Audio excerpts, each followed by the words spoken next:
PC Malon fa fong fong Samoa Malon foi de vai le música Radio Samoa #1 New Zealand agora Simpson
O te vivi I atu ia te oe le alii ma lo uloto atoa.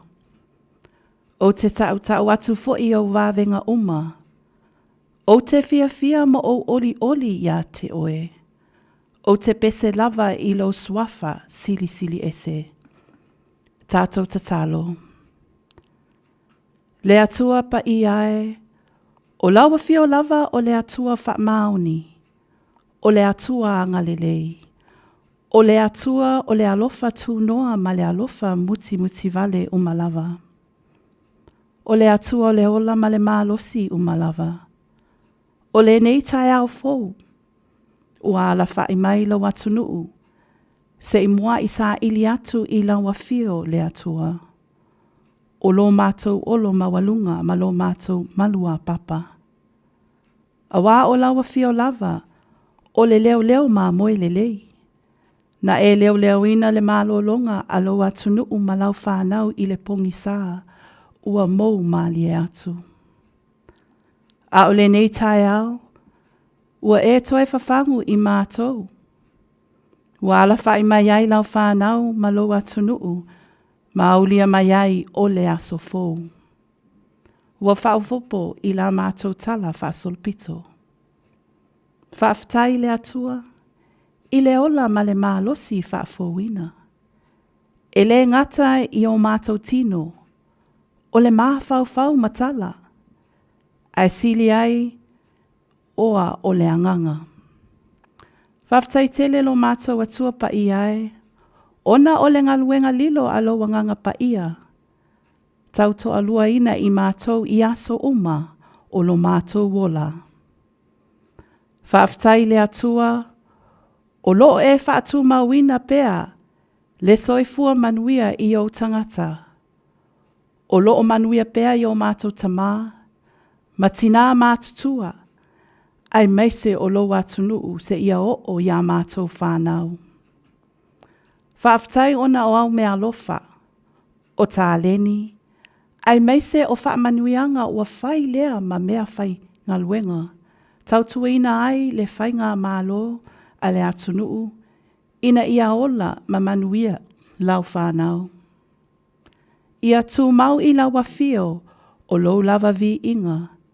E a mata atu nei se ia o I le whaavavau lava. Lea li ie le atuai. Se ia e alofa. Whaamangalo mai I mātou. A wā o I mātou o le whanau wangasala. A vea le soifua pa ia o Yesu Keriso. Lo mātou ali I ma lo mātou whaola. Ina ia mama ngalo ai I mātou lau whanau. O le nei aso maona lava singa uma. Whaapaolo mai au a ao angalelei. Se ia taitaina lau whanau. I fe au mangaluenga. O tiu te tōwhia.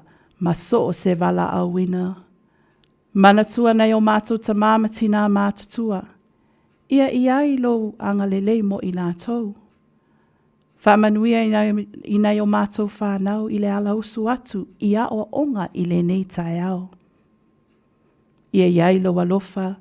I lau au whaingaluenga ngā lulue. I so o se whata whaitaulanga. Whamanuia ia sa moanga lua ma ana whainga mālo. Whamanuia fo'i I le nei whainga mālo. Ma le nei atunuu. Ua whai fo'i ma o mātou tofi. Sa ili manuia ai. Mole manuia o mātou ainga. Ia a mata le nei aso I lau wafio. Tūpō le nei fo'i aso I lau manuia. O ai fo'i ua ala whai mai whaanoa noanga. Wha meise ma wha mawhanawhana le anganga o lau wafio. Wha manuia fo'i le Radio Samoa ma lana tautua. Ai meise o le mamoli ina o le tala le lei. O la mātou tatalo lea, e ofo ina atu I le whaatua tua, e ala lava ia Yesu Keriso, lo mātou alii, ma lo mātou whaola. Āmene.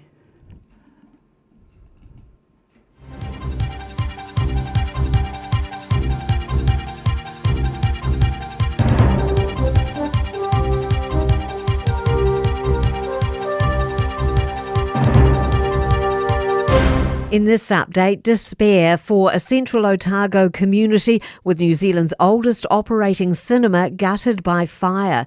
It took 16 fire trucks to contain the blaze at the Roxburgh Town Hall yesterday.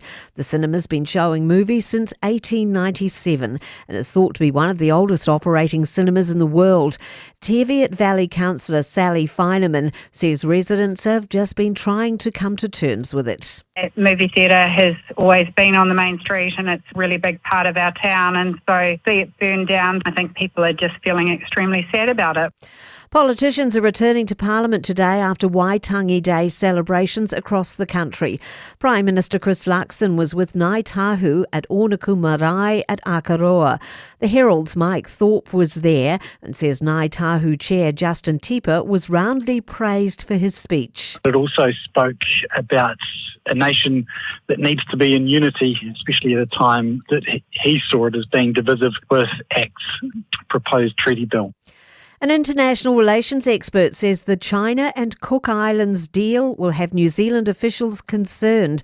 One News reports Cook Islands Prime Minister Mark Brown will travel to Beijing tomorrow to sign a deal. The Ministry of Foreign Affairs and Trade expects our government to be consulted by the Pacific nation before any such agreement is struck. Jason Young from the New Zealand Contemporary China Research Institute says any deal with China could have wide implications. For a country like New Zealand, transparency is crucially important because of the way that this is playing out. It seems that those implications are very negative for the New Zealand-China relationship. And steady progress in the fuel removal from the HMNZS Manawanui wreckage off the coast of Samoa. Divers have now started cutting access into the ship, which lies 35 metres underwater. I'm Kay Gregory and that's news. In sport, Wellington Phoenix defender Isaac Hughes claims he didn't know what to do after scoring his first A-League football goal in the side's 1-1 draw with the Brisbane Roar. The 20-year-old opened the scoring when he headed home a corner from Hideki Ishige. How am I meant to be feeling? What do I do? Do I knee slide? But then the pitch is so dry. And someone tried to grab me and I'm pushing them off. And then I'm what do I do? Oh, jump in the air and punch to the crowd. I don't know. It's just everything in your head going 100 miles an hour. The Phoenix remain 10th on the table. And Joe Schmidt will step down as Wallabies coach at the end of the Rugby Championship. He was initially contracted until the end of the Lions tour but opted to extend 3 months. Schmidt's last game in charge will be against New Zealand in Perth on the 4th of October. That's sport. Tule pokala me ale malu le taiao ona o le lango malo si ale e Veni Carruthers Limited i le shop B5 i lona tuatusi numeratasi John Coulter Drive, Auckland Airport, Mangele.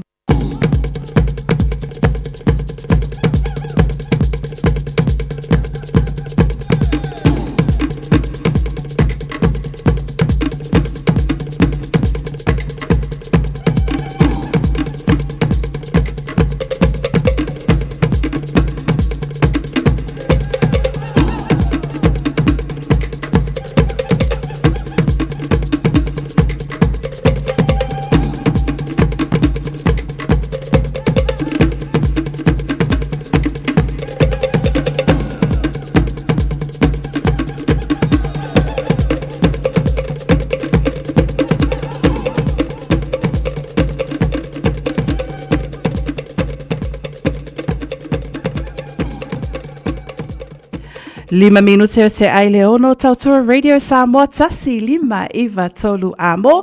Ia fatalo fatu mafafelo iatu ile nei aso fo ile swafa manu malo Yesu Keriso lo tato wali. Ia faftai ile alofa maleanga leo le atua lea watato feilua iluma unu leo tua nu fatalo fatu ai pa ia mawalunga Samoa ile nei aso fo tamama tina matutua ai meise le aufainga luenga pa ia le atua I so o se fata faitaulanga e fatalo fatu ai le loloa Samoa e o lava Ialo mawhanau, talo falava, malo ni, and good morning. Ia, usi mai alo whaafonga tātou poloka lame lea, ole mālua le tai au, ia, whaletua ia Natasha Vaelua whaapea fo intinia tātou poloka lame le nei tai au, le a fionga ia pesta LJ Lolesio, ma le whaletua ia Sarah Patea, ia whaapea fo i lato la a oto au auna, ni o whalau tuli le tufunga taito taloto, ole a tauto atu tātou poloka lame le mālua le tai au, se ia pa ia foi le tu la iwa i le nei tai au. Whaatalo whaatu ai le a fionga i le whaletua i le nei tai au. Malo lava le whaamalosi. Good morning. Malo lava soifua manuia. Natasha?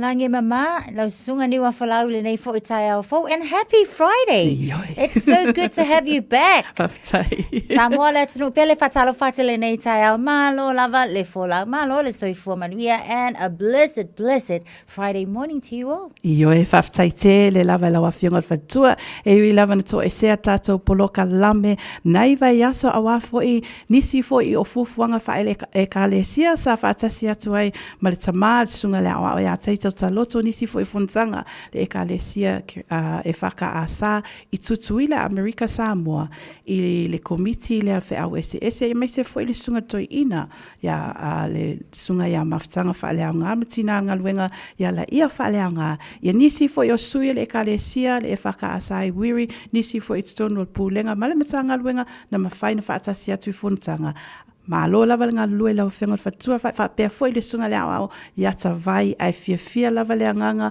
o lea lofa o lea tua lea wa tātou toi whelua oi manuia ai le nei tai au fau ma le au whainga luenga ia meise foi le loa loa Samoa i le nei tai au fau ia o lea foi se ta whamalosi le nei tai au.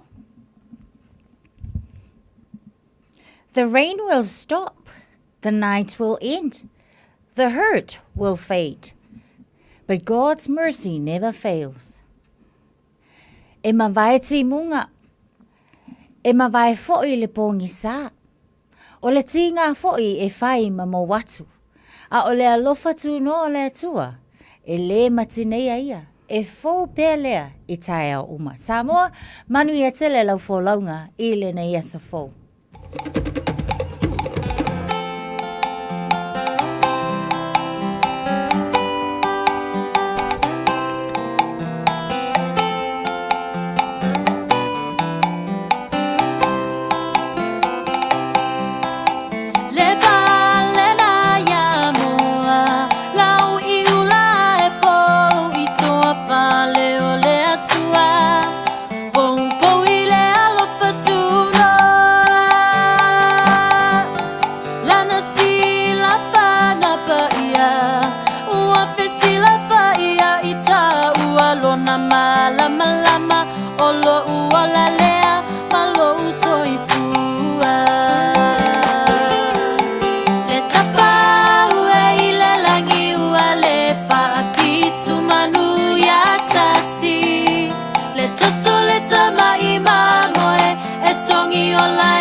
Manu malo, o se tala fa solo pito, tu la imaya tato muaya mafasa o.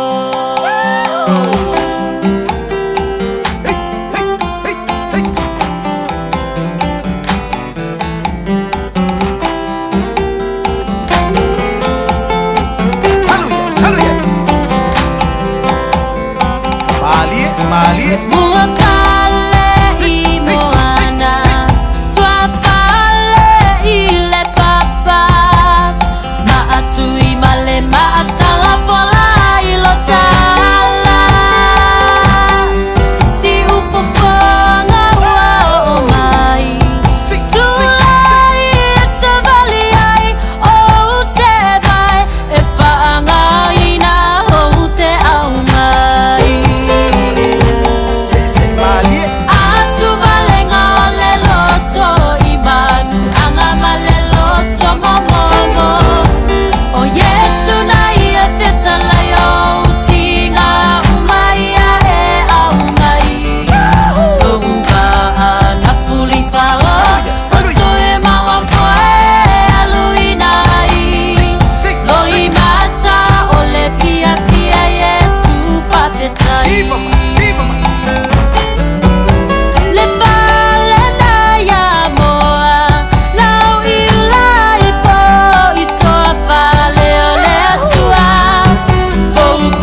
va Samoa.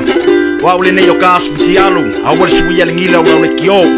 A eva mai ile se fudu lima iwa kolu. Amo, Radio Samoa, vevela a.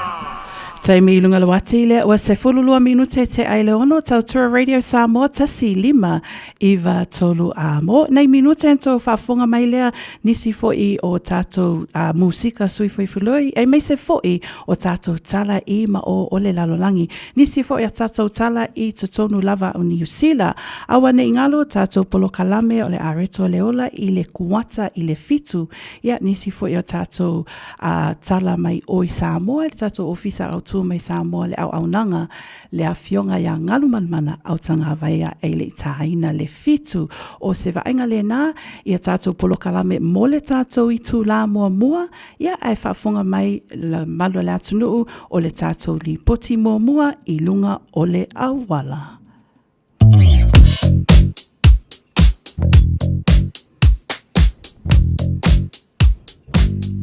Patalo fatu e tatu avtavale uma lava foi I le nei tae au malo lava foi le usu malo le fa malo si le nei tae au o lo so longa le le to le tele o vainga uma wa tatu wala te tele o le taimi le nei o le na o lo tapu nia la tatu State Highway 1 motorway le a matatu I le vainga le nai o tara ia mafa solo atu ai lava anga I atu I le taulanga o lo o iaini o tele lava foi ni poloka I le taimi le nei so fautua ina le malo o le o avale ina ia utangia foi me faila foi ia ona fa nga back roads foi ia wa foi le anga yatu inga luenga I le nei taimi o le taiao o le na le vainga le na mo tato ia lo fai lava la si mama fal tato traffic vainga le na southbound to Tara Heights ia fa pena foi le maita watu I le anga I maila le na I le vainga foi le Hollyford Drive o le na o lo fai lava foi si busy le taimi le nei mama fal traffic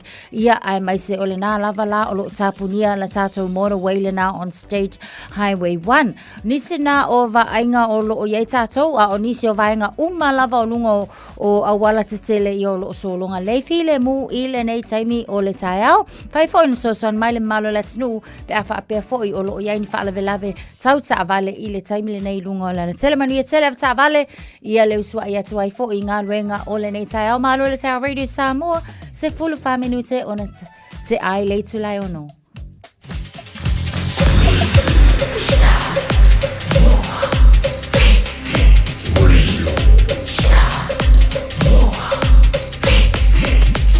Tasi lima iwa tu, amo.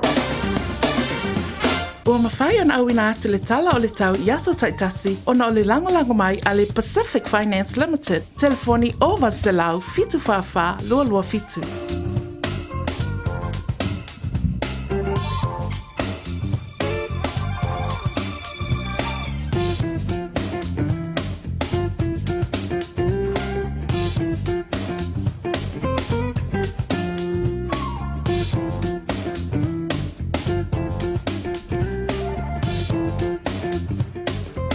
Fulma 5 minute wa te ai le ono tautua Radio Samoa tasi 5 iwa tolu a mo. Ia, vaenga mua lea o le tātou tala o le tau. Mo le sila fia le malo le atunuu. Vaenga mua lea o le tala le tau. Ia, o loo whailoa mai le tātou ofisa au tu whaasalau nei manu kau au kilani o le vevela o whaamawina I lua sfulma le ono. Male malu o whaamawina I sfulma le fitu. Winga o le tau le nei aso o loo whaapea mai I le mitservices.co.nz o loo whaapea mai o se tala fia o le ālangi le lei le nei aso. Ia, wanga nafo I sina teimi o le tai au male afi o le a awawai tala le tau mo le nei aso. Ia, e oso a ele nā I nei le tae au I le toe sfulvalu minute o na tale au le fitu whapea foi o le a ngoto le la I le afi I le lua sfulfitu minute te ai le valu. Ia vainga le na a mata le talo le tau e fisosoani ai mo le malo la tunu mo a o tau polo kalame a le nei foi aso whareile. Ia ina ua toe sfulu ono minute e te ai le ono.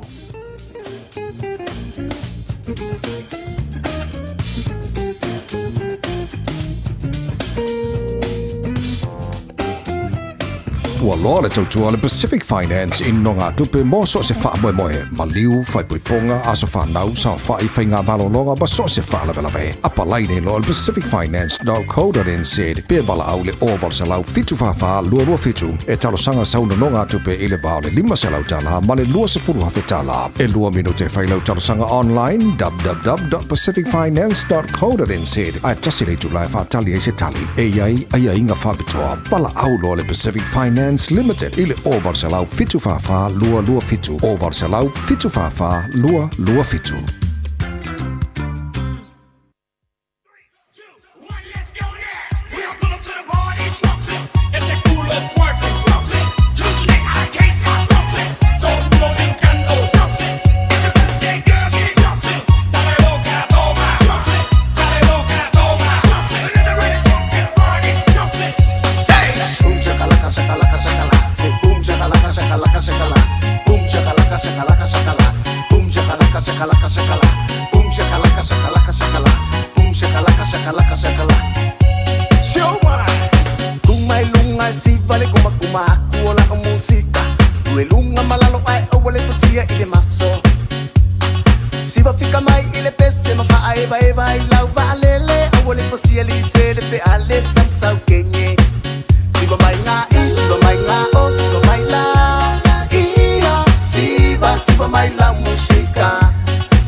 And you're listening to Radio Samoa on 1593 AM.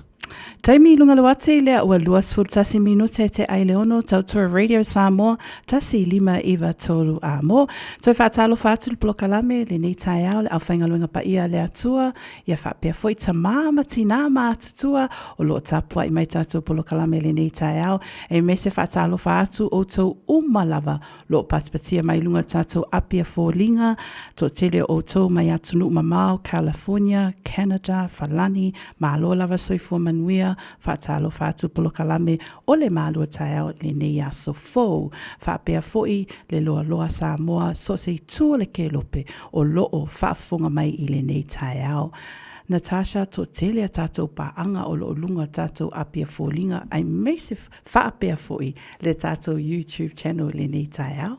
Malo lava le mafta mai, whaatalo whaatu I loutou pa ia ma loutou mamalu, ia whaafetai te le lava le taliaina o le au nanga I le nei fo I tai au fo, whaafetai, tātou nu male ka le sian mafta mai le nei as wharaile, happy Friday to you all. Malo lava o lo iai le sunga ia miu wha a mosa, ia malo lava o lo alufa mai tātou polokalame, whaapea foi whaafetai a mosa mai tātou atunu I Australia me le pone, o Rosalia La Fonga, good morning, blessings, malo lava UB36, all the way from California. Whapea fo'i, whaafowina Tanielu, good morning, ia malo lava soifo manuia. A inga sione, Sose Oso, good morning. Krista Patterson, malo lava mafuta mai. Whapea fo'i ia siu papa, Savili male o lo lunga a tātou apia fōlinga ma Susana sua oto umalava ma lo soifua malunuia. Kia ora aloha, malo au pito, good morning. Whaatalo whaatu ia whaatai a mosa ia ma Rachel si whailunga tātou YouTube channel ma lo soifua manuia.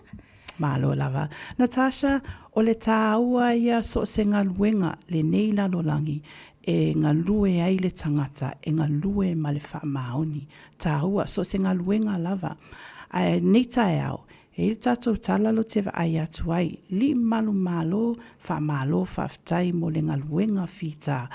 O loo whai I aso taitasi, e le ngata I totonu o le tātou atunu I nei I New Zealand, a o atunu mamao, le ngaluenga e le whaingofie a Natasha.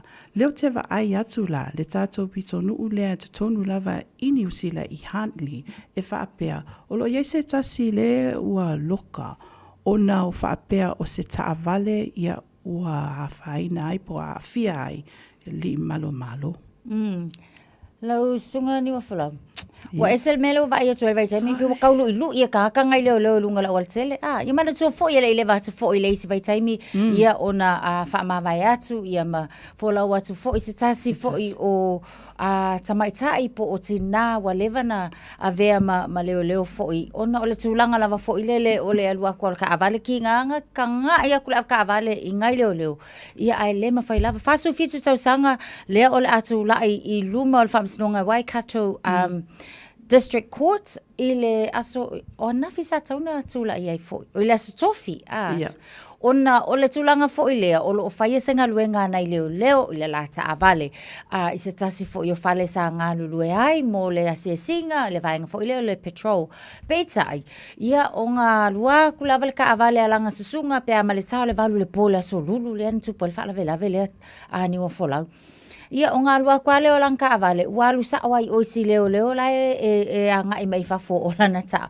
o la lata avale malanga panga lea e ngā lulu e whatasi. So, o lea lana whaavavave fo ia ma avesi leo lea I le whale mai le nai Waikato, ia matau mawhai fo le whai ona tongu fitinga, whaftai lea tua, ia o la lana toe te ai tua manuia. A o le tūlanga fo le ia tau, wa pei wa tau au ina le aise wha au tau sa I tangata. Ia te o fo ia o ke kalkonga o langa I lua aku o leo. Ia aeng kau mawhai ai au le whai ia I fo I se tūlanga au wā. O lea ngā o ngā kupo al whalavelave so la alu le a koa. Ai paule mena whaftai ei. O la anga koe maua ane ai se taimi muli. Ia mawhapena ai o na loka lea lea pat o se tūlanga le tele. Ona o lo o ngā lulue ngai leo. Mole saunga le mua tātou. Ai le solo mua fo I tangata. I tangata la iti lava. La tau te le tau sisia. Le saunga le mua foi. Ia ole soifua o nai leo lo whaatau nuina ngā luenga mō tātou. I le nei vai taimi e stūlanga le tele ni uwhalau. Sa o leilo te vai atu o le peona e saunoa I oe lena ave le li malo I le fale mai I Waikato a le whaapea lena toe te alawa I le aso lea ai o se tūlanga e le mo le sila fian malo le atunu ia o se tasi fai mai e fast food fitu tau sanga o le tangata lea umolia ona o lea foi a whaalave po le afianga lea I le li malo lea la e mole atu whaftai man wha malo li malo ai meisi foi le sunga ia tuman vau siki a shu o lo ia inisi o tato pola kalami a staitasi ia meisi foi o li malo o malava o lo ngā lulu e tonu New Zealand ai meisi foi I atunu o mamau o lea lava e whaftai Natasha o lo o waai atu foi I tūlanga lava lea o tā vale. O lo tato iai bea I le mta upu lea o li malo. E lo tā ua foi se tasi pizza run person po se tasi foi sa ngā lue I lea ngā luenga whapea a disqualified driver longo winga sa ave e sea le lana lai sene I le tatau ana ave tā vale. A le fōlinga mai o toe foi le fale whamasino ona o le tau si tū la fono. E whai lava si tele o molianga o le tangata lea ua le taimile rei ngoia Alistair David Lindert. Yep. O le tele fo ile o le mali o le sa disqualify lo ngala isenge o lona winga e le tatau ona to e tango si ta vale. Le ai lo sanga vale alu lo ta vale siontina. O ta vale la le siontina le ngalu e alu e whakau pizza. Se tanga I tātou le whaatau waa o mea ua le amana iai unga matutu unga matula fono foi male saunga le mua le ngata iate ia a o tangata foi ia lautele awa o le disqualify onga o le tausanga umawai na moli ai le sunga lea mai I motueka ia uni po le tausanga umawai atu ona o le sawa sa iaila na sa avale Io e se lau ma le 5 kilomita ngā alu el ka avale el kamalea. I lunga o le zone e na o le valu se fulu kilomita e whaatanga nai. So a fua la ia I le valu se fulu ma le se lau ma le 5 o va le mawhau. Ia pizza ian o le kaimilenga o la e disqualify le lai senge. A o le fia ai pizza. O ngalu le whao ngalta avale alon tina. O nisi la inga ua koe alu aku lai tono whawhamsino. O le telefo ia o isi ana soli ngā tula fono. La fo I olo o iai. Ona o le tūlanga lavale na o le ave ta avale le whaauta. I le luafes ful malfa o le foinga suspend ai ia le laisenge lava foi. A o mati le tausanga lava foi lena se I mawai atu nei. Nga koe mawai foi lunga o le awala tele. O la foi e alu le ta avale with the drink drive limits. Ia, ua koe ki a whaalua inga. Ni ua folau. Fitu se lau ono su maleiva. Leo whai lenga iei manatua la. E whase lau le whaatapu laa. A o le taimi lenga e maual kama lea fiku se lau ono su maleiva. Olona winga. Whai lava si le whaauta uta. Male le utangia. Ia o ana ia fui I tūlanga o loo iai. So, lala wa disqualify, wa koe disqualify fo ile nei taimi. O tutu unga lewa iai, impound le ta avale le lua se fulu aso. Alka avale lonkiga. Lua se fulu aso. Ia o lea fo ila wa whaatonuina. Wa kakau o ngā alu ia o ngā fo ia alcohol and drug program. Ia ma ia va ai le le fo I. Inga ia koe alo koe fo I koe su e lai sengi. Ia te au. Wa tala fea unga lelei. Malolo ka ofi. Ia lona winga la. A le whaakulifi. Ia. Wa savali ngai o ngā neighbors. E fisosoani la e alu ngā luenga. Wa a whaapea fu istangata whaingata o ngā alu public transport. Ia longa winga. O le aso isu e lifi. O se tūlanga whaamanatu tā ua mō tātou uma. Ai mai se kākou o ia e mawhai o na aveina ta avale. Ia. Ia fua lelei le whaai unga o le taimi le nei. Langa ia whaai inga ai ia tātou fuafuanga o le lumanai a whainga ngā luenga ia inga maisela keiminga ia whapenga o ka ika ka avale o lewa avela ka whaanga o le aonga whaale ton tele Tūlanga le lava pe a whai o lo o e lunga o le awala ai le o iai sau lei sene. Wha manatu mo tātou o malava a e alue avelo tā vale ia iai lau lei sene. O le tūlanga le nalo a fia e le tawina mai le pizza drive. Fia alue mai le pizza. Ai wha o ngā le tā vale alona tina ai le tatau. Ona ia ole a fia la le na ele saunga le mulunga le awala pe a fai olo iei tangata ele o iei lato lei sene whamanatu mo tātou umalava wha mole taritonu olo o iei o tātou umalava olo o lunga awala alo o iei a tātou lei sene. Ia tai natu tātou pese lea Natasha taitonu malo le atunu usu atu ngā luenga le nei tai au nisi fo i mantua fo i le aso anafi Waitangi Day longo winga o te loa e iei nisi alo me malo le atunu o le usu o malo o lofo i le nei aso tai natu le nei pese a walofa atu ai le plokalame o le malo o tai au.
Jalo pala va Aotearoa, ua tatala ina nei le ua unanga e veni, mo whaatau ai au ki lani New Zealand. Numero tasi John Coulter Drive, i le Auckland Airport Shopping Centre. Tau whatawhatonu lava le warehouse ma le countdown. Lau pale ufu lau iloa le e veni, Auckland Airport Shopping Centre. O fia maua sau ta vale po sau piki apu. Ai tongi ta iwa yaso, lua va yaso. Pe ta imasina, o le sleek cars o le a maua ai le fisosoani. Ua ta pena le au whainga ruenga a le sleek cars, mo oe malo a inga. Aua e te popole i se mea e tasi. Te tala fitu aso, mai le sifulu i le tai au, angai le afo le ono le afi. Tele la lai au kilani i saute, mili mai loa, i le o lua tasi fa, fitu lua selau. Po le o lua o, fa lima, tasi lima tasi. A whai alo sa ili se a onga a mata molo walo. Au aloe te toi popole o le Galaxy Childcare e tele ona la lai au kilani i saute. E toa tele whai a o ngā ngawaa o le a o ina le whānau e ia inga whapitoa pe a le sitala lo walo. Tolus fulu i tū la, free. A vanoa le vēna le a onga mo whemalanga inga le whānau, free. Maua mea aia le whānau, free. E ia inga whapitoa. Mo nisi whamatalanga, whaafsotai le o lua tasi, o valu tolu, lua fitu, lua iwa fitu. Radio Samoa. Taslima iwa tolu. Taimi lunga le wate lea o toe luas fulua minute o na tālea o le fitu, nei minute o na awinatu lea o le tatou se tatou tala po le ase tala lunga a wala. O na saso o le al tatou polo kalame o le areto o le ola i le kuata o le fitu. Le taina fo i le fitu, whai ona mawatu se tatou sota inga fo i Samoa tatou ofisa au tu le au aunanga le a fionga ya a ngalmanmana au tanga vaya tipi e le taina o le fitu. Natasha to tele pea tatou paanga o lo lunga tatou apia fōlinga ma le tatou YouTube channel i le nei taimi o le tae au. O lo iai le sunga ya la lau, tawa sa pepe tuli o lo alofa mai fatoi a Natasha fa apia fui i a niwa folau fata alofa atu i lau sunga po lau a fionga tina matua le nei tae au fō paftai lava le mafuta mai. O lo iai fo i mafosi fa manu o lo iai le nei taimi o le tae au. Natasha talitonu to tele on malo le atunuu ia o ana nafi o le Waitangi Day. A o neila o te iloa ona o le aso tofi so oloa manei to tele o lo malo lo. A le o iei tala lunga tatou penga ta whailangi le nei tai au o lo whaapea mai pesa e tatau o na whaatau nu uina le aso malo lo na iei nisi o a onga o lo whaonga le aso le nei e malo lo ai. Ai manatua fo i sau noa i Dave Seymour e tatau i le attendance. Ia lau sunga al whai a onga po lea fo i se tala mai i lea fo i fuafuanga. Tele nisi o a onga o leo lo o whaawawina la lata o malolonga o mai la velaso le nei ina o mai aia nafi laso malolo. Ia teo fo ia. Kele fo ingai maa kua pe ia le a koe whaaru, koe a whaku fo ia, ko mai ele ngai aso se i malolo, e kamai ki se mako malolo fin mako. Auckland Grammar, o leo lo mai tau atu, o lea onga lea o lo o whaailoa ina, e alai la lato a pule a onga le sisunga le na ia Tim O'Connor. Bei o lana whaalinga, o Auckland Grammar ia, malolo le leile nei aso, ona fo i lea, o le manatu le whai a onga. E moni lava fo i le manatu David Seymour ina ia si itia le awai o tamaiti i a onga i le nei fo i tausanga peitai. I lana ia tilo o se tūlanga i whainga tā tele lava i nei mātua ai maise. Ia o tūlanga fo o nisi o tene matama a onga sa awai i le whailonga ina o le Waitangi Day ona o le tūlanga fo i nei o lātou fo i ainga. Ma le lango a le atunu. So o le koe wha fo i melau tamaiti i le nei aso i le a onga. Whai mai le tala le pule a onga. E mau ki ngoa lava le attendance ale mako wa onga. E leta tau ona o le tūlanga tau ona o yei so might as well fa a wau le malo longa nei tamaiti. But this comes to a cost. Onga o le tūlanga fo i lea mana tuala. A le eisa onga o lona winga. E yei fo i tūlanga a fiai funding a onga taitasi peitai. O le tūlanga le leifo i lele i le amatanga o tausanga taitasi. E yei le aso lava fo i anga i whai a onga. o ngā whaile o la lako plan o le tausanga atoa. Mana ia. Inga ia whaapalengi la le aso le nei. Mai isi aso ia. So o Auckland Grammar, ngā a matsala lato wā o ngā ele I whaatau ina le Auckland Anniversary. So o lea lava la, e square lato wā, so a le tā ua foi. O le fua mamau, wa ai mamau, a pule ha onga, ma whai a onga. I le tulanga, so soani mo lato. Mai se lawa so soangi a ngai mākua, wha mai le pule a onga. Ole a makua I avenga ma mawhai le aso le ngai. Nai mātua wa e mauki ngoa, e mauki au ka kulikuli la koe au maita maiti sonu I la onga. Ona ole tūlanga I le attendance a ka maiki. Pātol tūlanga le so o isi foi la nei o a onga. Leo lo tapunu e le so, Auckland's Western Springs College, Northcote College, Barons Bay School, Napier Girls High School, and Hurunui College I Latalata I le vaengalana I Christchurch. O nisi o laifa o ngā as Teachers Only Day. Whai e fo I lato ngā ruenga taipe I le vaengalana I Northlands Ruawai Primary, ia o Mangawhai Beach School and Notorua Glen Home School. O nisi na o fuafuanga foi, o lo o whaia lava ia o ngā ese. Wha o ngā iele nei aso, pe a wha, pe wai mau ki ngoa. Ia kalo whai la lele koe whiala I lunga. Mana ia te le. Toi luas, 15 minute ona tālea o le fitu, fo I mai, pe a mai am nei pese, tātou li poti lunga o le awala, pa pe foi tātou polokalame a rito le ola. Mana ia siva musika mali awe fefe se e mai ona tene usumai la pese mali ata mai mai siva mai fata mati so le mai lua awale pa o so a imiti fara lolo awala e ta fali la pera meio se ta mai Mexico tata viti mai si to e aina le lo matua po I uaita uale pa fai la ma o no fia si vai le mali e o le musica mali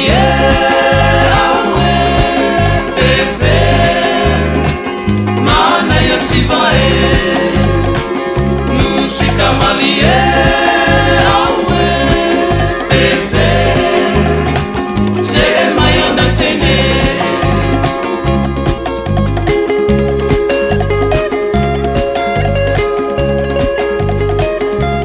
Talofa, we're the Katinas and you're listening to Radio Samoa on 1593 AM.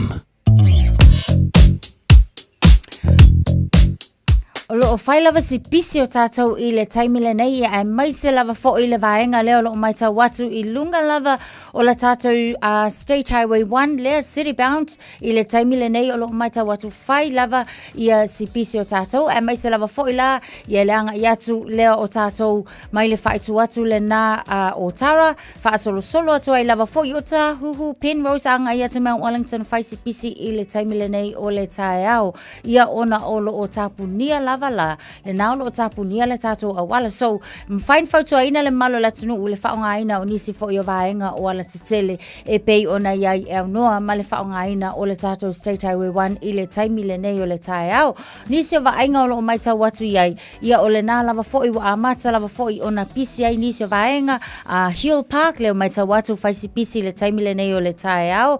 Whapena fo I le anga iatu le o nisi o tātou I le vaenga la le lunga o tātou State Highway luas fulu le wa mai tau watu ia wa amata fo ina pisi tātou I le vaenga le nā Lambie Drive o whaisi pisi o tātou Weary ia o le nā fo I wa amata ona pisi I le taimi le nei lunga tātou State Highways full maleono ia o so longa le lei pia fo I tātou I le nei taimi o le tae au whapena le anga I atu tono le taulanga autu o lo so longa le lei malanga I atu fo I le tui mātu North Shore ia o le nā o lo file mu lava tātou pau lava la tātou vaenga leo lo poloka I le taimi le nei ia o la tātou Auckland Southern Motorway leo lo mai tau watu I le nei taimi o le tae au tau tua nā apta vale ia lava le on sai I le nei fo I taimi o le tae au ona o le nā o lo poloka le tātou wala tele le nā manu ia lau whainga mlanga apta vale o mafta mai le manu tau Radio Samoa se fulu ma le 5 minute ona tā leo le tu lai fitu Na ole Radio Samoa se furulima iwa toru amo e tautuaina o e ilaungangana fitu aso le vai aso.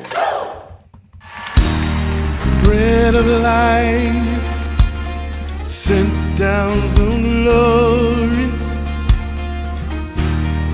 Many things you were on earth, a holy king, a carpenter, but you are the living word. Say it now. Come on.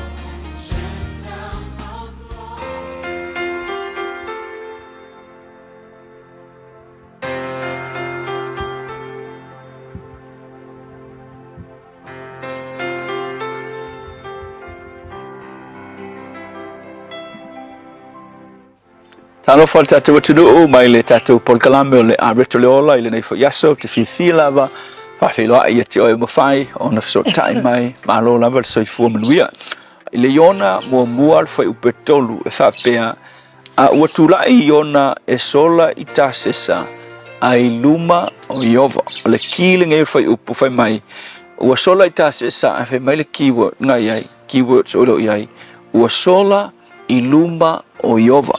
So an taupu la mo tatou nei so e fa'apea e le ai se mea e lilo i lana silafanga. Tasi le nei o le natura pa ia o le tua e matautia tele o lona silafia lea o mea uma. E le ai se mea e lilo i lana silafanga. Mea lea ia te au tatou te langona ai ia le masiasi i le tele o taimi ona o mea sese ma mea lilo tatou te whaia ilo tatou vai i nisi taimi. Pate i lei unga o le aso, tatou te iloa le lei lava, e le ai se mea e lilo i lana silafanga.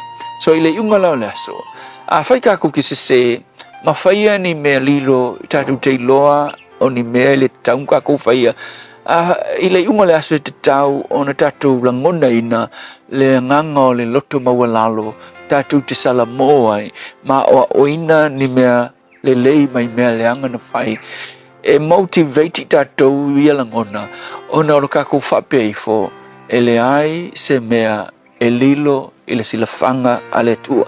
E mafu ai, o nga kako loko maua lalo, a wafo, e le ai se mea e lilo i le silafanga a le tua.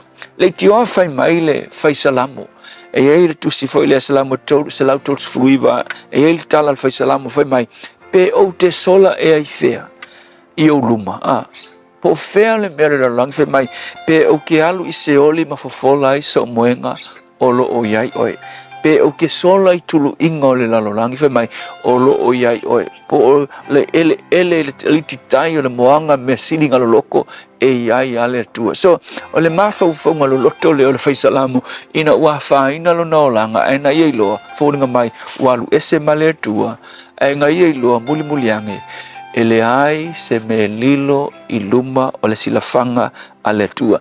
Ina e whapena le mea ngakupuia e tele na ngalo ya te tatou le mea le a tau e whamangaku mai e tau fia i tatou mai ni ngai ngoinga mani mese se tatou te whaia whaalilo lilo. Lona winga o se mea whaatupu manatu ia te tatou. A tonu na ngalo ia iona le mea lea. A wawhe maitala tu spaia. Whaatonu e le tua iona. E alu e tala i le mala o le ao o le nu ule o ni neva. A wawhe maitala tu spaia. Nga le mga o yonga e alu e kala. Wafu e ika le ngu ule mga o yoki le ngu ule. Lea la mga kua ilo yonga. I le fia le whain me le whe mai le tua. Ko e pea le ngu ule se i fioki le. Whasalang.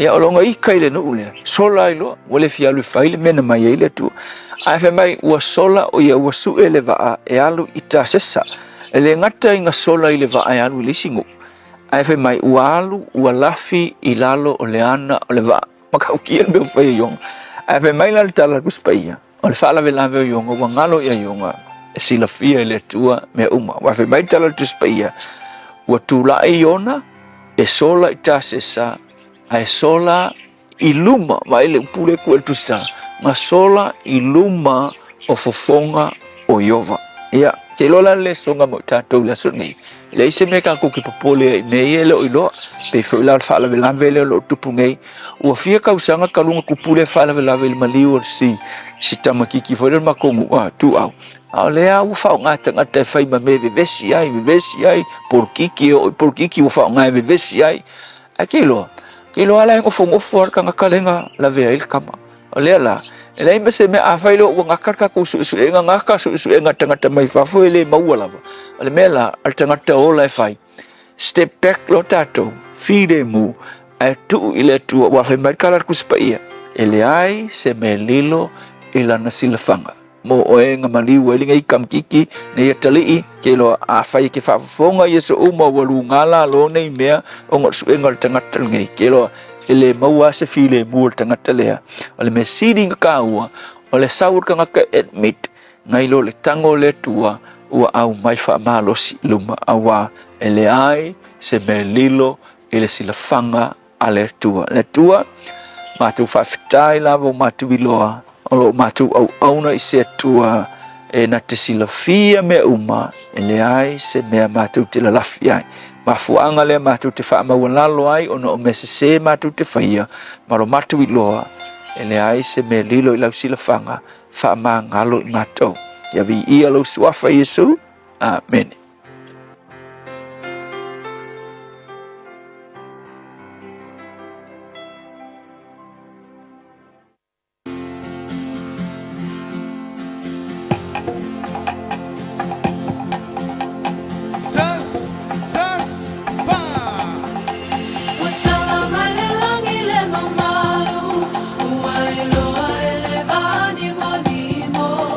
Maluenga mamana le tu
24 hours a day, 7 days a week. Radio Samoa streaming live on www.radiosamoa.co.nz. Kia ora, North Shore.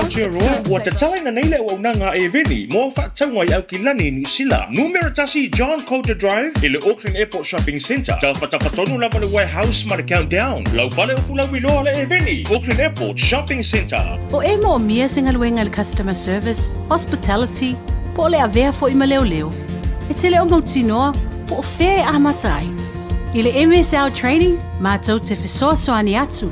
Mātou te mālama lama, o le amataina po le toi fo i atu i aonga. E mawhai ono whaafai ta. Ai olo o iai le mātou au sosoani wha maoni. E taita ia malangolango ina oe i lau malanga. O le MSL training, o se ainga. O se no fuanga i langolango ina oe, e wha malo si au, ma wha manatu atu lau sini wha atu. Asi i le msltraining.co.nz.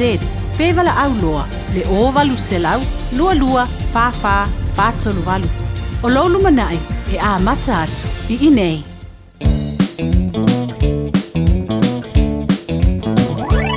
Se waingale nei le taulanga, e meo mioa e solo o tangata, Paleanga fo I le tūpulanga, Pamu sole tinau a whatalama, nei o le ata.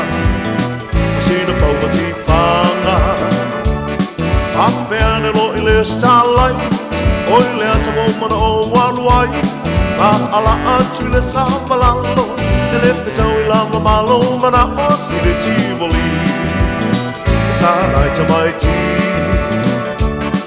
Le fisili pio tau sana Tali wa lewa na umala ua ola e la tele fiola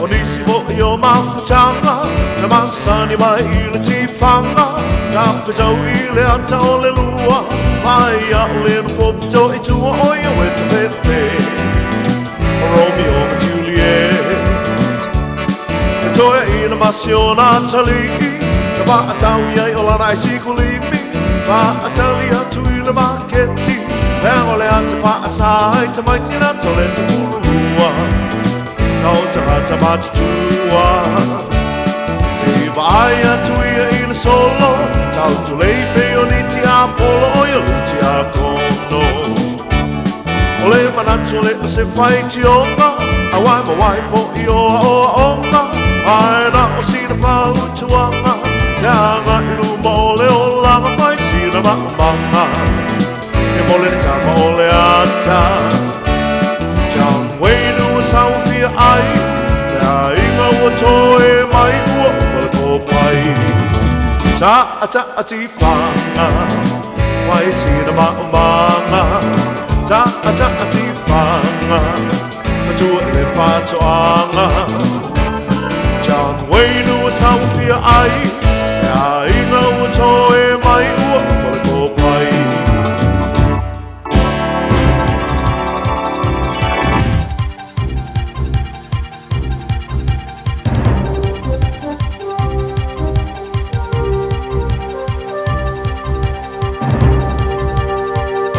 In this update, New Zealand's oldest operating cinema had recently been upgraded before going up in flames yesterday.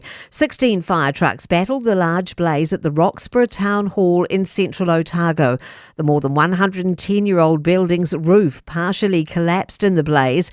Teviot Valley Councillor Sally Fineman says it's a devastating loss. There's been a lot of work done on that building, even putting in a new firewall. There's also been earthquake strengthening over the years. Recently there was a new sound system installed. More details about a potential deal between the Cook Islands and China. It's being reported Cook Islands Prime Minister Mark Brown will travel to Beijing today, where he's expected to sign a comprehensive strategic partnership with China. The Ministry of Foreign Affairs and Trade says it would have expected our government to be consulted by the Pacific nation. Geopolitical analyst Jeffrey Miller says the Cook Islands PM has said the deal has an economic focus. It will not contain defence and security. It seems likely it's going to be a comprehensive strategic partnership agreement with China. New Zealand has its own comprehensive strategic partnership agreement that it signed with China way back in 2014. US President Donald Trump's reiterated his desire for a US takeover of the Gaza Strip.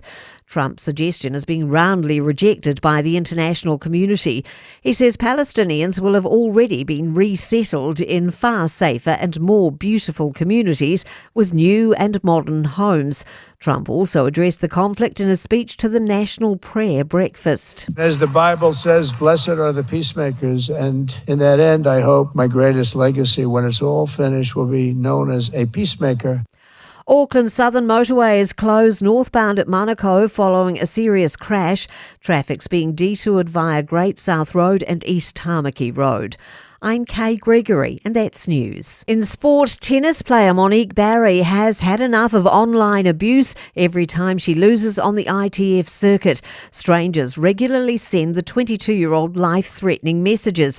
The world number 485 believes they're from international gamblers because the themes often relate to money lost on the results. You might be already in a bad headspace and you have someone spamming you to kill yourself. It's pretty hurtful and it can get you down sometimes. Wellington Phoenix defender Isaac Hughes claims he didn't know what to do after scoring his first A-League football goal in the side's 1-1 draw with the Brisbane Roar. And Joe Schmidt will step down as Wallabies coach after the Rugby Championship. He was initially contracted until the end of the Lions tour but opted to extend 3 months. That's sport.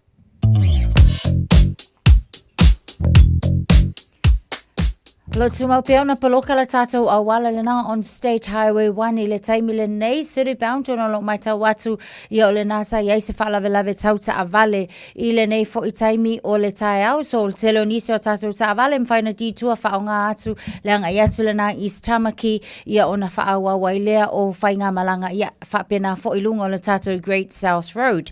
O nisi o vaenga lava fo I State Highway full ma le ono o lo so longa le lei le taimi le nei Auckland CBD o le nā fo I o loo so longa le lei I le nei fo I taimi o le tae au mai tawa te fo I latou lo anga I atu kolosi atu le tātou Harbour Bridge o loo so longa le lei anga I atu le North Shore ngao lava lunga o le ala tele pau le nā o le vaenga o le o loo mai tawa atu le taimi le nei pisi o tātou I nei saute I le tātou Auckland Southern Motorway le nā ona o le nā sa I se whaalawelawe tauta a vale I se taimi o le tae au nei lunga le tātou State Highway luas fulu se iavanga nā lava fo I le vaenga le nai wiri pau le nao si vaenga leo lo mai tawatu le nao lo feo lolo le pisi taimi le nei nisi o vaenga uma wala tele le nao lo so longa le lei apta vale manu e te lau whainga malanga ina wali ma minute te aile tu lai e fitu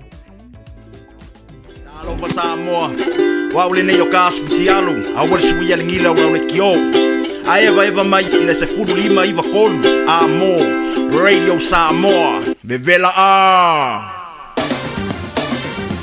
Ua mawhai ana au ina atu le tala o le tau Iaso Taitasi ona o le lango mai a le Pacific Finance Limited. Telefoni o Valselau fitu whawha lua fitu.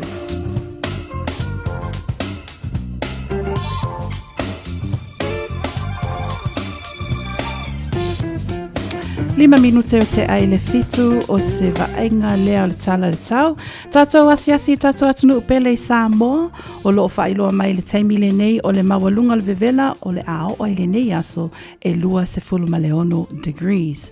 O winga le tau o loo whailoa mai le taimi le nei ia o loo awahoa le taimi le nei tātou atunu upele ia I taimi o le a to ulu waiti munga ia o le tala le tau le nā mo le tātou atunu upele I Samoa mo o tau umalava loo sauni malanga atu I le nei tae au o atu I Samoa o le tala le tau ne nā I le nei taimi o le tae au.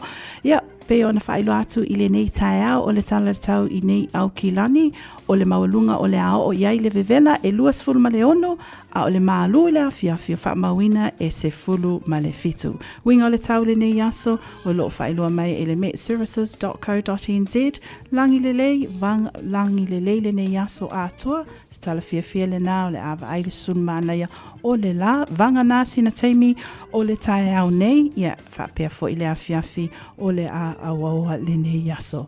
Ia o tātou tala la tamai le nā o le tala o le tau I nei au kilaini le nei taimi o le tae au. Ua loa le tautua le Pacific Finance in no ngā tupe mo so se wha moe moe. Ma liu, whai pui ponga, aso whanau, sa whai whai ngā malolonga, ba so se wha lawe lawe. Apa laine lo le pacificfinance.co.nz. Pea bala au le oval se lau fitu whawha, lua fitu. E talo sanga sauna no ngā tupe i le bao le 5 se lau tala, ma le lua se furu hawhi tala. E lua minute whai lau talo sanga online, www.pacificfinance.co.nz. Ai tasi le tu lai whaatali e se tali. E iai, ai inga whabitoa. Bala au lo le Pacific Finance Limited. Ile ovar se lau fitu whawha, lua fitu. Ovar se lau fitu whawha, lua fitu. Taimi ilunga le wati le ua fitu minute te ai le fitu. Tautua Radio Samoa tasi 5 a mo. Natasha, ia toi whaatalo whatu ta polo kalame o le malu tai au malu na tunu ulo ilunga tatu apia fōlinga whaapea fo i le tatu YouTube channel ile nei tai au.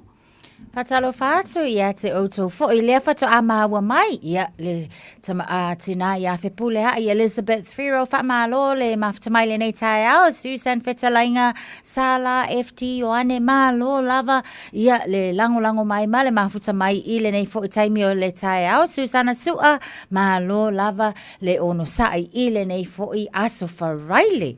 Mana ia olo iai fo i ma Jean Henry Purcell all the way from Seattle, Washington. Tari tonu to tela malo tato atunu me atunu ma mau lo iai falani o lo iai fo i Canada. Ia me se fo i nu tutua o i te tonu lava o le Pasifika. Ia ma te tonu fo i New Zealand whaatalofa. Kia ora, aloha, malo ni, malo au pito o tau umalava, lo maua mai so ta inga o le Radio Samoa ta sili mai vatolu i le nei tai au. Taimi fo nei tai au to tele wa ala fai, uso atu inga luenga ai e tā ua le fai o le malu tai au. Le asta malu tai au, manei o le nei tai au le asfareile. Asfareile wa lala ko akele lau leo la onga. Ko pai koko. Fa akumule ulo ka ko buka mili family. Ia ona mana ia le pespesel le ia le los falaile. Le ko popole ale le wa uli mele se vangana la fefi au kemi ei. Ma ia singa ko pai koko a o kale au le lei. Awange ngalo la modi. La modi sa o le lei. Ma na ia ko pai koko mo nei tai au e o atu ale awa uli. Ia fa pe foi le afiafi.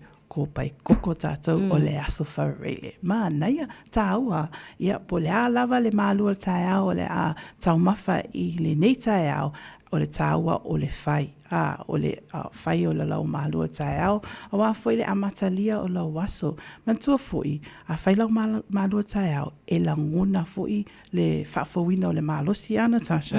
Ia mā naia foi, e alu e whai ngā luenga, po le a foi wha moe po a foi, lava singa o le nei aso, mau le mālosi pe a whai, e whai le mālua tai au.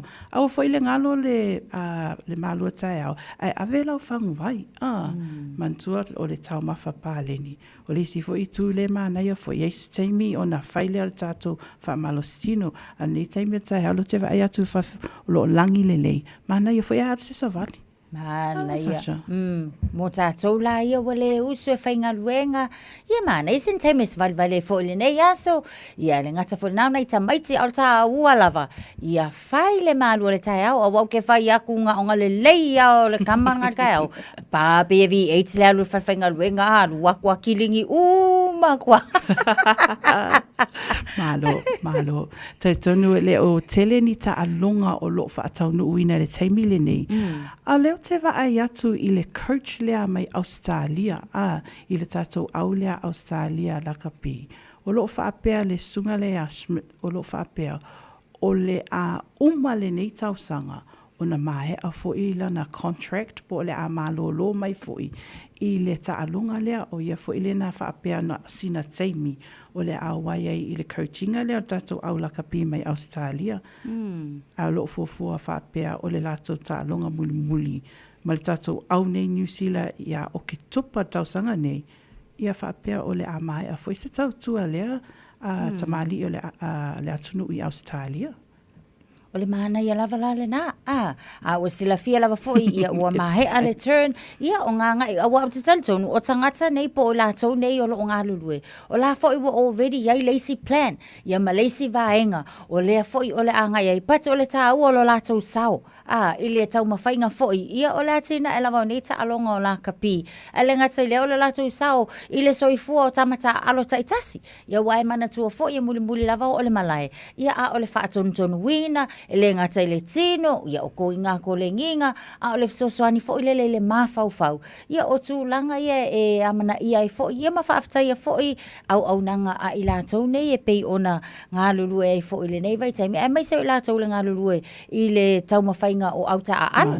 Mānaia, Joe Smith, tusa o ia o le Wallabies head coach, lo winga lo iei lona fufuanga foi, ina ia step down at the end of the year i le tālunga lea ia pe ona e saunua o le mana ia foi o le langona lava e tangata ia lona taimi e foi nisi foi fuanga mole lumanai e mana ia foi o lo ia foi le avanua mo se isi foi o le ngai mai i to tonu o le au mo le ngai luma le atina ia me se foi le au lava i Australia mo fuanga o le lua ono lua lima ma le lua ono mana ia le fuanga a tonu vai aso fo o le matalia fo i le tato le Super Rugby sauni mai lau au Crusaders Blues. Ia, o leo te mai tau atu lela, ua mana tua lao le ta alo tatou au fo i le Mona Pasifika. Man tua le taimi mua le nei o lewa kapiteni ai fo i ele alo le atunu i le sunga ia Addis Ababa. Au ke whai aku la, mo le sila fia mal whaafonga mai tatou atunu. O le ta alonga leo e tatoi nei o le lako pre-season le tatoi ngai ma le Chiefs. O leo la whatau nuina i puke koe. Yes, now in the south side. Ia maanga ia lale anga I whaakau le tickets. Ia maanga ia tu e lango o tatou tālonga o le foila. Ua umana tō fiela la tau au a niwa folau. Ia mol tālonga la nei o la tau au la lewa iai numera tasi la le vai atu o te tilo atu iai. O ingonge o tamata alo James Lay, Luna Lua, Sama Malolo, Tolu Feleti sae tau fo'o. Ia o Tom Savange I le Luna Fa o ofa tau te valu I le lona lima, lona ono, Miracle Fai Ilangi, lona fitu Sione Havili, Talitui, lona valu lotu I Nisi, lona Eva Jonathan Taumatene, lona sefulu Jackson Garden Bishop, numera sefulu tasi o Karen Tau Moe le folau, ia sefulu lua o lalo milo, sefulu tolu fine I Nisi, sefulu fa Solomona Alai Malo, sefulu malelima o leolo o iai ia William Havili. O lato impact sa i o lo iai suma leono Patrick Pellegrini, sefulu fitu Julian Savea, sefulu Valusione Mafileo, sefulu iva Danny Toala, lua sefulu ola tau Elangi, Luatasi, Nico Jones, Luas Fulua, Losi Filippo, Lusu Tolu, Isaiah Halo, Lusu Fa, Alan Gregg, Luas Fulima, Tito Tui Pulotu, Lua Ono, Tuna Tuitama, Lua Fitu, Millennium, Sanerivi, Luas Rumalvalu Tevita Ofa, Luas Rumaleiva, Lato Kapiteni Lena, Addis Ababa, Tolus Fulu Samuel Slade, Tolus Rumatasi, Semisi Tupo, Tai Loa, Ole ko akelo le au Au temi ole ma ngai fo I kusa o kama longa makama fo I kama nga lai fa kama water boil coming e pe fa oli fo lele water longa alo I pe coming la ko pre-season selma nai fo ona ole mataile ona feilo I o tamata alo kilo aku leisi au po fo skills manga va leisi au lale wa ko feilo ai lale au le ale Chiefs ia maltato au le Mona Pasifika la solusu tasi kusa leisi o la tota longa alo ia na al taimi nei io pio ka longa fo ia maka fo wai ia maso akama ia mafalo wai ia mai loa I po le hale ku ai nga game plan ia o le fo I o lo leisi au Malaysia au mana ia tato talonga na o au ia Super Rugby mo le vai aso fo le la fatanu ina fo ile na tam le tanga o tato no fo I o le fatanu ina fa na nei o lo iei pre-season ta'alonga lea tātou lakapi i le Warriors versus Sharks. Pre-season ta'alonga lea o le a whātau nui na fo ina nei i le awha leiva. Manuia fo i le alo atu fo i le Warriors mo lato Auckland Warriors mo lato ta'alonga fo i le nei fo i vai tau o le tausanga au nā nei la le awha leiva le po o le a whātau nui na i le Valea Warriors and Sharks. Yeah, just I think o le Waratahs. Le ala ka alonga ngi Waratahs and Highlanders. Oh, yeah. O le nā la, o le tato ta'alonga le nā, ia malo. Ia, o po le afo i ta'alonga o le afa taunuina i le nei afiafi po o tato ta'alonga ia manuia o na peone e sao noa i le nei tae au. O le nā, e o tō tele a alo le atunu o lo ia i tātou ta'alonga ia, le whātaunuina ia manuia lava le alo atu mō ta'alonga. So si ta'alonga le ngata le lakapi, lo ia i fo inisia tātou ta'alonga whātaunuina i le nei fo i weekend, all the best. Go get it. Yeah. Sful fitu minute te aile fitu tautua Radio Samoa tasilima iwa tolu a mo. Wasi mai alau whaafunga Samoa, tātou polo kalame ole Think a Minute. Just think a minute. It could change everything.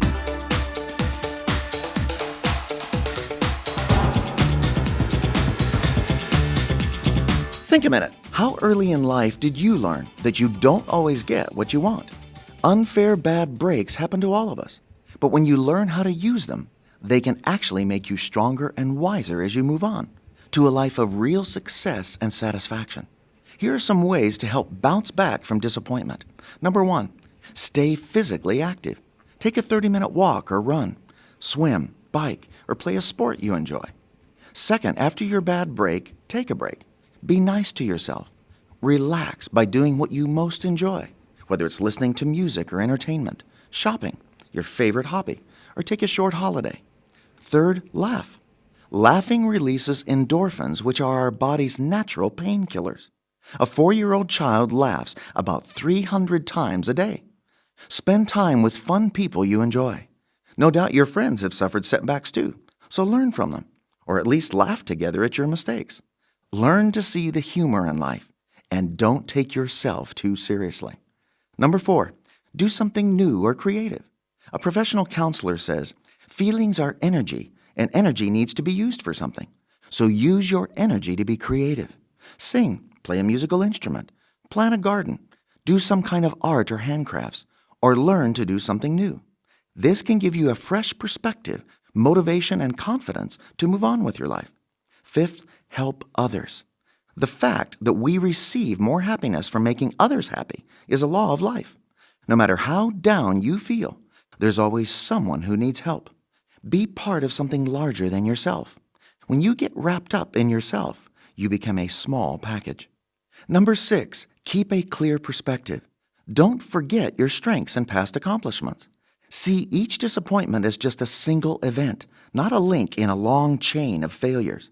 Don't let that one disappointment color your view of your whole life. 7, look for the lesson to learn so you don't repeat the same mistake and then can know better how to succeed. Finally, know that God is on your side if you trust Him and live His way. Only He can make your disappointments and losses work together for your life's true and lasting success. Just think a minute.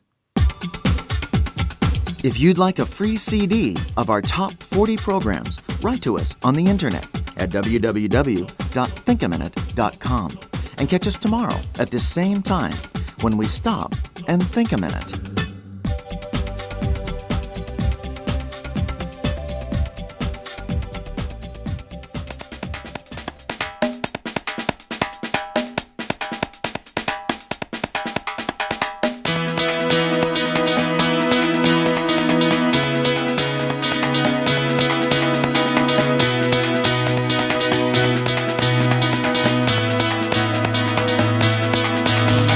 Ooh la la la la, ooh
iwa tu.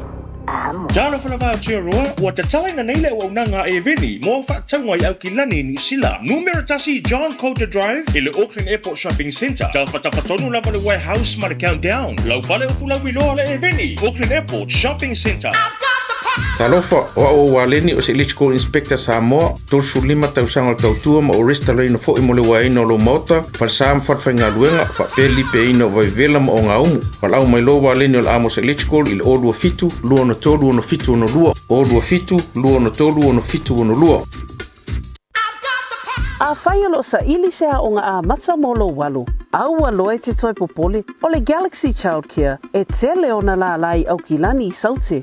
E toa tele whai a o ngā ngawaa o le a o ina le whānau e ia inga whapitoa pe a le sitala lo walu. Tolus fulu I tū la, free. A vanoa le vēna le a onga mo whemalanga inga le whānau, free. Maua mea aia le whānau, free. E ia inga whapitoa. Mo nisi whamatalanga, whafsotai le o lua tasi, o valu tolu, lua fitu, lua iwa fitu.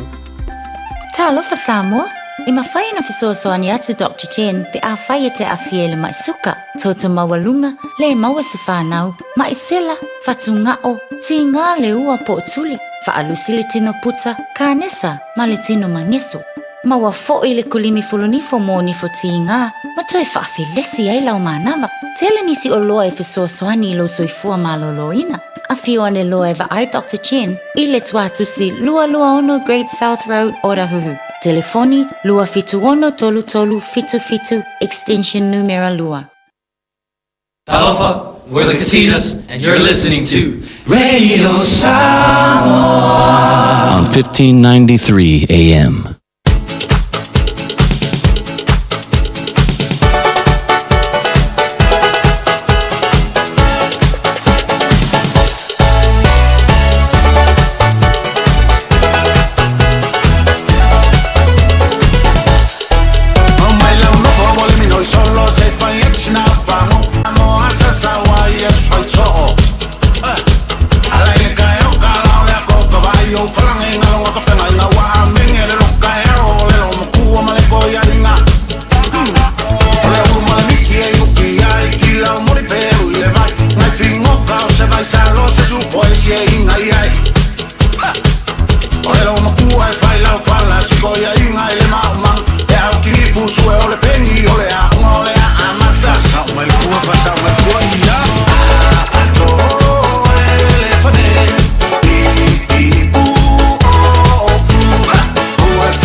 Taimi lunga la wati le watoe luas fulval minute na talea o le valu. Si mai alo whaafonga tato polokalame o aso soifua.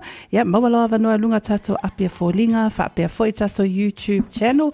Tato telefoni e te wala au mai ai o le o iwa tolu fitu tasi lima iwa tolu. Ia, mali tato emaili. On air at radiosamoa.co.nz. Ma nei a awanua nātu i nātu malu lātu nu a wā tato aso soifua.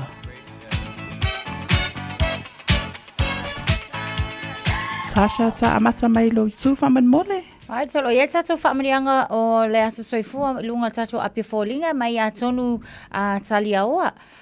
Whamani atu le asa whanau o sia o granddaughter o atoa I le aso lona ono tausanga. Manuia lo asa whanau a whawhine, manuia lo alo atu fōi moa o onga I le nei tausanga, ala lo atu Uncle Luca and Setai. Lots and lots from me. Grandpa, ia manuia tele lo aso whanau. Sia ki atu tato emaili.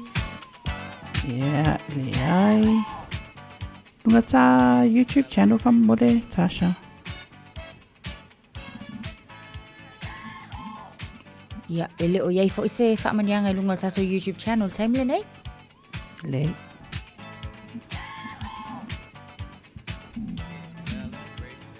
Whatalo whātu I lewa maua mai lewa noa, aso soifua. Alo soifua. Alo lava soifua tina. Ai lava moro ua manoa. Ia, sau noa ia. Eo whamanianga mo le asa whanau o la granddaughter ia amale sua tia pola malu. I ia le atua mwhaftai alo nā lofa. Wa au lia mai le nei tausanga lo wola. Whamania ngā luenga o e ngā lueai. E maise o lau au nanga I tono lau kalesia. Oe o le se te oloa I le tono le kalesia. E maise o te tono le worship team. Alofa le atua mwhaapopo nisi tausanga se tele o lo wola.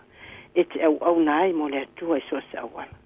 Whaftai fōi mo mea tele wa e whaia mo au.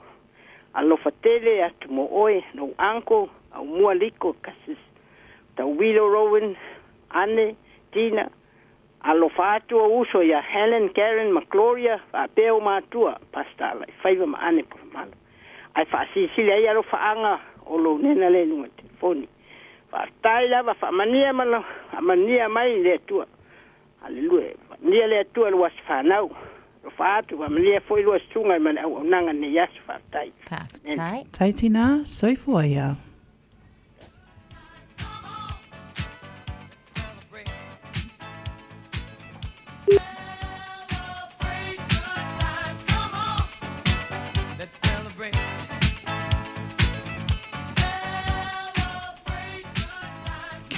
Fale pisi le asofito February lua o lua lima Tasha. Te tonu po lae, ona o nei lae soso o male Waitangi Day. Longuia tō tele o lato, ia lae malo lo teimi nei, ai lea whaina. Ia, avea ia le leo whatau wa ale au auna, mai le pūlenga, ale Radio Samoa, ma le au whainga luenga atua, ia mesi fo I ma ua nei, le a fionga le whatua ia Natasha, ia malo o nei tangata whatau wa, ni wa fulau tuli le tufunga teito taloto, ina ia whaamanuia atu oto o malawa, whaamanatu tau aso soifua le nei aso, ia manuia tele, whaamanuia le atua. Leise mā me alofa, Tasha, a le tāua tuina atu le nei pese. Tātou te oli mawhiawhia, a wā haulia manuia mai o tau aso soifua. Manuia and happy birthday to you all.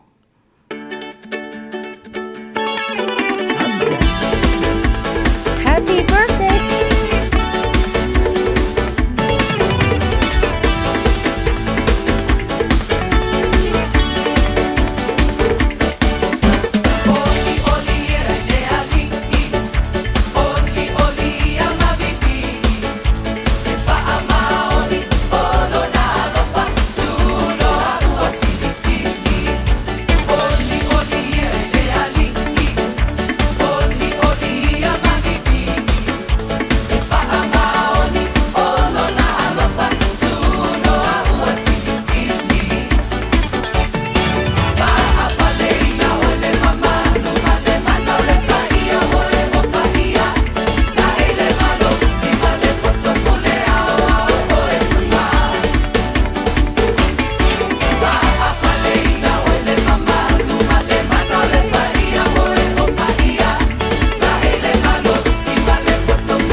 Radio Samoa. Tosilima i tu. Amo.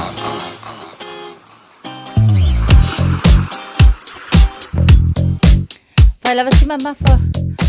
Pai si mamafa tato traffic I le vaenga le East Tamaki le nei fo I taimi o le tae ao ona o le na o loo whaonga ina fo I enisi o ta avale le taimi le nei ona o le tapuni ai o le tato State Highway 1 Highbrook Drive in southbound and northbound o lo mai ta watu o le na o loo slow lava I le taimi le nei maise le lata atu le tato State Highway 1 off ramp le na lo mai ta watu fo I Kirwan Avenue eastbound and westbound o lo mai ta watu le taimi le nei East Tamaki o le nā lava fo'i o lo opisi ia ma le lata atu le intersections with Allens Road and Springs Road. I le taimi le nei Springs Road on the southbound and the northbound o lo mai tau watu heavy traffic mō tātou I le vā le nā mai Kieran Avenue anga iane I te Irirangi Drive. Nisi nā vaenga fo'i mō tātou I nei saute o nisi o vaenga city bound o lo so longa le lei Auckland CBD matua ngao anga iatu tātou State Highway suma leono e whaapena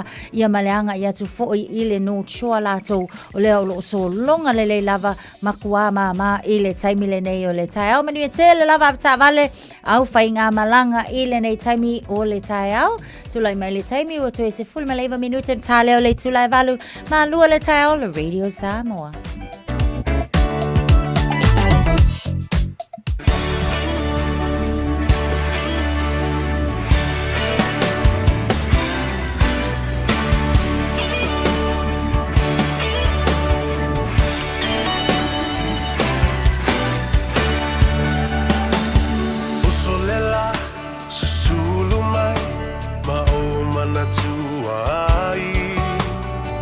Samoa le nu'u o te nofo ai Pe wha pe whea na ngalo atu o I lewa ai Samoa o le penina o te fia I ai O solela susulu mai ma o manatua ai La Samoa le nu'u o te nofo ai Pe wha pe whea na ngalo atu o I lewa ai Samoa o le penina o te fia I ai Hangi mai se matani e momoli atu ai Samoa Matalasi Angi mai se matani e momoli atu ai Hoku alofai la Samoa Matalasi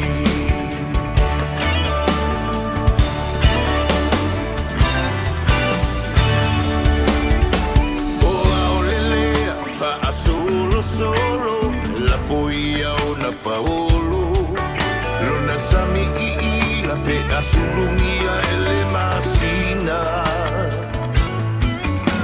Pe wha ape whea na ngalo atu o e a ita Samoa o le penina o le vasa pasifika Tangi mai se matani Se momoli Suai, oh, lo fai na Samoa Matalasi. Tangi mai se matani, e momori atu ai. Oh, lo fai na Samoa Matalasi.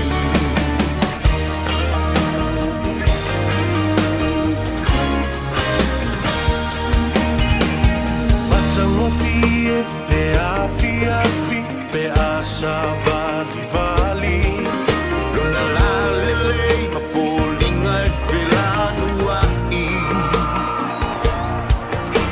Pe wha pe whea, na ngalo atu olo wingoa Samoa, o le penina o le vasa loloa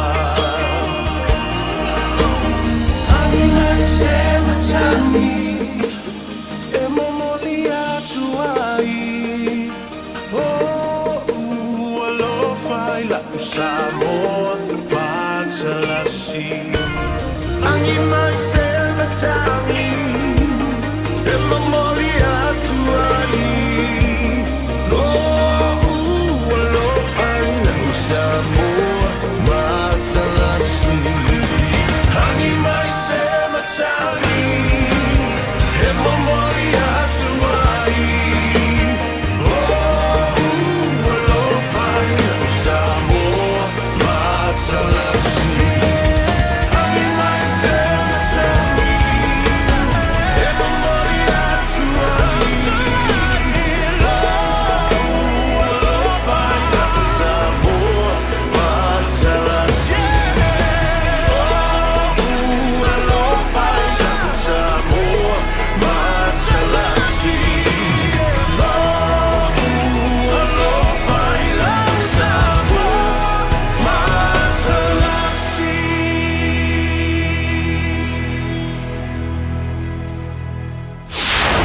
Sole, eva mali pese, malo le whafonga Samoa, malo fo ile va ile musika, Radio Samoa #1 New Zealand akoa, Simpson, Taimi lunga le wati lea o atoe 15 minute o na tālea o le valu. Tā le valu na awina atu lea o le tātou polokalame po a tātou tala fou mai Samoa le au nanga le awhionga ia ngalmalmana au tanga vai a tipi i le tātou ofisa au tū mai i Samoa. Whapea fo i le tāina le valu. I ai fo inisi a tātou tala lo whailoa atu mai i ma o le lalolangi ai mese fo i totonu nu tutua o i totonu lava New Zealand. Ia, ma o fo i se avanoa ina ia whai fo i stato fa malostino. Natasha, tai tonu o lo to tele pea ta paanga le nei tai au. O lo fa atasi mai lunga tato apia fōlinga YouTube channel. Mese foi to tele la to lo lunga o ala le nei tai mir tai au. Fatalo fatia toto su e K-Tam leo lo fatalo fa mai all the way from Germany. Ma lo lava fa aftaile mafta mai iterate awalo fa ma lo le soi fa manuia Maria fui maono na ia to ale ota ia fa aftaile fa atasi mai sene puele se ma lo lava le fa atasi mai I le nei foi tai mil tai au Pira Enelico mai ava Simone Talia te pora multalo yo ese ko fa feka ia le anga le mai Whaftai lava mo le lango ina, man whaatasi mai lunga tātou polokalame, Radio Samoa tasi lima. Iwa tolu a mo, lunga tātou polokalame o le mālua taiao, mai le ono le taiao e o lava I le tula e iwa. Ia, olo o lunga tātou apia fōlinga le nei taimi o le taiao, o li ana, ma le imi semu, whaatalofa mai. Ila wawhianga le whatua, Natasha, ia malo nei tangata. Whapea fōi, ia Mark, olo whaatalofa mai, mo moli atu I nei afu savai, beautiful savai, o lo alofa mai ai, ia Mariko tau ili, manuia tele le nei aso. Me alofa vaa, Natasha, lo fai mai, o lo iai, o lo tamwhai atu ai, il polokalame whaftai wha iloa mai, ia whapea foi to tele o tau, Toi whaatalo whātul polokalame al mālua tai au, au whaingalunga pa ia le atua, matamā, matina, mātutua I le nei taimi o le tai au. Natasha, o loo whailoa mai lunga fo I tātou tala I lunga le RNZ News. Le tātou waa leo le mana wanui, waa mai New Zealand, le asa ngoto I se tasi fo I o pito nu o tātou nu pele Samoa. A lea lao whaapea o lo lato sa ili, se fesosoani po se lango ina mai o le atunu leo saina. Mai aso talwai. Kele yo la au fai ki o foi le ngoma mai le kulang foi le tulanga tau passport foi le ko fai ngi visa malanga mai sai nga fa pena foi. A le la mai o le ai nga nga sai nga I va. O le sai ele fono tanga o le vai aso le na fata no ina le fono tanga I la tou ye le ala la fanga foi po le fio anga sa fata. Le na ye le o ye tonu foi ia le vai nga so o le la nga fa le la ko fongo ma le empasa foi o saina le malo saina o lo I tono Samoa. Le la o lo o tama fai foi le wa tala noaina nisi o tūlanga ina ia va ai foi po ani tūlanga I mawhai e Beijing morning. Ia o ngā whasoasoangi mai i nei tangata. Ai mai se lava fo'i lātou o le whiong. Mana tua fo'i e le i toi mawhai o na whangotaina. Ia o ngā sami. Ai mai se lava fo'i o le whai matua i ai le whioanga nisi fo'i o i lātou. Ona o le tūlanga fo'i le whongata. O mawha i ale ngata whangatu tau te mau ainga. E le i toi whaatangaina lava la o na whangotaina o ngā sami ia talu mai ai le tausanga ua mawai au ke tupa. So, o le tulanga la na o lea olo o iai ta ua ele sunga ia tu ia pua leo ta. O le lātou fontanga me le tatanuanga. Ina ia tangtanga i fo i le malo. Saina lātou po oani i tu e ma whai ai. Ia onga fe soa soangi mai anga ua makua i ave uma iai manga onga a ua fo i o lai fia saina le taimile nei. E tali le leia mana onga o nai tangata ia pe i tu nei o daily living. Ia po o le soifuanga fo i leo tangata ia su taitasi. Ia le ngata le na o mea o mafoi wa faa le tonu ai le ngata o le sau le tau tamau ainga le tu tau tamau ainga wa manatua o nisi nei o alanga oa e maua ai foi ma sosoani le tu tau tamau ainga o se tata watunu ai mai se lava foi e lato o alalam papa au i le afio ango sa fata so talo sia ia fai aku makali mai o foi le nga lo ai fa fom i o kalkala moa ai le ai talo sia talo foi le tua ia ma tuina tu le ia nga le tua so soani wa la lavande na fatu afa tanu ina le nga foi le ave ese na mai vai mo swau i le masino te sema so talo sia la la fa wa ia ma fai ai foi nga fa ave uma ma ave ese mai ia ese ko ia nga iso ka ko ku ngue fa nga ka ko o nga sami pe o tu langa le na Natasha pena e sauno ni tai au sa o le mantua foi o le foi vainga foi tato atu pele Samoa vainga foi le maua e tamau ainga a mantua foi to te leo lato e whaangota a le teimile nei pe ona ta ua mai le teiminga ngoto ele mana manui le awa le whaatau nuina nisi a vainga ia talo whai mo le teimile nei a whaila e lea na o le talanoa fono ai manaia pe yese unga pe yese ai pe a mai a fono tanga ai fa tau no ina lango ina mai au saina e ia le nga mal so swani tele o lato mo le tato atnu pele Samoa talo sia ia wa mana tua fo ila o le na talo sanga ia sio tato atnu e mai se lava ia lato na i compensations mai le malo New Zealand ia mai tawan e se fo le kalia ko la fo e kalia ku wa mangku la le ka alo fa por kiki kama ia e kalia ku fa mai o le famo mola matou lango i le whainga malo o fie malo i sa oilo o fie me mau ke malo talo sia ina ia foi le sosoani wai pe foi na saunua le foi mai tau atu saunua foi ele executive le na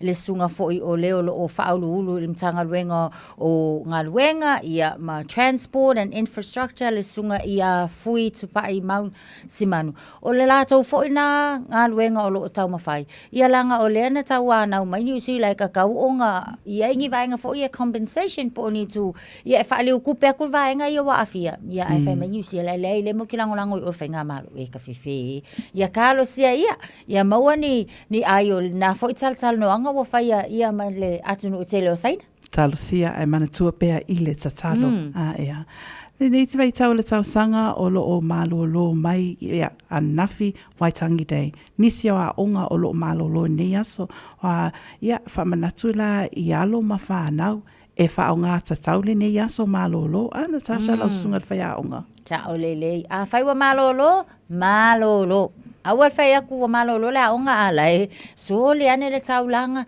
ke wa kupo ngi fongi fa ala vela ve ko lave ve ai lele awa malolo ia fai le mea onga le fale sa vali io ia lo fai so fa malo skingo ia ma so soangi ata mama sinai nai fe au ia manatua ia fa mo au mea onga wa le fa pe le fa toa matal tau sanga onga e fa le ango le iai ia le amakanga ka sanga alu moku e ka ko awal fa kamala mana ia fatuanga pe tu langa na a malolo mai malolo nga umi mai Krisimasi ma tausanga fo le asa fa manatu al polo kalame ma tuitu atu ina ia fai mea onga e ola o te tonu to te lea onga le a mata i le vai aso nei a o e olo a onga i universite o le masina fo le fa pea e a mata ai ia longo winga la o lo maua pea le ava noa e mawhai ana whai tau tusi le teimile nei a wale sa uni mata pena mo le anga i atu universite lea e amata i le masina fo o le sa o lea Manaia, ia, ia mana tua foi pena ta ue Natasha o te umalawa malolo ni aso. Whaongata tau, ma feso soani a tātou mātua. Fe au le whale, te tau ona mālosi tātou lo tupulanga talavou ina ia feso soani mālosi ia ta matina. Ia toi 5 minuti ana tālea o le valu o tātou polo kalame po a tātou tāla fou mai Samoa au ina mai le afionga i angalman mana au tanga vai a tipi i le tā o le valu. Au ina atu tātou pese le au alofa i alo mawhanau malava o le atunu o lo whafunga mai tātou polo kalame. Ia mauta malava whai ato mea onga ma fisoswani a tamamatina i le nei aso.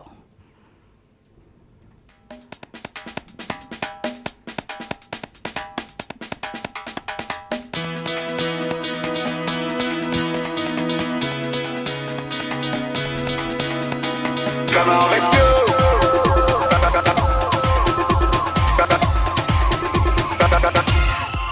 Come on, let's go.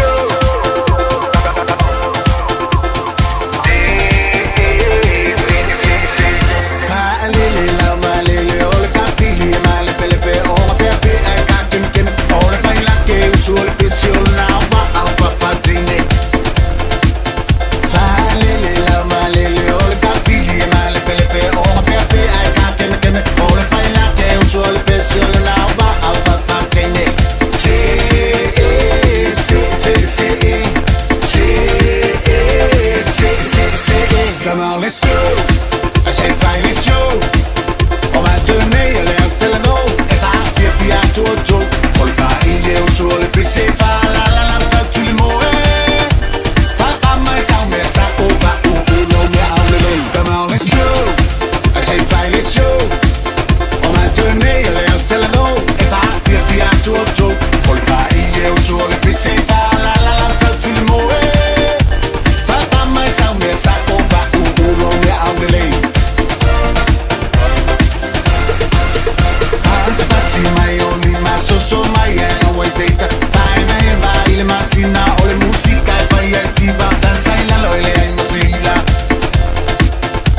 Antipati mai only ma so mai away data. Fai mai vai le masina o le musica e fai si va sai la lo le ai masila.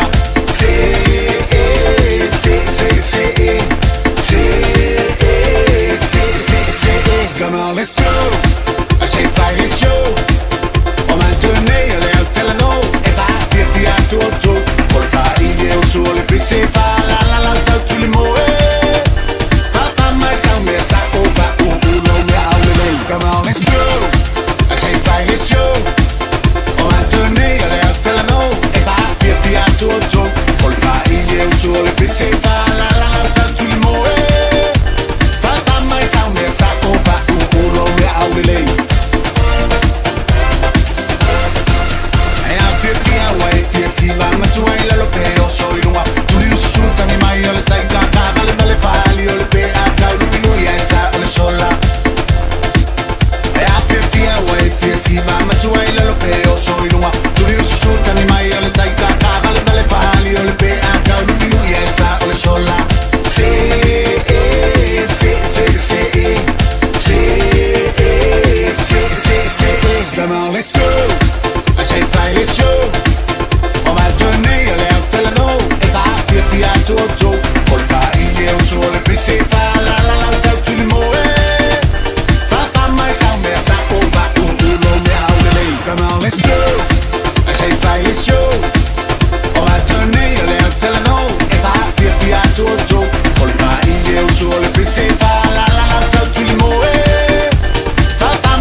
Salavalava o ua longi tau lafo aka Popo mai le ata tifanga o le take home pay. Lo e whafonga mai le sufafonga mali o Samoa, le leiti o Samoa, tasi lima iwa tolu amo. Ioi, e moni. Usi mai alau whaafafonga. Telefon mai Samoa ya so taitasi. Ua au mai amo oe ona o le langolango mai a le talofa voucher. O te whatalofa le tātou utunu, tātou mafuta, ia wafo i le tauarunga le ngā ruenga le nei vai aso, tala taulongolongo mai lo tātou utunu.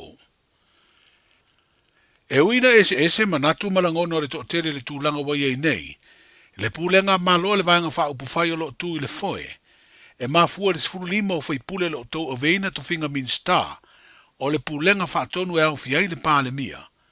Ma le lua se furu o whai pule, o le wha tua i le atua Samoa o tasi wa lātou langolongoina, le wha amuta o le toi avea masui o le lātou vaenga wha upufai o le pāle mia, ma min star to lima. Pei tai o lo mau pe le fina ngalo le tamai tai pāle mia, o le whainga malo o le wha tua i le atua Samoa o tasi, o lo tu i le foe o le malo. Na whairoa le fina ngalo le tamai tai pāle mia i le whiroa inga matu sitala le stofi, ina ua o i le teimi o fesiria tu sitala. I say whai atu lau tala ni mele ta o le minority government. E leo se mea fōu le mele ta o le minority government. Na tasi al mea ua fōu ai fōu se matati a Samoa. O le tūlanga masani o minority governments. Ona o le te leo party. E ona tu whatasi la ia leo party. E o le party au tu a ia. E leo atoa le... O le majority, ala wa le malienga, a isi party, o la tau le la whaawa wina i le maro. E tau iei foi la se tūlanga whapena al mele tupu i a tatou. O le mela le whai isi na ese o tatou. E le whape ono le teleo party, o le ese esenga o le majority party. E fai fo la o te leilo po fel tu la fono le te fai mai ei. O le whawai po le tu la fono fai ngā palot. O le tu la fono whawai. Le ma fua ina na whao ngā na whanemene. Le tu langa leo i nei. Man tua koe le man na awhape anwhape e to te lela to numera nai lo e o mai whatu le vote of no confidence. Ia o te lo po e le se talavani ai. E para ai mai toi fo I faina palota. Le ala watu mai ata ita inga I lau fioma. Le win mola ofisi. O le ale le tūlanga sa tau na wa pe o tūla fono le wa. Le atato te taia I patulanga inga te te inga malo te nei. E mwhai fo ina whape se tala. I le tūla fono ai po le tatano I le mela I tūla fono. O lau vai I tulafono, o lai pui I tulafono, I le meta o le malo, o le whaingofie, le avesina o se malo. Mai o le si foi moni mau I le namea, a pa u le malo, e le avanua I le taitai, e whai atu loa le whautuanga I le ao le malo, e toi whai le si whainga parota. So, I lau titilo iei what mafau whau. E pe e le anga foi le o le tula fono e pui le meta o malo o le malo o por faton ai sa o o le fai le tala o le mele tu pui tai o numela ma me monia ana atole numela a le si vaenga o le mato e o yesu ai ile na fo yesu apa un malo o la ia lava no e fai atu ai loa ia tato o lo e sa ili mai fina ngalo o le atu no ia pe ese ala le au bala ai tasi al tau nunga e ono o iai o le toi o e falparo le fionga le tamai te pāle mia le fionga fia me Naomi Mataafa I le whairo inga matu stala o le fito ato e maua leo se hava noa le tamai te pāle mia le au tu stala ma le au whaasara lau e whaero ai nisi o mata upu e tala noaina ma pasia e lana kāpeneta. O se whaelo inga fo I mawai ma le awa noa o tu stala I ni fesiri, I isi mata upu e fia maua I aise whina ngalo o le taitai o le malo. O le whaatali nisi o nu o le atu sa fantasa ia mai a ngā ruenga, e ave se aisua u mai le manuao o le mana wanui o lo ngoto i o latu ngā tei whale. Ai ua sa iri atu na ise fesoa soani i le malo saina. O le ua whaeloa i se li ponti le leiti o New Zealand le wheloa i ai, o ni sui o le fio anga ma sui o le ofisa o le malo saina i Samoa, ma whaatala noa ai pe whape whea, ona whaatino e saina se fesoa soani mo ia fio anga, wa a fia ngā tei whale ona o suau mai le manuao. O whalia se tamali o le itu malo i leli ponti, le fio ngā tu ia pai le toa, bo ieire nau nau ta ingo saina e fia fesoa soani, ona o a fianga mai le manuao ua ngoto ai o latu ngā tei whale. O lo tu mau peo na tapu le whangotaino o ngā samio nu o lo a fia, i le ngā ruenga lo whaatino nei o le ave sea leo suau mai le manuao. Whali ai fo i atu i ana latu talo sangaina, se fesoa soani mai ro tātu malo, e ala le mta ngā ruenga o ngā ruenga te tere lo vai le ngā ruenga lo whaatino. Ai o le taliane e lea mta ngā ruenga o na o le ofisa o le pāle mia, e mau ai se tali. O lo i eile mana onga o nu o le atu sa fanta, e whaia se lātou lava sa ini i linga ni a fianga o lātou si o manga, whapea le ngā tei whale, ona o le ngoto ai o le mana wanui. O le vai su neina whaelo ai e le ofisa sini o le fita o le pui ngā New Zealand, le mai o le vai ngalo na lua le ave se o suau, whapea vai leanga mai le manuao.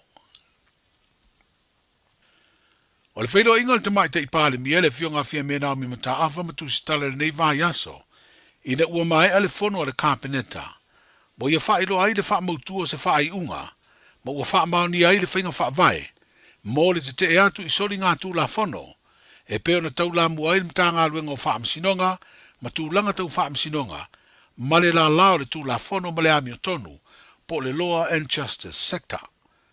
O se whainga wha vai tā ua le nei le una i ai leo le vave o na fufo wha fita auri, po ni ngā ioinga, ai le i o atu i ni tūlanga e ave ai ma sori tū la fono.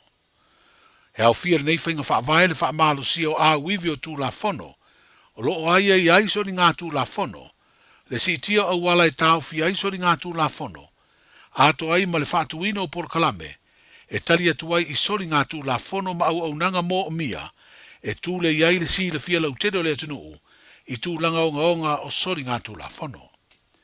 O se ngā ruenga e ngā rurue whaatasi umai le atunuu ato e le ngā te le malo, o wha alaptu butonga ma le vahenga maoti, ai wha pia fo i le pūlenga ma malu ali i ma whai pule, ia fio anga malala whanga.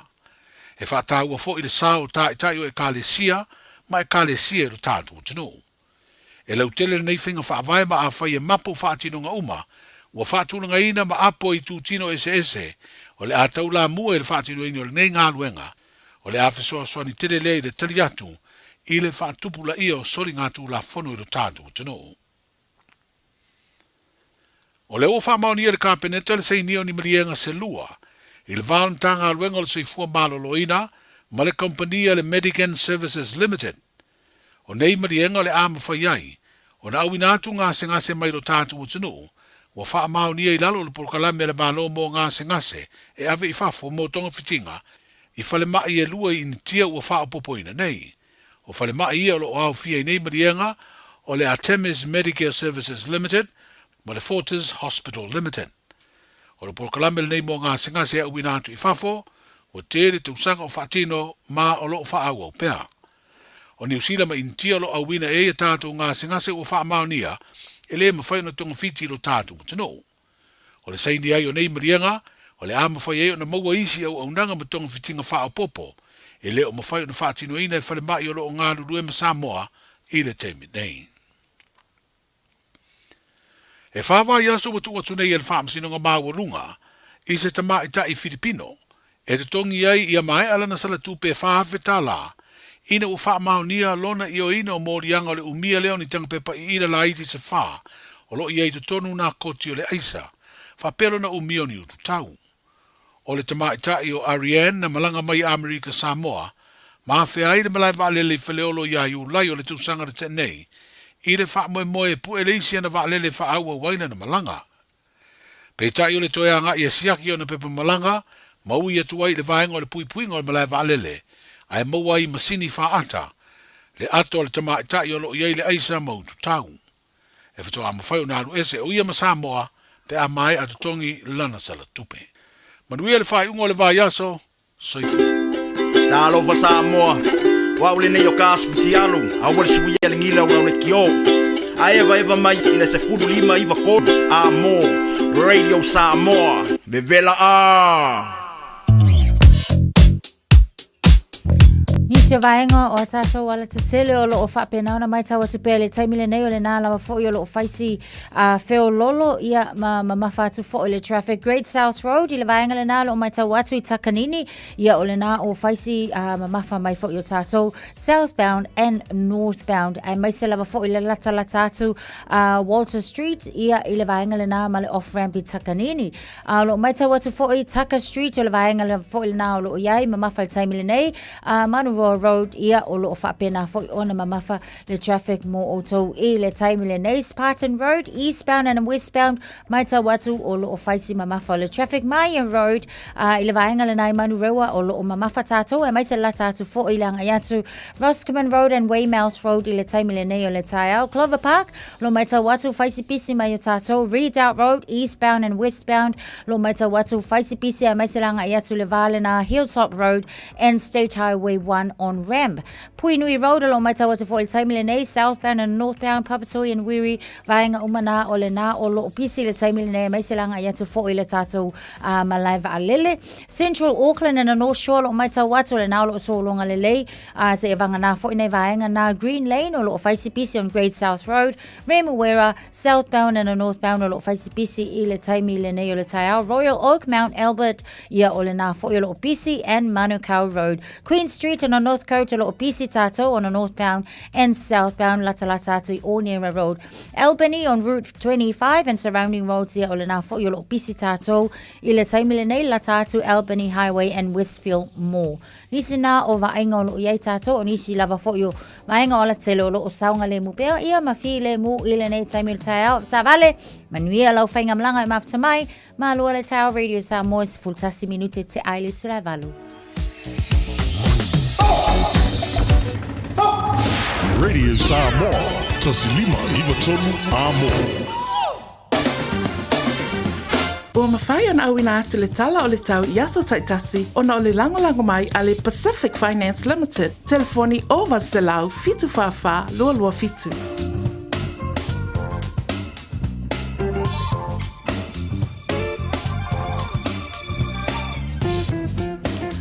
O se vaenga lata mai le tala le tau i nei lava au kilani me tato ofisa o te nei manukau ia o le maulunga le vela wha mawina e le metservices.co.nz o lo whailua mai maulunga le vela e luas fulma le 1 degrees o le maalu le awhiawhi o le ao o iai se fulma le 5 degrees. O winga o le tau pe ona whailua atu i oe o le a langi le nei aso whareile. Ia nisi o teimi, ia i le tae ao, ia whapefo i le awhiawhi o le awaoa i le tātou tau. O le aso a tae ao, le aso valu o Februari, o lo whailua mai o le maulunga le vela wha mawina, luas fulu ma le fitu, whapena fo i le maalu le awhiawhi e se fulu ma le 5 degrees. Ia molanga i atu mo le tātou weekend, tala fia langi le aso aso tōna i atoa, anga i tātou aso sa o tō uma tātou uma lava anga i le mo le aso sa pati tala fia lo whailua mai mawalunga le vela lao o iai luas fulu ma le 1 degrees se fulu ma le valu le maalua le awhiawhia le ao o iai degrees ai o winga o le tau o le a langi le lei nisi o taimi o le a to oluti munga ia o le tātou tala lata mai le na o le tala le tau e fesosoani ai ma o polo kalame le nei aso whareile ia whapea foi le anga i atu le mamalo le atu nuu mo le tātou weekend ina ua se furutolu minute e te ai le valu. Ua loa le tautua le Pacific Finance in no ngā tupe mo so se wha moe moe ma liu whai poiponga aso whanau sa whai whai ngā malolonga ma so se wha lawe apa laine lo le pacificfinance.co.nz pe wala au le oval sa lau fitu whawha lua fitu e talo sanga sauna no ngā tupe i le bao le 5 se lau tala ma le lua se furu hawhi tala e lua minute whai lau talo sanga online www.pacificfinance.co.nz ai tasi le tu lai wha tali e se tali e iai ai inga whabitoa pala au lo le Pacific Finance Finance Limited. Ile oversalau fitu fafa lua fitu. Oversalau fitu fafa lua fitu. Mana ia a Natasha tātou tala fōu mai Samoa. Ia tātou te talo pēr ma tātou atunu pele i Samoa. Ia me se foi tātou umalava o lo alala ma i nei i New Zealand. Awa foi nisi foi o tala lo whailua mai. Ia la tā ua nei tai au tā ua le tātou vaale an manu anui. Ai tā talo pēr ia manuia le tātou atunu pele i Samoa. Whai na misi le tātou tala fōu le nei tai au i le valu. O lo maua le avanua. I le se fululua i le awa uli. Ia e whapena fo ina nei i le fitu le fiafi. Ia a olo o maua lava, so se taimi lava e ke aluwange e lunga kako YouTube channel. Ia ma le tātou a la leo fo ipo o le penga te whailangi a le Radio Samoa. Maua maka manga le kai nga misi. 24/7, maua le awa noa so se taimi pe ona. Sau noa whatua nei tai au i oe. So se taimi lava o lo maua i tātou polo kalame i luasud whaafitu 24/7 e mawaile avanoa e te mai moa masila sila ma whaafofonga ai ia me se foi a tātou talafo mai Samoa po tātou talafo vai whanua e mawhai o na maua le avanoa le malo le atunu ia ai usi mai ala whaafonga Samoa lea ua se 5 minute te ai le valu tātou polokolame o alanga upu.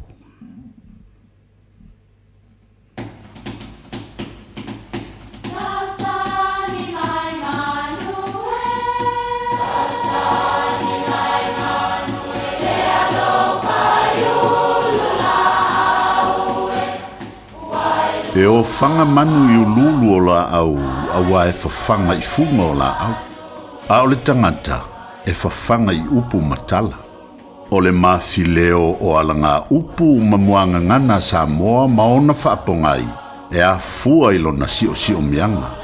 O lona lea sao i le whaatufunganga o le iloa whaale aso mai le tautua se ia o ina pule.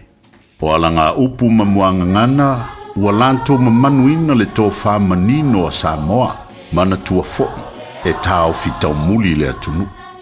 Ua fatalunga, fatalalo. O upo e maua mai fata e tu wai tā mafa. A la watu ia tā mafa a tele mea manta i le fata pito i lunga. Ia ona tuu lea i le fata pito i lalo. E masani o na waia fata nei i o tātou tū noa po o mukuka. O upu e whavi vi ai le maa au ma le milu sia o se tasi o le tātou mafuta. E whao ngā i taimi e tau maa vae ma momoli ai se whaafetai ia i lātou na tausia ma waaia le whainga malanga. Se ua malie le teuteu ma le whaaloalo. O lea ua fatalunga ua fatafo i lalo i lau whaaliu ma lau tau maa au. Manuia lau whaasau. 24 hours a day, 7 days a week. Radio Samoa streaming live on www.radiosamoa.co.nz.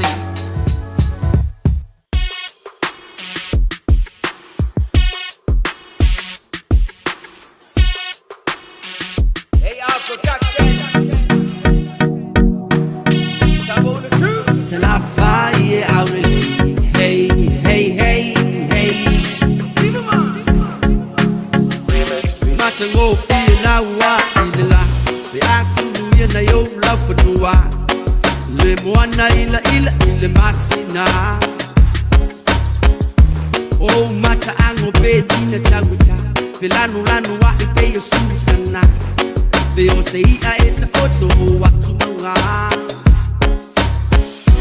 sai tele tonu yo mi ma nesuma tama puta Utele pelo yate ole lava sute yo tua oila umasima. Automoti no au bisia. Oya ole ma we papusa tawo. Never mind la yo no mutule. La fa yo no mutule lava le. Ba le lo fo ile ya. E ma fo ile fuli malesia. Never mind la yo no mutule. La fa yo no mutule lava le. Ba le lo Hey, hey, hey, hey. C'est la faille Aurélie. Hey, hey, hey, hey. tua malau manganu o tu mau pe fava mau e mamalu lava ono Yesu fa mole mole fai ma vai su le ai si sta si polinga mata e pele lava oilo fatu fai uangalo ya oile alufa male loto mawalalo sauko ila sau fa ima io au fa se fai le alofi amatai ole nu fa longo le se fai mai o se upu if a mile lo le yo lo mutule la fa yo lo mutule la vale va le lo fo ai le ya e ma fo ile fuli male sea if a mile lo le yo lo mutule la fa yo lo mutule la vale va le lo fo ai le ya e ma fo ile fuli male sea hey hey hey hey se la fa ye out hey hey hey hey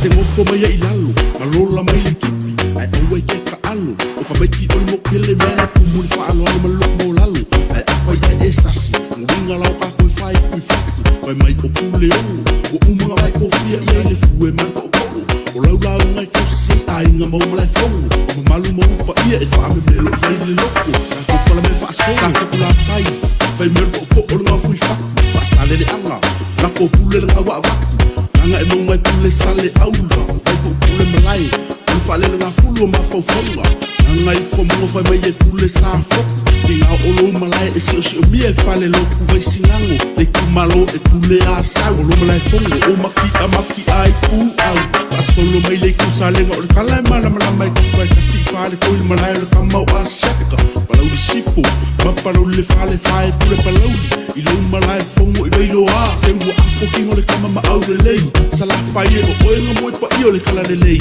mi mikai le loko fai ma sei wa sa fala le lei le mo fai ma fai la sala fai au le lei if a mile lo le yo lo mutule la fai lo mutule la vale va le lo fo ai le ya e ma fo ile fuli male sea if a mile lo le yo lo mutule la fai lo mutule la vale va le lo fo ai le ya e ma fo ile fuli male sea hey hey hey hey se la fai out le hey hey hey hey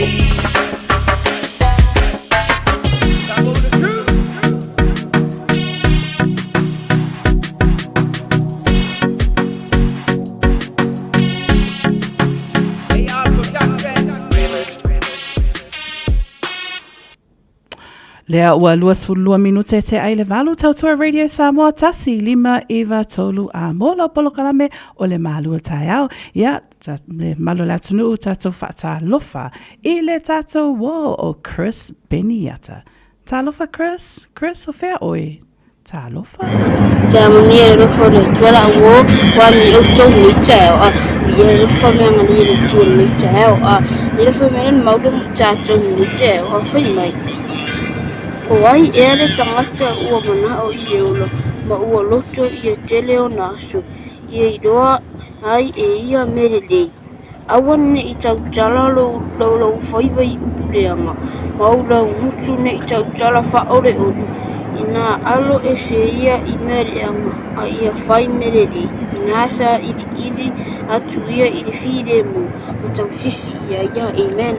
Me whamere whamahalo si repula o ngā mo tātou ni tau, a whamere, whamere, whamere o aire tangate ua mana o ire ola, ma ua loto ia tele o naso, ia i loa ai e ia merere, ano winga li whiun, o whesirere, a li whiun, e tau umai ati tātou, ua whamere, mai o ai e are tangate, ua mana o ire ola, whamere fu, ma ua loto ia tele o naso, ia i loa ai mea, i loa ai merere, ia, ano winga li whiun, whiun, ano winga tātou li whiun, tai tātou, tai tātou, oi e tangata mana o ideo a rono winga te mana umai i o tatu wala whai mai fo ma ua loto i e tele o na soa di whina mai fo i e idoa i mere e roa I mere le ia no winga la e fimana ona e te umi na e ona e ola ari fina ona e a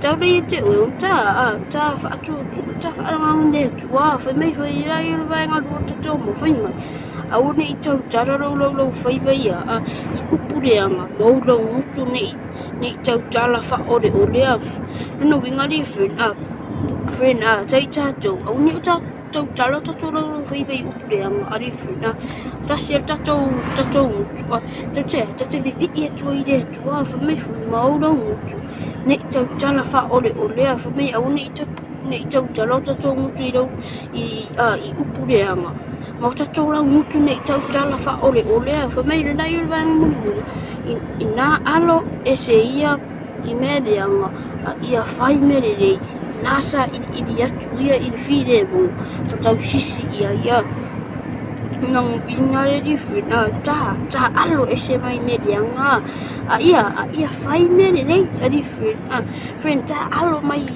e se mai mereanga ri fia e tau ia tātou whai mere rei whai mai fo I nasa I atu ia I whire mo tau sisi ia no me nei tātou sa I whire mo tātou tau sisi ai ri fina friend I tātou mauna mo tātou ni teo family tere tore tu mo tau place Mara friend nei aso fa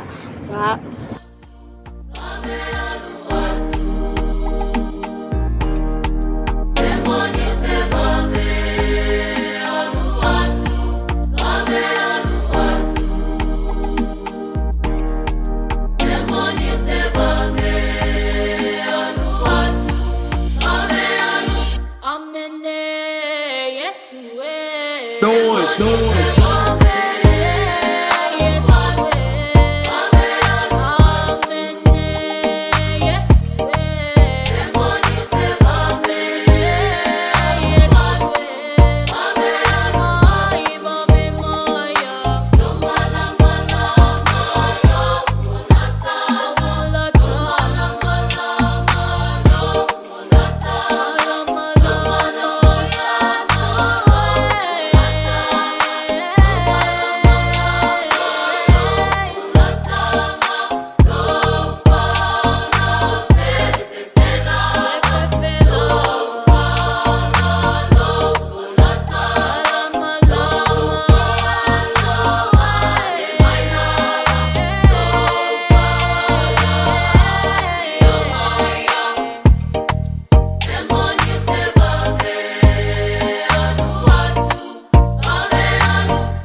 Langa se ita wa'asua Awawa umauti noa Ole uso monita ua Ole uso monita ua Ua mana ya mutana Muta tautu ulanga Mawa ufotu mwa Ole una fa'alea nona Sawi aliwo Moya periso Moya periso Sawi aliwo Moya periso Moya periso Sawi aliwo Moya periso Moya periso Sawi aliwo Moya periso Moya periso Matala Usuleama Yesu oletala Uleama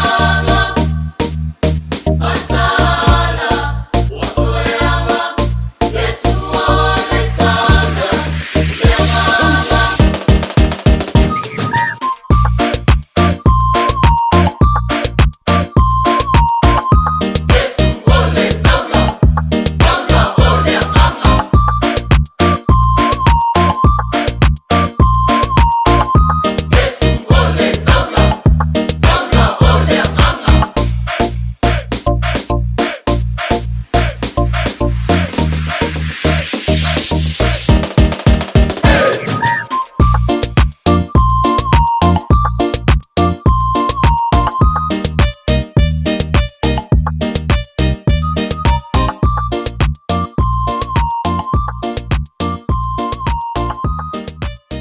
Talofa, this is Pat Lamb, and you're listening to Radio Samoa, 1593 AM. Jana whanawha roa, ua te talaina neile ua unanga e veni, mō whaatangwa I Aukilani, New Zealand. Numero tasi John Coulter Drive, i le Auckland Airport Shopping Centre. Tau whatapatonu lava le warehouse ma le countdown. Lau whale ufula wiloa le e veni, Auckland Airport Shopping Centre.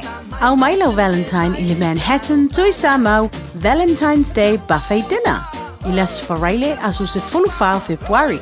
Te tala whai tutoa mai le ono le afiafi, ai maua le tau mawhatanga mai le fitu le afiafi. Whaafiafia i le pō atoa le whaili a le Tui Samau Band. Na o le limas fulta la le unfale, ai te fiu i te tau mawhai le afiafi. E te tala fo i le bar, le Manhattan Tui Samau, i le iwa whaatasi a Dominion Road i Mount Roscoe. Ma le lato Valentine's Day Buffet Dinner. Whai lo sau booking ya Liz i le olua tasi, o iwa tasi, o fitu o valu valu.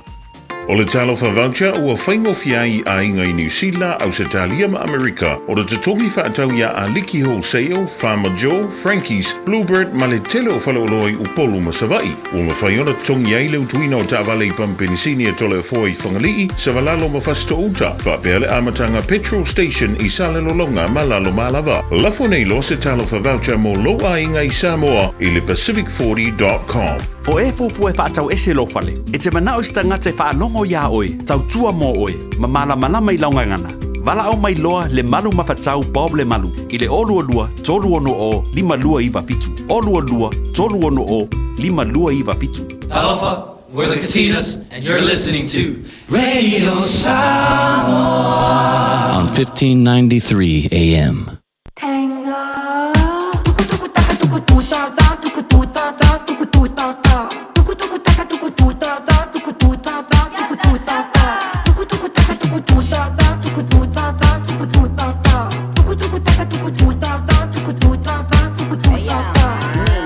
Soy Trini, everything the man have that a for me. Donde este el dinero papi give me. Pretty face, every girl can't see me. Me not pretty, so me do my little shimmy. Fat but the waist still skinny. I'm so good that the man I get clingy. I'm even weak when I do it up the Henny. Desmond has a barrow in the marketplace. Molly is a singer in the band. Desmond's sister Molly, girl, I like your face. And Molly sees his as she's taking him by hand. Oh, bloody, oh, blada, life goes on, yeah. La, la, la, la, life goes on. Oh, bloody, oh, blada, life goes on, yeah. La, la, la, la, life goes on.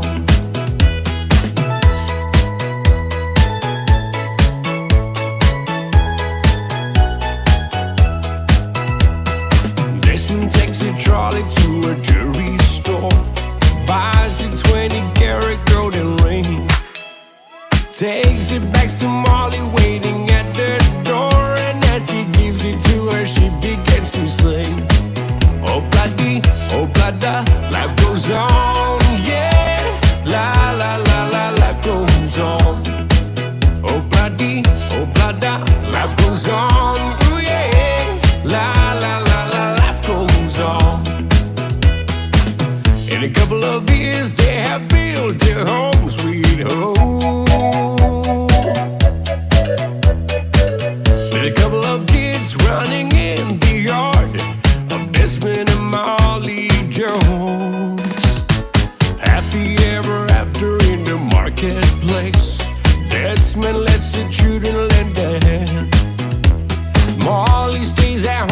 was her pretty face, and in the evening she still singing with the band.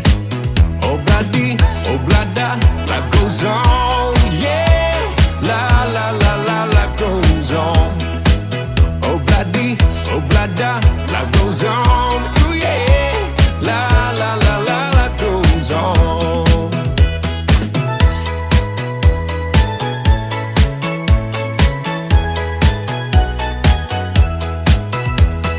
Desmond has a barrow in the marketplace.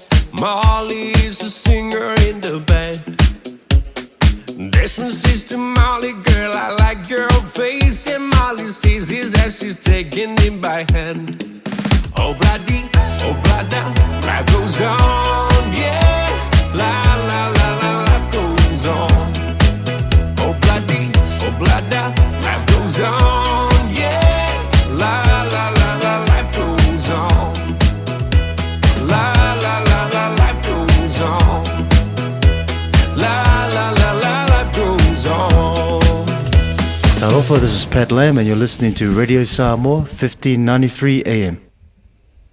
Sa me taimi le tatou wate le o tolu sifuma fitu minuta te ale tu lai valu fifi foi la nganga le nei taimi le tai au le foi wa fata simail to fa ya so alo ya wa fol tatou taltala noanga tatou wa lesi moso oi ile nei foi vai taimi fata lo fata malanganga fa alo i lau to fa so alo le nei tai au malo le sai fo manuia ya langi mamata sia fa pe foi no fata lo foi lo ru sa se lua nei tai au i wa lo wingo lai ai wai tangi ta vai fa felo I fo ile tapo ingar tato tunu lo kapo yo ko fa vele aso me de aso me ser ko ora po me ko su po ele ya kai minge de ma fanga ya lo marulu e ro mo vinga ko o me vembe ko ingar makongu fa pu o kuri vai ya inga kuliva ya la ngai mau asinga selengi o sa o al na mal silina ya saltone le tau sa mau fo ya lo to fa ma se fo ya le tau si mala nga li se malo longa le fo I la so na fe pe fo na ya o tato ma futa I fo I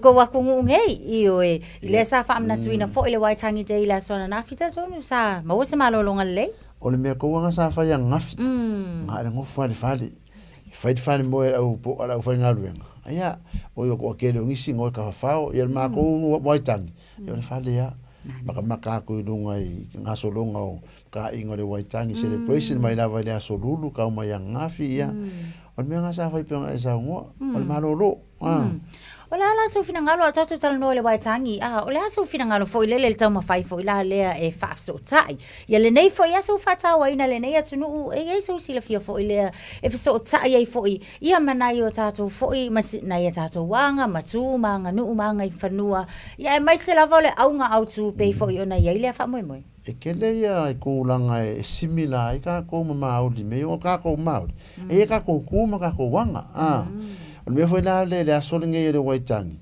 ia pe fa piko la so maulti e donga lakia o le tasia o ko ngu mai ngi sila le fa ungo november le iva dima te sema ya ngwa februari o halu ngai waitangi te kai mi o fai pula kai ko I o tara o se anko la le sai fi o tala leta o ia sa pe sa kai fongo I o tara ku mai le fai pula le pole la so dulu a ka su kas mo kyo ngai o le miska vai fa fongo sila kai milia o ton me kino na ku ma lo national party pale mi ma lo timpo ma ko ke ero lunga ya fai fo de ye pela ue ura fala ai u ki kala ka mo reverend ma ko e ka fa mo ko ngu fa o kai cosa inga fangore fai ma ko ki mo ko voida ko ka yo ura ko fangore ya lu ngai waita o le mela ma ngai ke mo ko ai ngasol vai fo ko asa ngai nga fia de wadunga ma ko news na fia la eu su mo le pesa ko le voya ta mauli o le unga malo ngo fa tal mekinen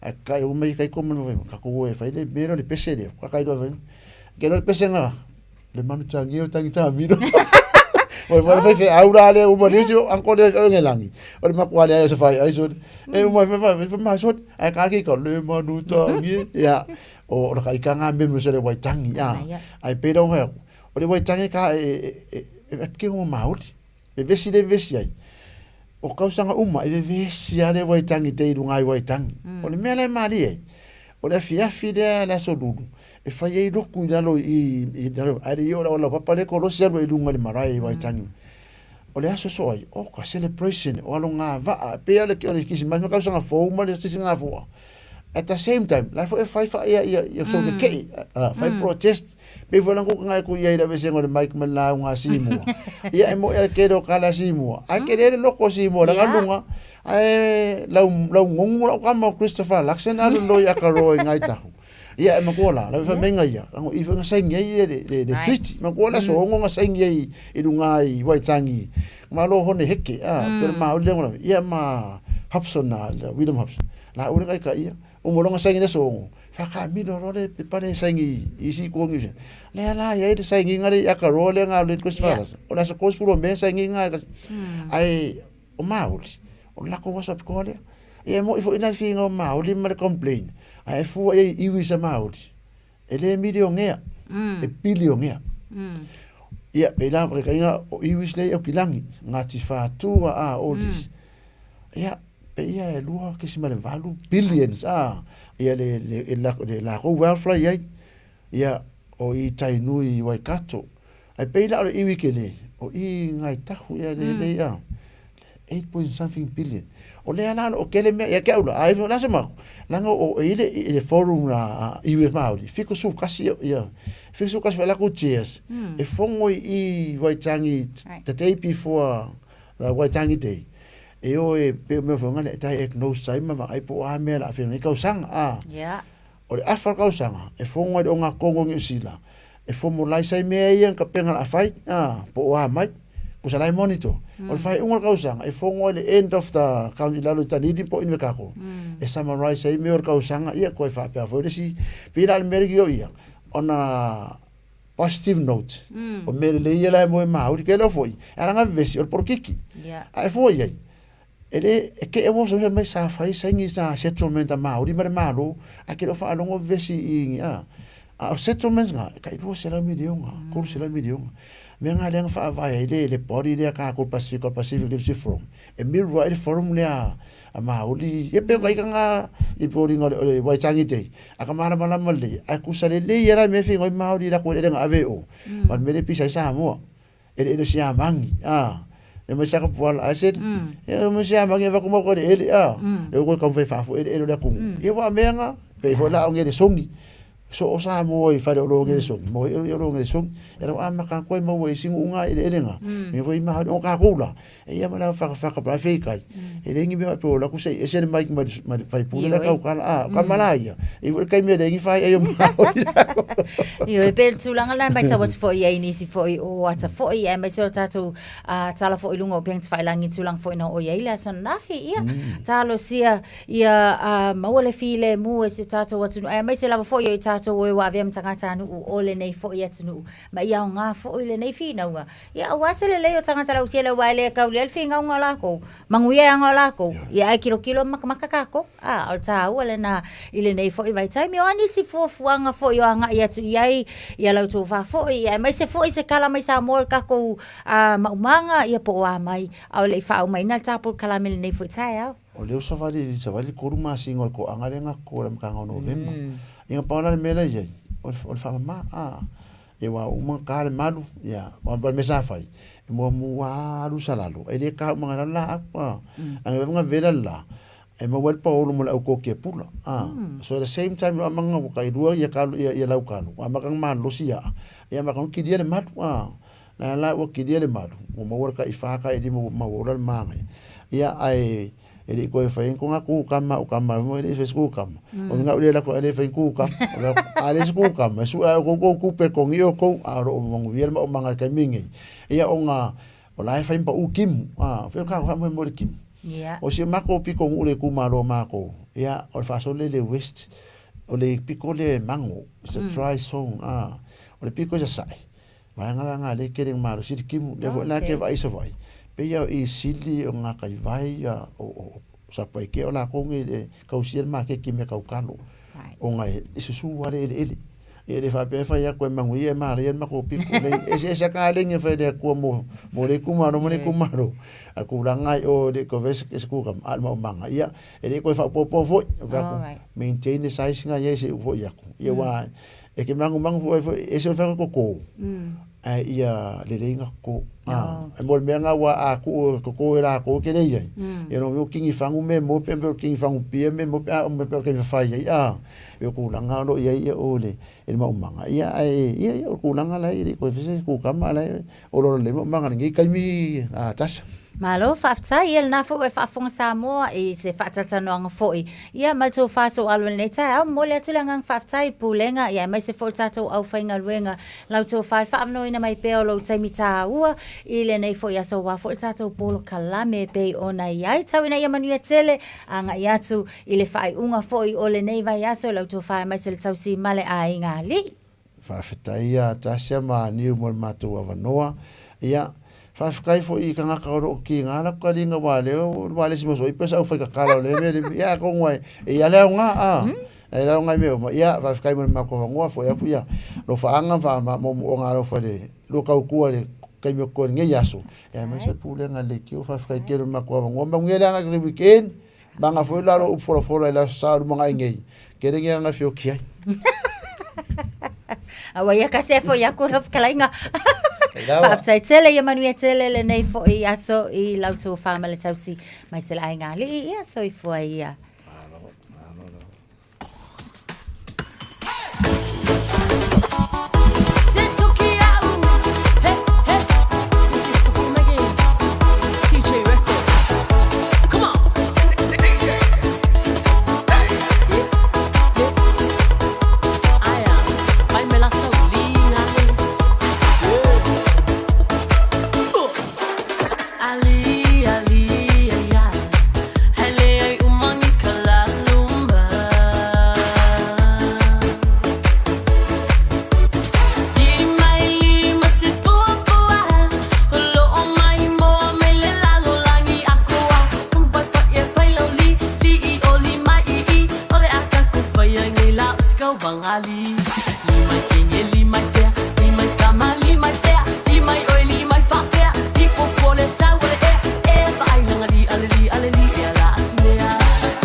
Tai mi lunga wati le o tue se 10 minuti ana tā leiva a wina atua tātou tala vai whanua I le ngangana tātou ngangana lava sa moa e pele tātou ia mai se foi o le asuia le nofua maliu mai matala au mai le whetalainga ia tia a wā foi le tātou polo kalame o le Fia show ai Fia le anganga I le nei tai au whaatasi mai lunga le tātou polo kalame mai le company o le Digicel Pacific le awhionga ia le au pepe tala i lene o lo lunga tatou le laina i le nei tae au whatalo whatuai i lau wawhionga ma lo soifua manuia ma lo lava tautua i le nei vai aso atoa.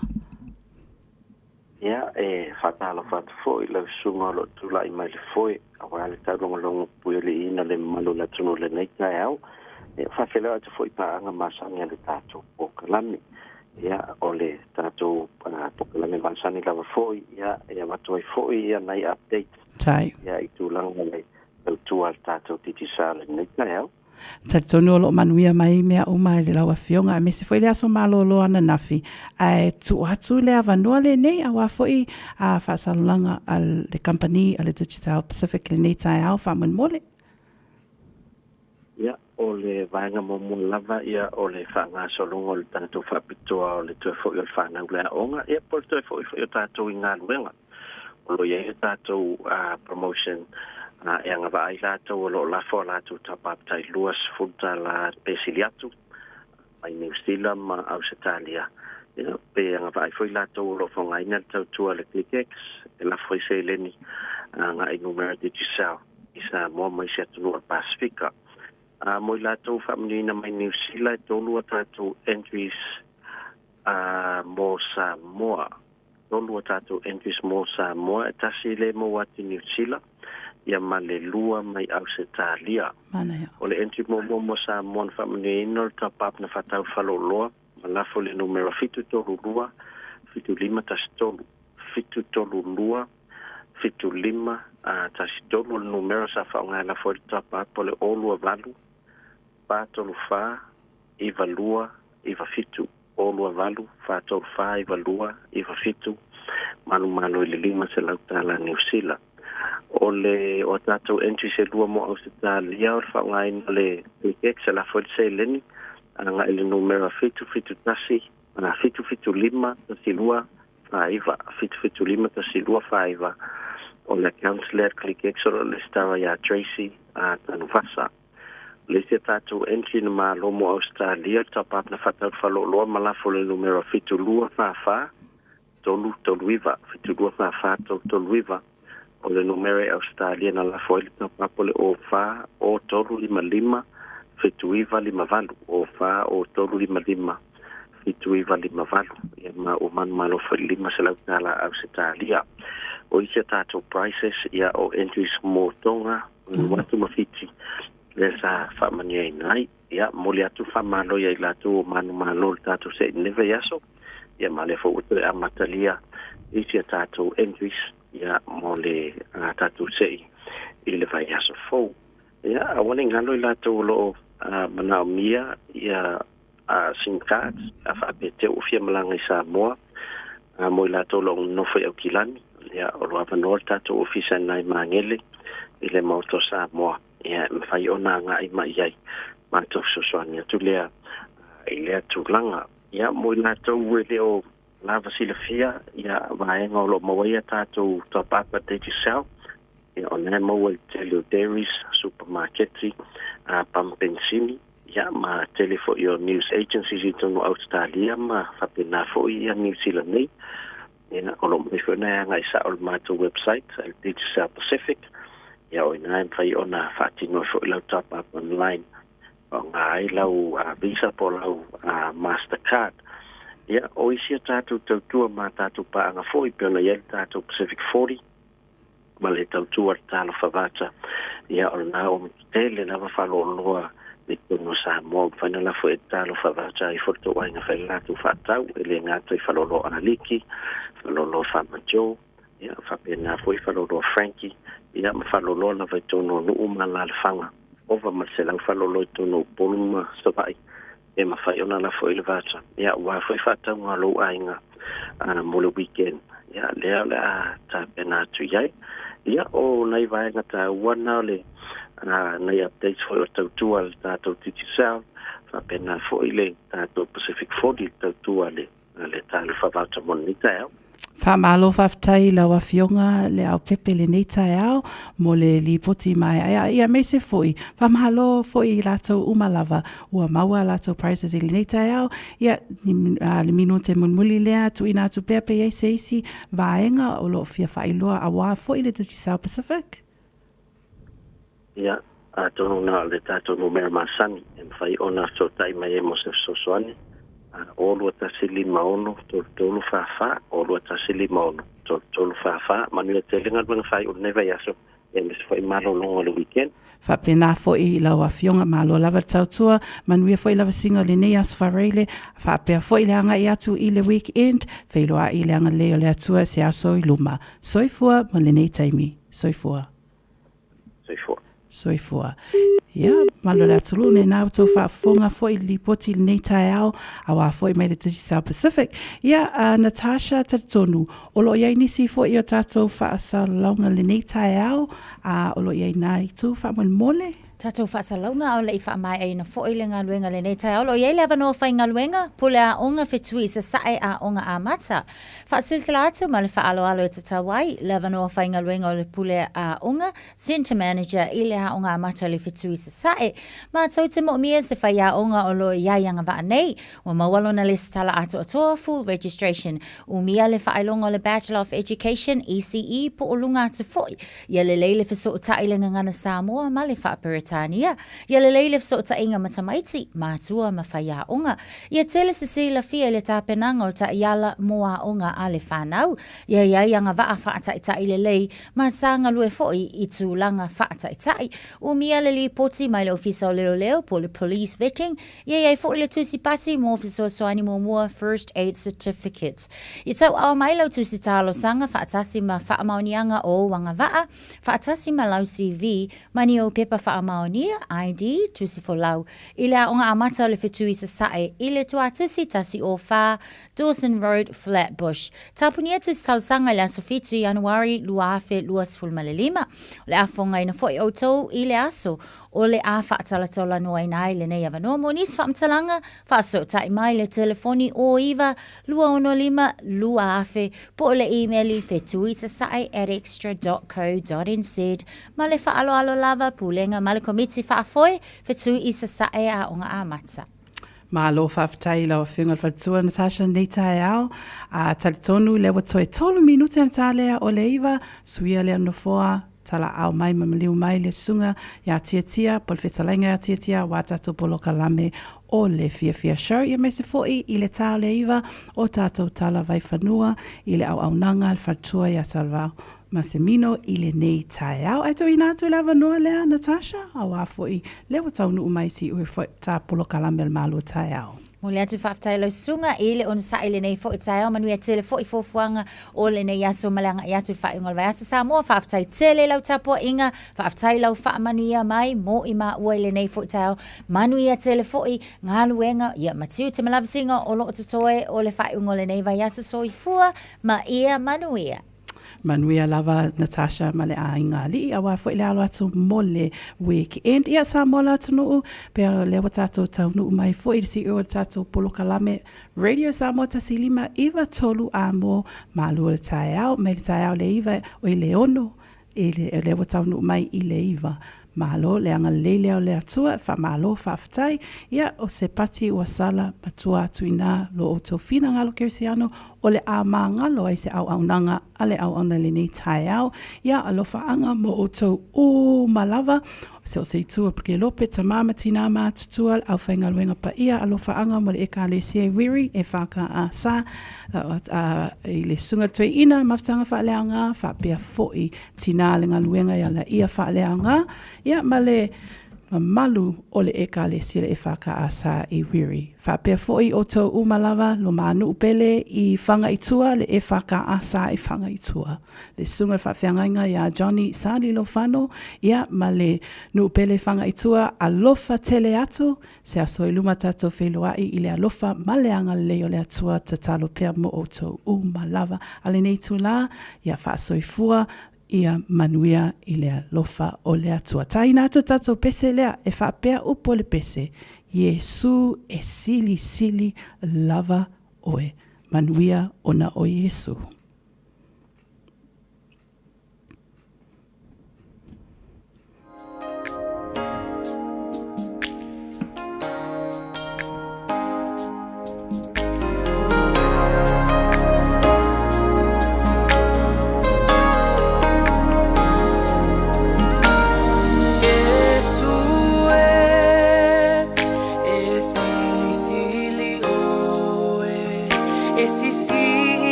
toli maya oe o te tau o e toa tasi matou te ifo atu ai ma tau e pa ia oe Yesu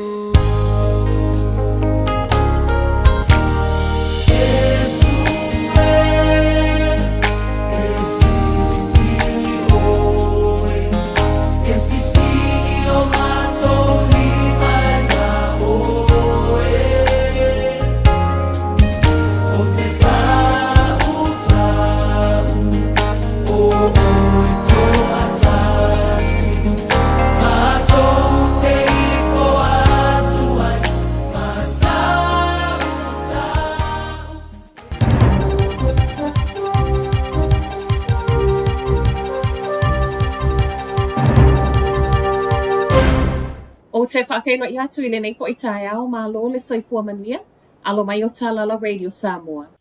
Ti ngā ina manu anga o le ali'i waiai nei mā fua mai ona o fe ese a inga I lunga o le awala tele. O le wha o lima le nei le nofuanga I paka I ta avale le Woolworths I laua hari waino I o mata I le pō le aso lulu. Ma o lewa wha atalo sanga mai leo leo I nisi na wā ai pe I loa fo I ila wana misa e vave fe so o ta I atu. Whaapea tupo lo matala le supermarketi ma e talitonu leo o leana moli mawina I le to tele. Luas fun malitolu tau sanga o le ali'i wa moli nei le wha o manua. Ma o le soe tu la I luma o le wha msinonga wha I tu malo I laua hat. O le taavale na ave e le ua molia o le afo ina ave wha malosi e leo I lea po. To alua tangata mali liwa na po I lunga le ala tele. Ma o se tasio nei wha lave o lea na awhane lava le ono I le tae o nei o lo poloka I pea ma awala. O le wha lave mua matu I ana tupu I lunga le motorway saute o Aukilani. Ma e to atasio lewa maliwai ma isi tangata o lo ti ngā ina nei whale mai. O le ana tupu I le te o le lua I le vaveao ana le ila mai lea taini e o mai le te o le ono I le tae o nei o lo o a fia pea feo I ngai lunga le motorway saute ona o lea sa te apunia. Whaamaunia fo I leo o le umai o lona soifua o le ana maliu lava I le ano fuanga a o isi o le ana whaana tina tiatu I whale mai au kilani whaapea miro moa. Ai mo le isi le to alua I tangata mali liwa na po o le ana so ai le taavale a o savale I lunga o le ala tele.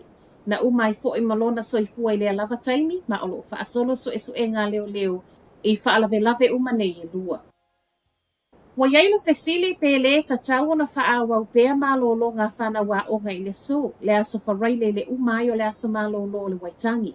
Ma awa talafowe tu sa mali se fulu lua o ngā leolo o whaawau pea mai le so malolo ngā whanau. A onisi wa avea le so maso e mo na o whaia o ngā ai malolo pea whanau. O se fesili wa sa wai ewi I saunoanga le minister lango o a onga David Seymour wa tatau ona una ia le whaamalolosi mai o whanau ia o ngai le nei tausanga. Ma ia whaamuta nei loa aso mo na o whaia o ngai totono o kuata ta itasi o le tausanga. O nisi o a onga watoe moli mau itala le tio whaavau malo ani usila. E mauti noa lava le to o tele whanau e toe fo I atu I le so. Ma e sili ele toe malolo o whanau a o ngai le so. O le tele wa onga lo tāpuni e le so au fiele te lo kolisi e le ngate au kilani a whaapea kala I steti. Ma ese mai a onga le malo e whaapea fo inisi o a onga tūtua tasi. Paita wafe na whaatasi tasi waitangi ana nafi a o whaamanatu e ni usila, le se lau valus fumale lima tausanga talu o na sainia le nei maalienga. Sauninga nei ana nafi e lei a waien pa le mia Christopher Luxon e pe ona mua I whaeilo mai a te semo le tausanga talu wai. Ma o leana ia talia ina le vala au lia mai le nai tahu I akoroa, ma o leana whaatasi e malakova na Sili, Cindy Kero. Saunoanga le pale mia na nafi na ia tā uai, e tā ua le ngā lulu e whaatasi o le malo matangata maoru.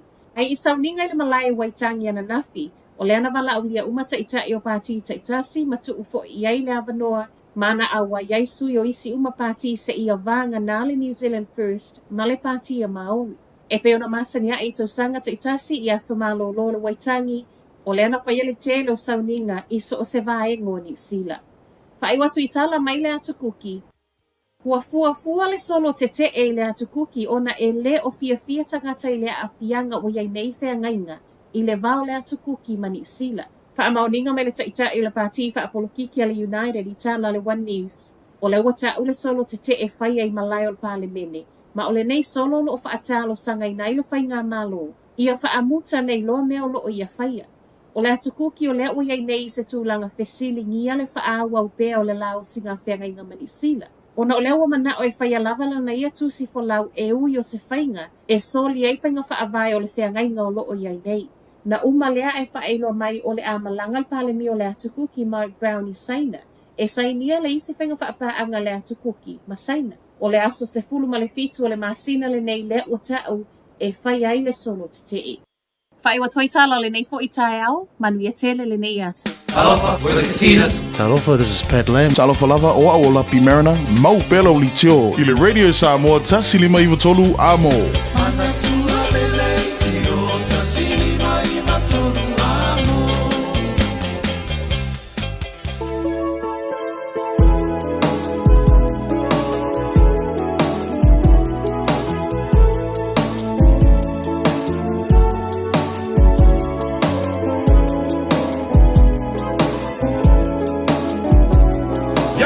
Y'all know the name. DJ. Dang.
Ua mawhai ona au ina atu le tala o le tau i aso taitasi ona o le lango mai a le Pacific Finance Limited. Telefoni o Varselau fitu whawha lua lua fitu.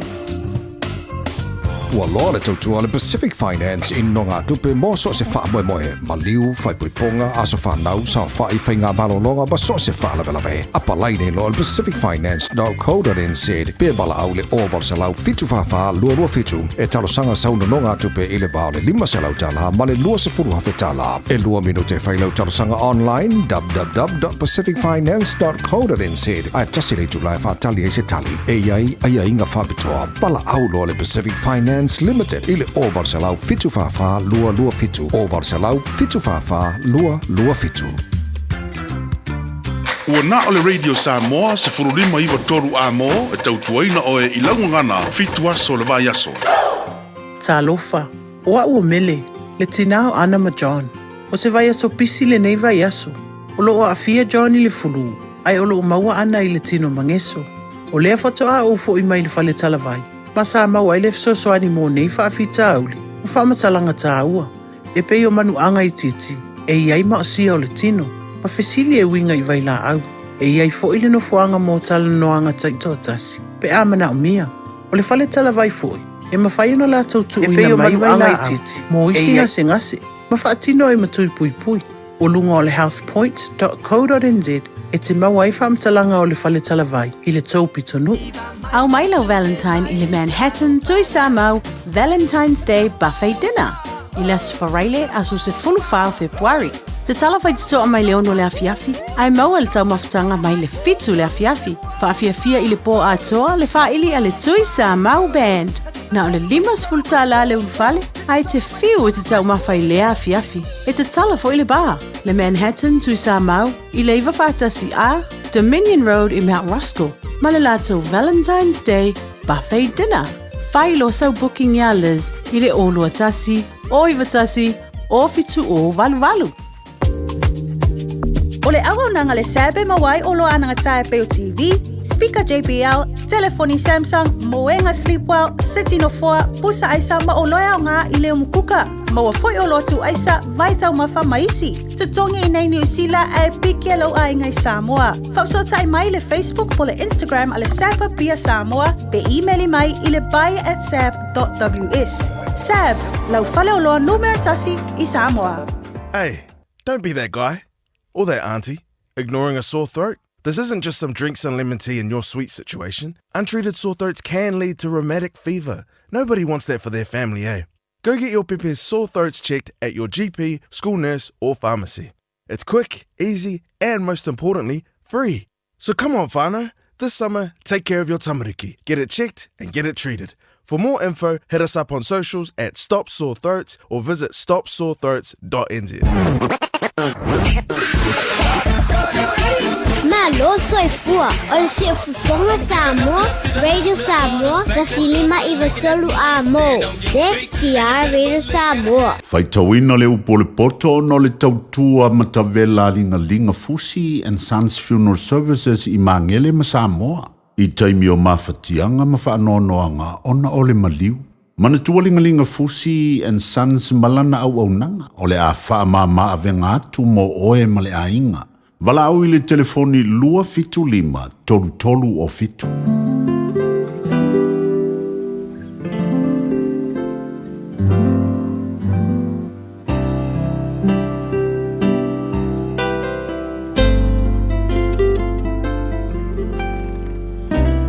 La watali e.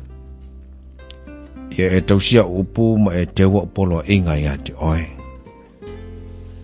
Ia e tausia polo inga e te olai. Ma utula fono e pei o lo tamata mai mata. Ia e fusia i o tamata mai lima. Ia e tusia i le papa o lo loto.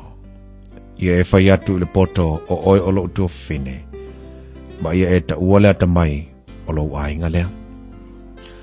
Ina ia leo leo ia te oe alfa fine ese. O le fafine ese na te wha o le ole ia na upu. Awa o le wha malama o lo ufale. Na o baba aia tuai i le mea wha mata o penga. Ona o ba aia tuai lea i e whaingofi.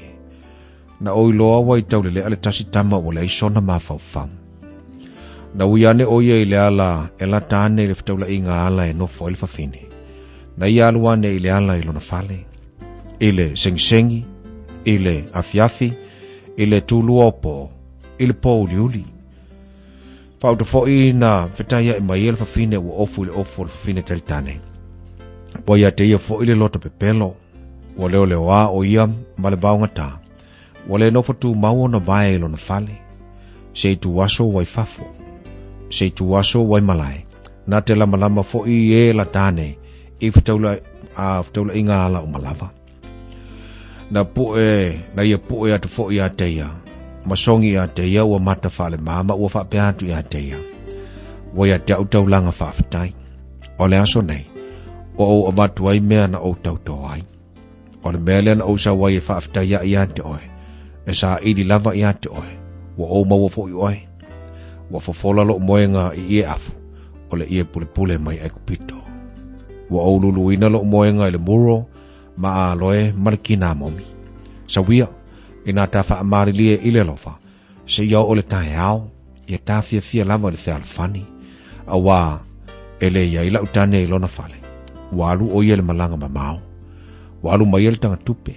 E sau o ia lona ainga le masina e whatu awa aia. Na ia whaasese ia te ia le tele o ana tongwhiti. Na ia tō sina o ia iona lau ngutu wha ole ole. Ua muli loa o ia ia te ia. E pei o le povi walu a whasia. E pei o le vale walu ila o inga o nonoanga. Se ia ati le ui lo nate. E pei o na whaavave atu le manu le mailei.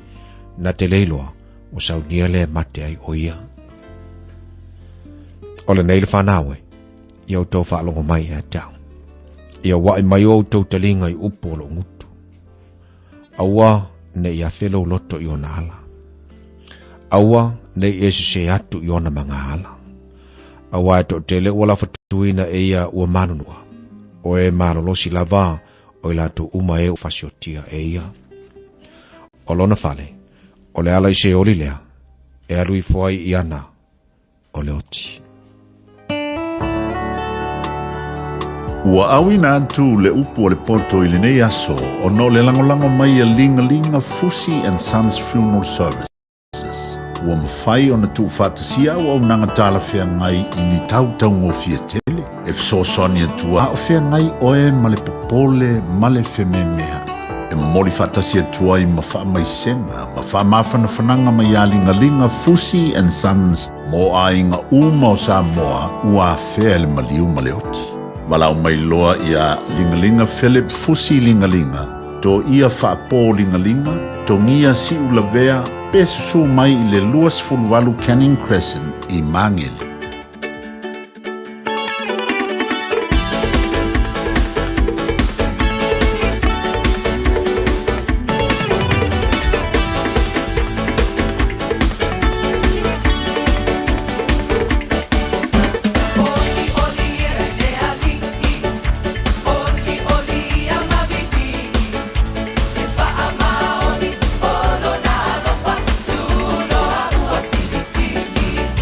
Only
Sufua amata Ala fia fia o tangata Maafeta i tere leo tua Maapopo mai ole ola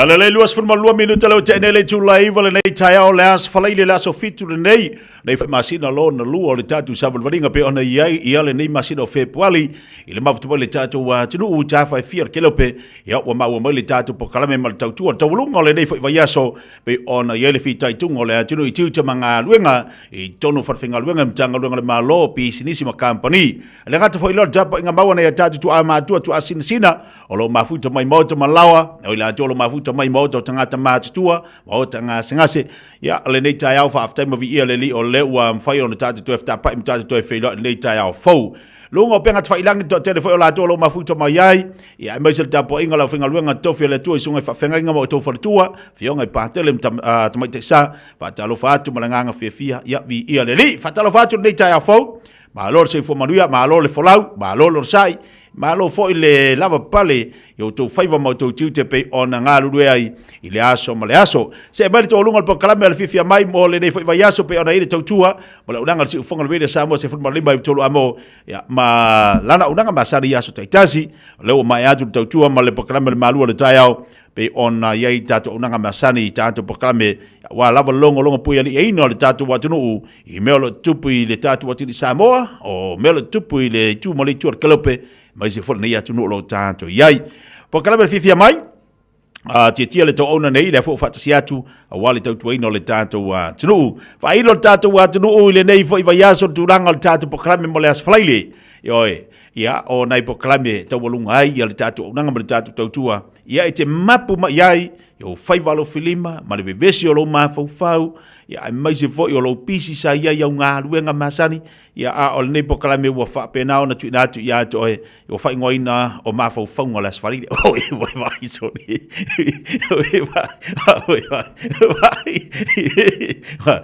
o le ngola ngal po kala me las falili o le ngola ngal po kala me las falili o ma fau ngola sfari o fesili le ile angire kaya ofesili atu le fai pokalame klase ai ka uma sorry oka eso sia a uma fole ma fau de wingal pokalame ma fau ngalas falaile ese ma fau ngalas ngafua ese ma fau ngalas solua ese ma fau ngalas solulu ese ma fau ngalas tofi tawa lunga las falaile ese fo ila ma fau ngalas falaile story e ala nga e ala le ma fto bali tatu watino so ta inga mal pokalame nei va ngal taya lunga tau tu fifia mai o ka ko re aka ma le va mal fifia me piko silinga mtawa ai to lunga fe au manga lunga le vayaso lunga fifia mai pokalame fa ngoina o ma fau ngalas falaile pa ta simbai so se alupe matsila ia to eso solo mai Samoa ia o lewa ma se lua fo ipokalame le asfalile te bolunga ita tu pokalame ia le ata fo imotato ia pe ona sila fia tau le failo le tamari o tatu watunu io o le tangata lava na te sile fia le tatu watunu ia o le tangata lava o tala mali o le ata ia mai se fo la tau tu mala unanga i tolo le tatu watunu I Samoa ia la asume pe ia le zunga ya lupe matsila la fa ilo le ma unanga le ma tau tu ni va ngal taya fa tala fa tu lupe matsila malo se fo mari le taya fo ya taya o manuia na talenga tia ina nei tu la taya e po manino mai le ta so taya tu tia nei taya fa mon bon lupe matsila a mantua fo ia lua tu le polo le ki fo ile a palangi nga pe a fa mai male tu ale lo fali mai longa winga o pe kiri me uma paptai tai io mongole atu le au fatalo fa le tai au tato vi ia lava le tapa usili le langi ila na tai inga mana leo ngale nei vai aso ato mai ai le aso ngafua se ia ulia le nei tai au le sorry ia wa amata na fatili foi mole ai vai to ia tai au ia na tato sa uni foi le aso sai fatinga le fina ngalo le fa pe mai na matua ia tatu mio patu le nei vai aso ia o ala vani pa le tonu mani o tatu waleu ma tatu ia ole ata ma faila van fa ke ngai moli tu i lumo le tu o tatu fa le tonu i le sa ne a ole nei tai au tia ole vi inga e fa po i le tu a wai ka ko ke ka pisa ma ka ko bevesi le lo langi ma bevela i ma le ea a o lo fa mai pele tu ma au mai le so i fu ma le ia le vo waka ke ia ngi kaya to le waka ko va ai ko no le ai ia le la le lo langi anga ka kaua nga pole a ka ko kwa ma fa le ko nga ko le lo langi ma ka fa ma vai ko a le nei tai ta ma tina ma tua ia me ia fo i le nei tai no vala mai se uso ia tia o te fa ta si mai le nei tai fa se ma ta la mali ma ia o le nawa fa i lo le uso ia tia tau soatu tia ia o lo wana hanga wa kele nga kapu lo ke isu le malo wale i lo nga ko inga po fe a fa sanga ye a uma pa sanga i sam pa sanga i pa i le mauma pa sanga ko ki fa sanga ko inga na lo para ma lo makua i lo i isu le malo kana wa ku le palo kana ngo le pale mengi kana ngo ai o le mana ia ti fa singa aka le tu no le nei tai e fatalo fa tia mal tato le tio le Radio Samoa le pulenga ato a me se lo fionga lo fatau te ia pokala ia mai o maua mai tata le noanga i Pakistan ma o le me o fa sua o fanga o tau ama ia la o malo se tau ia fatalo fa tuneta ya le me matsila e ta pa nga visili mai po fele le te mafuta mai ai a le te tau fa tata pesao o le motonga au tafa le marketi ia mantua fo le marketi na ole ilua le sa fasala wina ia mea makama mo esi ma popo i tono le marketi ia sola ia mari yo ole o te i funga le fa pe voile le sini ni so tato watunu ia o se mato no fuanga masani na i funga le fa sanga i man market wa manga ia ngau ngo fu i patani malon motonga nga e sa vale kwa nga kai mau i karo e lua e sa wele ko ngia mau au e lua mai lua ku ringa marka nga kai nga mea bela e sa we mo lo foko fi wa suale popula ke ya a manga ia nga le nakalaka e fai ana le va velo mo e ke saula ala ku di lua mai o le maka wai marka wanga le arka nga ka fa ka mea bela ai o tulanga na i le motonga pe su mai ia o le fa sanga i tonu amatato marketi i funga le mole tani ko fa chili tia ale si foi le bemanga ia a mo e mai le makeki ele kai ka ue ia le pokunga ke se ilonga wa uma ka usami au me ainga sa ma mo mai mo yo fa ko aka fo ile le menga le pokunga al mesidi e su ko uma ai ya na vai ter so mai fa ko ke sa ke ko vai ko so mundo ko fa nga fa ka me ave yo ele nei tai o tia ya e mo mo le tole fa tai tele tia tu sai malo wa ia mai fo si so fa tau va ni lunga le pokala mere Radio Samoa o le tio o longo ana tala anga ni sila ma Australia po e fa longo me ama to wa nga Australia o la po Australia dai fa longo mai ya e manga o mai ai si ya ma ko friends nga ya o le so fa va o kia fa le ai so ya ma le feno pésima ai alo le pokala me ai o le fa nga manga e pe o le kala nga ai so wa so le lo langi tato Radio Samoa tato pokala me tia le neta ya yo wa kale la va ku ngi me o fa masingo yo ia wale o le spora ne tia ia o mang ko ile sia wori ngo o mai le kai au po ia nga uma se la ko fongo o mai lo mai i ko inga maku ko inga wa i was fu wa kausan aya wo la wori fa kasi ku ia i malengo ai le lo ele ko inga o mai lo le wori ile pasi ko akele mo ko fu mo ku ko inga o mai fa i lo la ngor ko ka ngaka le ole a fio anga le ngo ko o mai no sa fa i va ku ko bar ko inga pe akil laula Ia.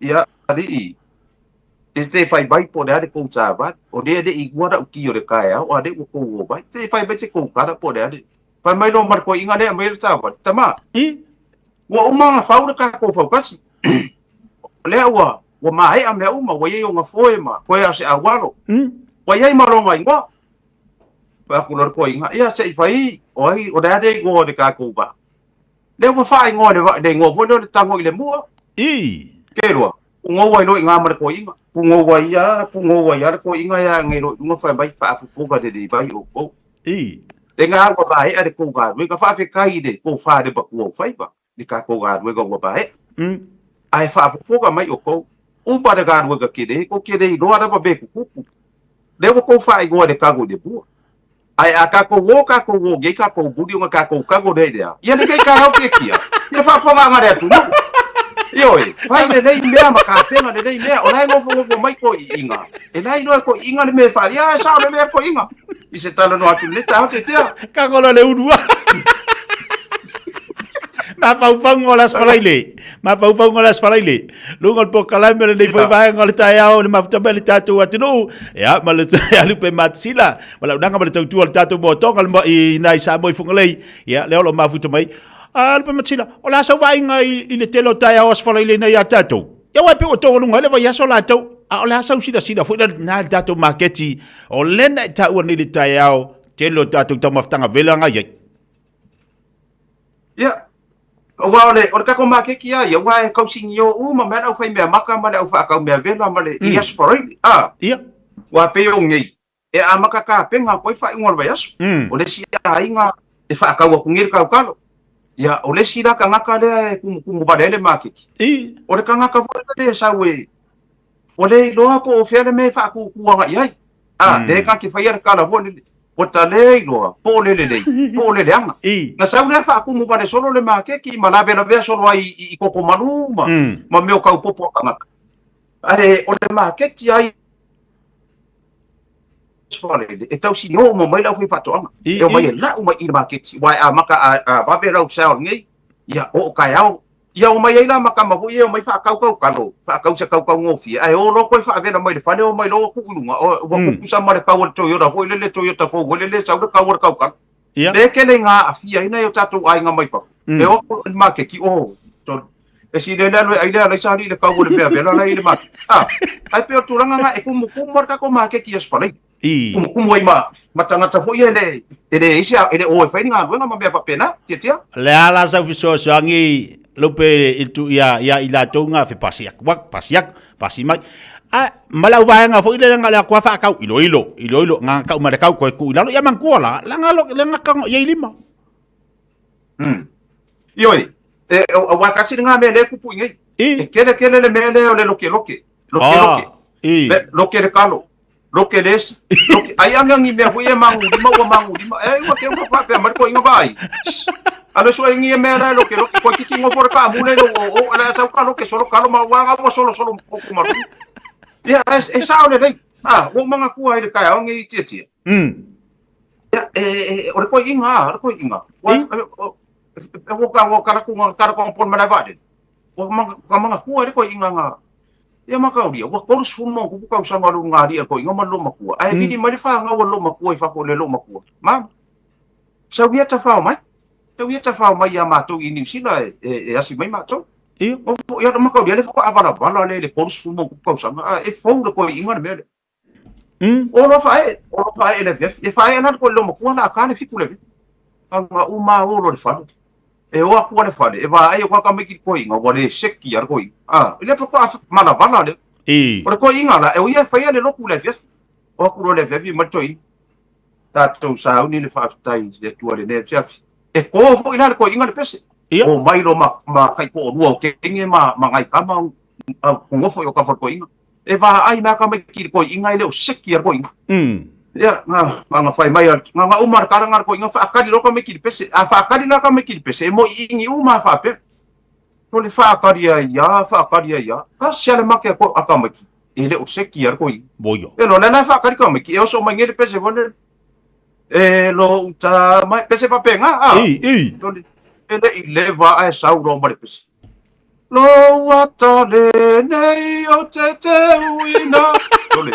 O fengi me o le fa kari le peso le lo kuari ale. O ko le ma fa wa ko inga le lo maku. Tole ka fe. Te kia. Te nga o mea wha re kongu me mo ko inga. Le na ngai le o maka YouTube. Maka YouTube. Ia vai nai wha koe kore peso le loko mai. Lo wata le nei. Ioi, ma whauwhanga na skola ide. Te tia. Ole ma whauwhanga ni au ma.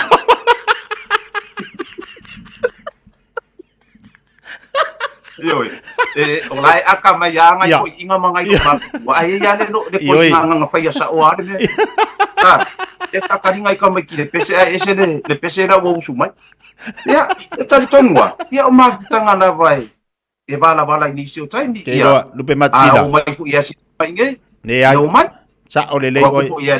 Ah, ya wa ku inga. Sa. E wona ma fro ke le yai na ngai ise ai ma upo pese ma. Ma va pe ngai. Ke lo oi. Maxi e sa o le ya oi, sa o le ya. Ko nga me la le. O la waku ma ye ma fo ka mai ki o le loku me la fa ina winga. Ah, o le alu le ma fo o le ko inga le makua. Ah. Longa e ka kau foi la o ka. Ora kau apa? Ma fau le. Ma fau o la solua, fai ma fau o la solua. Ah. Aso coffee, fai ma fau o la coffee. Ya la wo i las falele, fai do la ma fau o las falele. Ai do le ma fau le ai ma fau lo makua so le pese. Ioi, awa le mea ngai, e kupu ai le oso se. Ah, e kupu ai le oso se. O lo ma fau ke le foi le. Vai a alu ki ngale ai ngai se mea. Ia. Ngofo le o ia. Awa ke ngofo o e ma. Ma e alu kilo su engi solo aka lo makua ko pe ana na ngau ko lo makua ile le shopping e fai mai fa kauma ma me fa penga ai fa fe la pe fa pe alu pe ai fa fe la pe fa pe lo makua o lo fa ilangi fo lo ngalo maliu ele o a o le lo maliu ia ngi ke ila o la ngi ke wa ko po se pe fer ko inga ia nga vela ia ma me la kinga inga ka mai io tia awai e ia ila ko inga nga fa wa ka wa maliu ia e ila ko inga fa penga nga me nga ka nga fai ke lo maka alu kua o ye vai lesi ko inga na ku lesi ko wa ke isiro makua ile kifa mai da uli wa ke asungu sau isi o la fa le o malo makua nga sa wa ka ko mai luma ta ko maka dia ko inga malo makua se fe nga lui ia to le wa ke ile lo makua ile oso fa fo se yo ko meso ko inga pa velo ke ilo makua fa mel ko inga hey baby Pamen alanga dia ko ngal ko ing allo makua. Iya. Pamen lo makua. E alo kala mai. Baby. You, baby. Oboyo. Pamen lo makua. Oh. Ke alo ke ka ai ngala nga sa ko kiki ngofo le puru le ka ia ko ngai lo o. E ke alo ke ka ai nga sa le fa mai baby. Ko nga me. Pamen ko lo makua. Ya, ona le mai. Listen. Baby. If I die, would you marry again? Pamen lo makua. Oh, iya, waru sa mai nga o fa alu o mai nga. Pamen lo le ko inga. Come on. If I die, would you marry again? Pamen lo makua. No. If you die, I stay with my sister. Mai lo makua. What about you?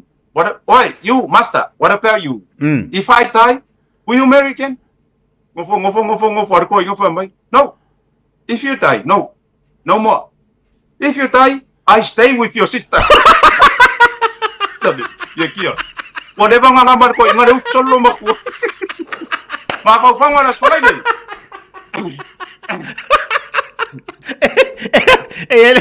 Eres ko igual. Ko nga me fape, ko nga me ye so fa se fape. E mo ye des. Ia. Na vai dai wa lo ale le lo makuha. Wale banga fa me mero ko inga ro ngauso. Longa au le ya kulo so ya lo so lo makua pole me wa makua ke lo. Ia, o le lo makua. Me ana de mo kere le vali. Vali. O kau fa de ko ngai la mako ringa de maki ki o le vali. Le ana wo pe wo kau muso i marko inga de lo makua. Ia va pe ari mo pe. uma makulin uma aloe ma ko kiki saure solo ko ke aloe ngare pau ko ore aloe kau fai ngai mangumi boy ia ai o ma fau o mea uma ngi e kakai uma i ma fau ngara spali lo ngawinga la ia fai kia le bat fai kia le bat fai kia u pe au fo ringa ba ia ma o kia kia vai la ma ke la ki ma tia u pe au fo ringa o le ala ba si vase wa fa ana ba mai le sipi a vai wa ku le sipi ko le wa pese moto vai ya le sipi o ngosa ua sawa le solo ke ala mangumi a ngo na ba ka ko ke fu ku pe nga ia a sau le au pa wa mangumi o ngosa mai vari mali ya sau mare e la ku e pu le fa aka o le sino makua o solo ke fa ya ko le ma ko fu vai ngai o ia e le so ka va ngore fa aka le menga nga sele po o lo u kia o le so wa ngore fa aka wa makua i fa o ngi ka ngaka le ku pa le vai vai le fa aka kai mi uma ia na kai mi wole le pe wa sa ia le fa aka wa mai sa o le di po ki le fa aka ma le fa ngofo va va ia tina wa e fa fo ma le makiki wa le ko ya nga o le no nga winga a veces uma mai at lai luma kia te nga le fa o so ngore bebe si le yo alo le va se tato wa no ko sai le ko lo ka winga la fa pe wa sau de solo a mangumingubi o wa ka umala ilunga le YouTube balunga Facebook e le ko nga ilunga le makeki ku idalo ya wa le singa me le o si la ka ko vai o ko ku pa vai a ko ke fa pe mai wa ma ka le pua mala nga fai mai da le ma le to tau le pua ma sei ka wa ma ai fa pe ngi a wa ko ke fa pe mai ke fa pe vai le pua na me le wori nga le fai nga ka ku le fai de e ana nga ma fai a wa le e fa pe nga o lo nga ka o se fu ba ka usanga a mai ku ru nga page a le me ala wa ru le wi te o le mea ngā le kupungi. Pai. Ia kau, o le ala u le test lai ai, a mai iluma. A ua ke ola le anga whap. Ia se sea koe loma les, se sea koe. Ia, pai a koe amare, i le peit, i le haka le sau. Ai le loa, soli. O le haka ngā le loa makua o i sencho. Ia. Ai mape, ala me sini. Ala ngalao. O la ngala o foi o le aka o le aka le lao o le la el fa ke kai ngala skauso ya mau o le aka lao mau o la ke vai ala o le aka lao mau o marke mi o la ki ki mau ele o wa ele o suia le aka mau ele o suia le profile mau o le aka lao mau nga ke vai ai lunga nga o lo nga ka fa e pa wan me ala ke vai kwa se kwa ki dinga ele o van varia foi la ya mau ke mi yo o le uso ya mau ele vadi e mangingo nga me ye le bati ye lu so ya ma pawa le or kangaka e makua i paso ai bari ele kai ye si so ya ma ele ila i bati pe ke fai fa fia le e bon mo kampangi bari pa malolo si mari sui ka ko bari ele kai ila si so ya ma i bari e walanga ye ya tina makama e ila i bati e ye ka mama ki nga ele ila le bati longa winga e ke le vadia o loa fa sino manga e ke ngofo va te ngai ke le vadi e makua sa i lo oranga ba a e kamia ku fa lo e ke kawi vadi e so mama e ke fefe vadi no ole lunga le lo ngai le ona longa winga la lupe mtsila o longa winga la bala winga yo mau o fangu Samoa o longa ia nga bala winga o fangu Samoa e le se mela apipi e fuare lotion mambo pa wan bea o la fai ole fangu Samoa fai ila fangu Samoa oi o le fangu Samoa ya ma ka dia foi tia sia ka ko chao sa ka ko ye so yo fa wo po kuro le fa wo po de sa ka ole chao ya so e sa vali mai kama ya so yo ma na ka pi o makua o buli a ko ai buli lango makua lango ia ku ro le buli fa o mo fa wo po bi sa fa ye ka ko fa chao ya so ai pe kuranga ngai ya te po mafuta mai nisi ta po kala ben lita ya be makasila ke fai ko le makau ki or kaya to tele ni jota to pa angaru pe matasila le mafuta mai le lita ya le vai mai ia le wa mangumalo fo do po ia ngai ka de sia ku ia fai fa ma ro longa tia tia ia wa kula si so foi de ya ba la ku do va le fai mai de sa ninga ele se kana de fai e ki wa pe mai ni si wo fa de ai o la fai ya sa ninga ngai ka de sia wo le fa ma ro longa ia wa ku fa pe le au le fai fa ma ro longa pa ua ku le ku ai ke pa ua ku le ku ai ka sa po oi e ka ko ku ai sa po mai oi tu ia to le wa ku ro mas ka ma va o ne ko ngoleng e fia fa ma ro foi ngai pa solo kwa la ye o pa u vai ku va pa u ku sai ko di manga ka ye ma ko va pa u le sapu o ku ska mo va to le nga ma le o le pa i marka ka lo ska mo va pa u se ke lo an wa ska mo va sa le mburi u la lo fo ke lo se ka la nga ka fa ke ko nga ke i mai lu va pa mo so o ye sapo ye le sapo se ko le anga ton kama fai sapo skamari yo anga me di wa ku walo muri uri na lo folo Kusa pekere fia sapo pe yo akero nga balale manga ia ke o ier kanga ka kere fi das falaile o mafonfonga las falaile alofa ia masapo pe vai lale manga ia ke lele ia ringi as falaile wa ier kanga ika ia las ngofua ka las falaile ia ala wa fa fonga amerika ya sausa o ngal mokonga afa pekere fifia sapo e ile ko inga fo ile lenga lulunga karima fa mai mimika fa mai sao long kama i mero la kapio io chetio o kamike ko ruanga ki poron mala la kapi ia bango fo nalis kamike ma faida kala kamai ke lo sao ru kama boyo au kikia le polo le o le sipiko le marai e ka uro kama yo ile ile na le po pa mai lo mar ka mai kikira e ai rubbish la pisira o kala ngai ke ya sao a o ka mar ka mai kikira la fa la ngakala ke fa ko fa ru inga ka ko kia ko amo o la se le na ikas ka mai kikira o le pe fo ka mai sao ko inga le ko inga ka mai kikira ai na po aku ka mar ka mai kikira pa mai lo ka ya ona me mai rubbish ele ai sao lo kama na le ngalo kalme o lo kama ma nga vale lima ai cars fu wa o le fa e sao aku la lo kama se va ma nga le lima la cars fu wa o le fa yo e ko nga asu fa lai denge e fa ye le sino me vale fa pengal la wa fa ko ngulang kama we kang block out da fu block off for kaka ale na wa le fa le ke lo fa la fa ko se ngal kinga wa lu nge ba ya so nga me pa me pa le la wole foi não fa ko sima ai ko ki for ka e ro e ala ku ro la fa ya ku vesi nga i wa ma wole pule le clock off for ka de clock off e seri ala ko ku le una yo ngo ma ai wole ma fa ko se nga yo ki nga ai ina abatu ya we e o si el taula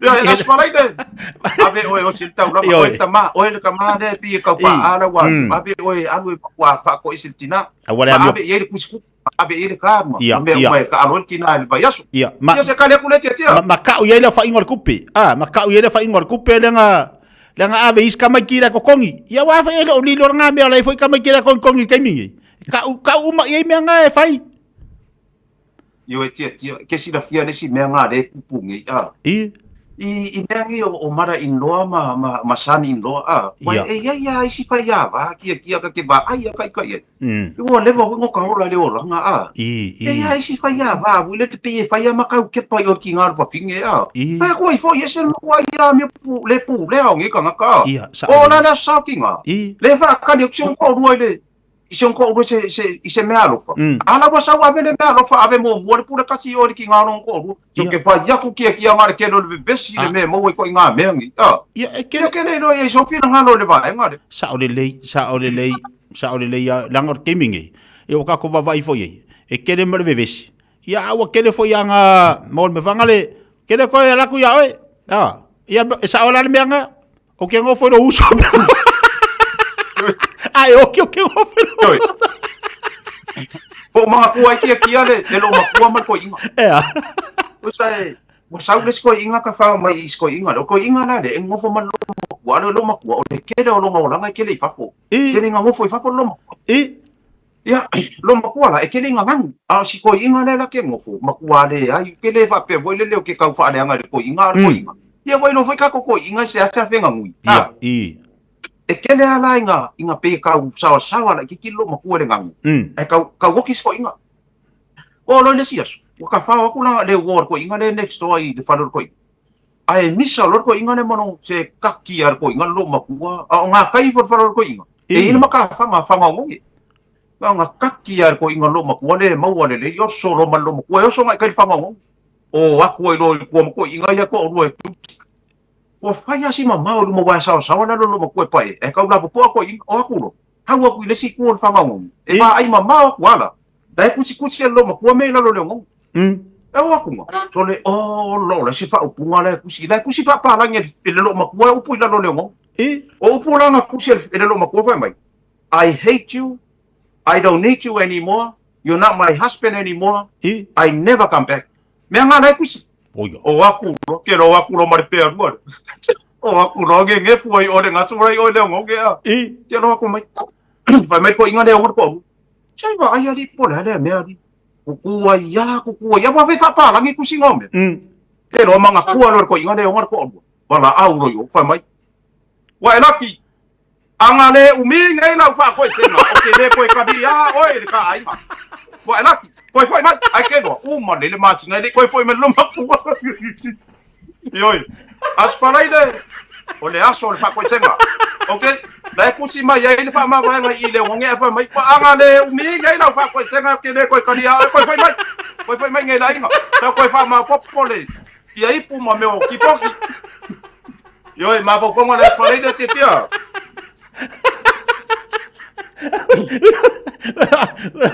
Udah apa pakai le ubi malai do lau. Yoi. Ole talo langi ni. Ole wa fa pengi da so nga ngoi le ba de. Iya. Ole ba de le la e ko di mar pa sisi. Ai ole me wo ku. Ngale fa o fa o la ngol ba. Oyo. Iyo. Usala ole pa sisi, ole pa ilake, ole polo fesa, ole fai fe au. Ma le lo makua malonga krentota. Lima ye le pa sisi ba de. Ya. Ai le va ngalo ba. Wa de la iki, vo ye kama vo ye la iki. Ya. Ang fai mai ale pa ilake wa kana mo me fa. Ya. Pa mon bole. E ye le mele fa le tono le fio za to va. Ai fa sa ni ya elo fa ola. Ma fa ku pa ilake vo. E ko adi mar pa se fa o fa ma ka dia o pa ilake fai fe au profesa o le lo makua malonga kwentota la lo makua o lusu di makau sanga ya o ngare universike ya o ngale kinge le universike ya pa ko lo ya fa so ke lo ngofo pa ilake fa no fa de ko ngaya le fa la ku pa ilake an disi off ya ngofo fai fe au fa pe o la we ka de sia de se va la ku fai fe au an disi off ko off e do ai ko le ko o so ko profesa ma vo ko profesa ke la nga semestre la le yape la ko le profesa le si off ko no le fo kasi pa mai lo makua ya sia tama sa ka fa ma bai pa fitai nei tau sanga e tele na tatu ma futa o sitai ma o ma tua ba ai nei dai o te fai le la universike ma ko fai ai mara wa ai ta fa ma bai pa mai kiki mama awa o ke loko vai o me ngai pai awa pa mai lo maku ai ke va le ko kasi de ofu mai se awa so ya e lu ofu le ya ka pa mai lo maku ai so le ano ko me e lu ofu le ya ka wo ke pole pa mai lo maku pa fen ku ponga me pa mai ke fe ai lo mai ia mai ora wa ko ngana yo so ko el profesa Ola wa kwa ngale English ke. La yo so ko professor. Tole, fa male lo mako Ola wa kwa ngale yo so ko professor. Fa male lo mako oka. O ngari o professor mako fa ba ke. Kelo, wa lu na professor wa de kelo wa fi wa kaka. Ai ke le mo tiksen ri makusi fa ka uya ka maki. Ya, ko nga me fa penga la spalaide.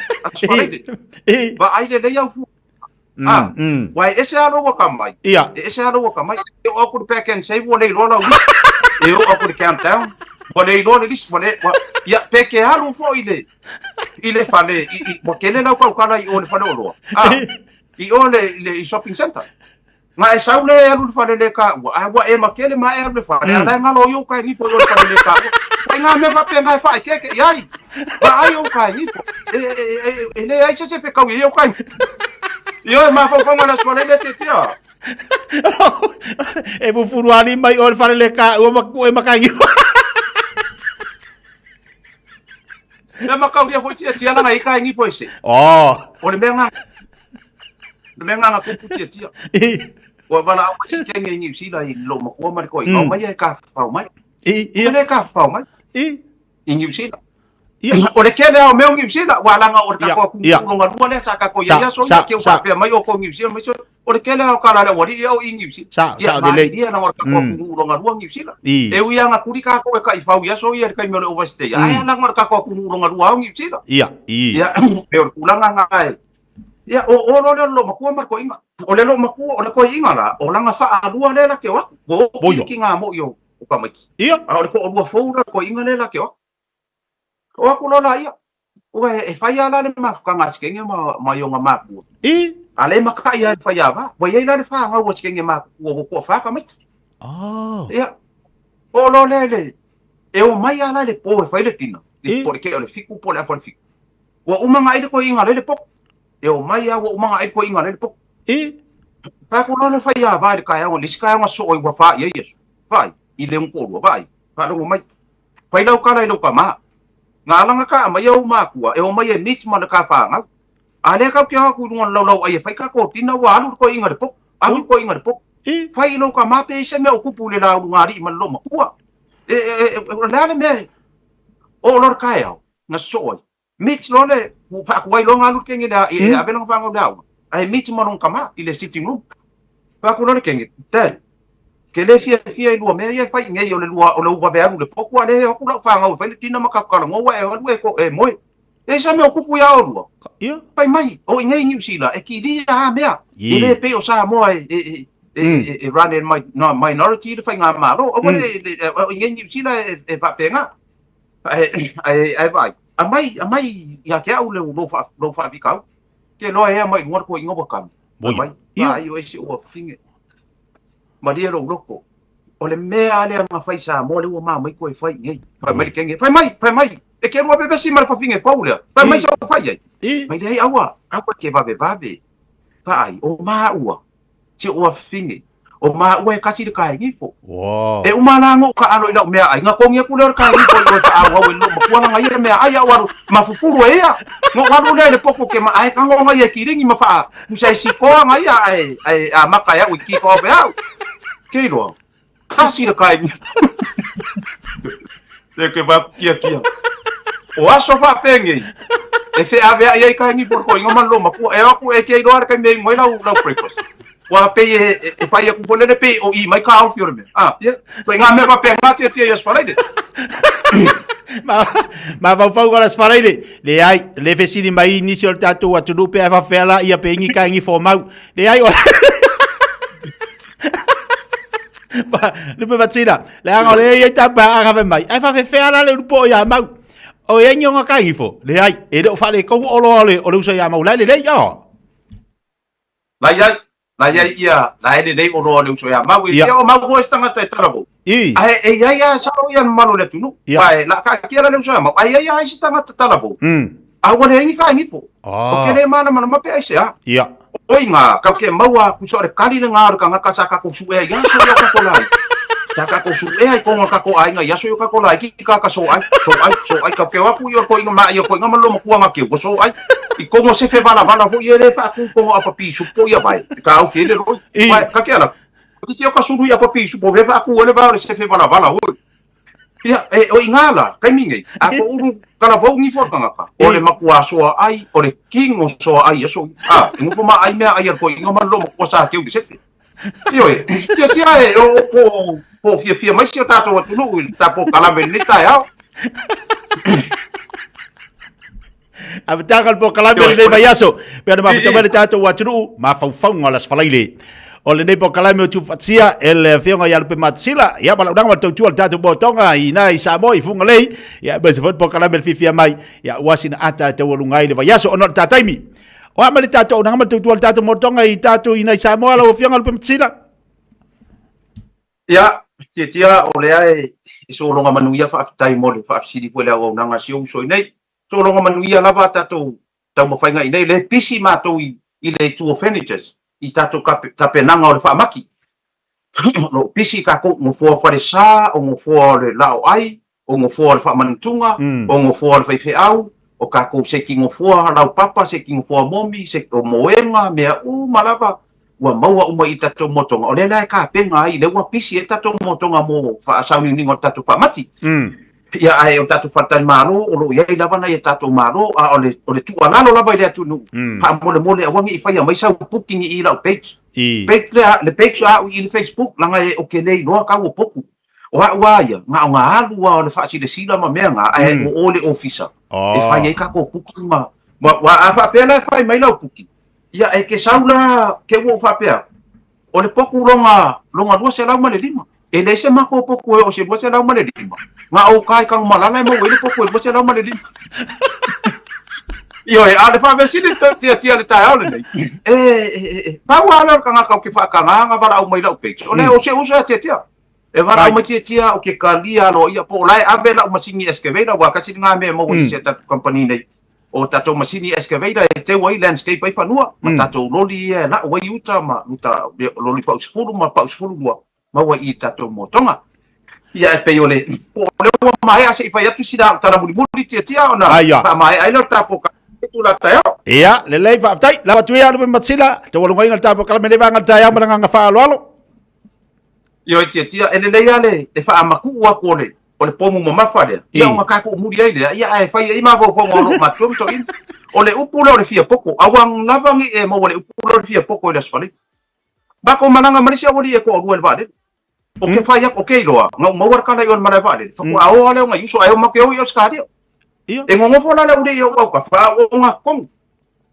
o ke fai ku la le wori fa ku mo le rival form vo la skadio ai fia poko fa pai o ke so ya ku pa mai pai yuso so iku e mo e pa o ma fa ku mo lo fo me le ma wangi vale nga ma o nga fo lo ma ko wa ala pero ma ko ku lo yo wa right i ka mu ya skadio fa solo lo ki dia o wala kwa ki dia me mo wa o ke ku lo na usavali fa fo le right o ke kilo mai ku ile ni sikelo o ma fa lo ko fa pe o ka fe lo wa nga le nga yusu o ko foi ma lo ku ke lo sawa su e mai ya o mai lo me vola security room vola ale ma le vale so le ku mai ko me fa su suenga le wo ko ro o fa ku lo security dai fa vai please can I go inside from why fa ku o kasen ma ko mai first time mai oh yeah okay fa what happened from mai can you la na what security le copy the form le rival form le fa ku mu fa fa mai lo security fa what happened mai can you read this form to la hoi so ke fa ku kia ma fa fonga anga le tu se le me ala o fia poko ia o le facility lai ai o le facility e kari le fa fingi fa mai are you here to give birth kai lo ma ku i tik le dei yes o kama ko ke no la wai ko kongo le o le poku so o na ku no fa iso ke na ku la o fa jari ma nga vala su pengi pepe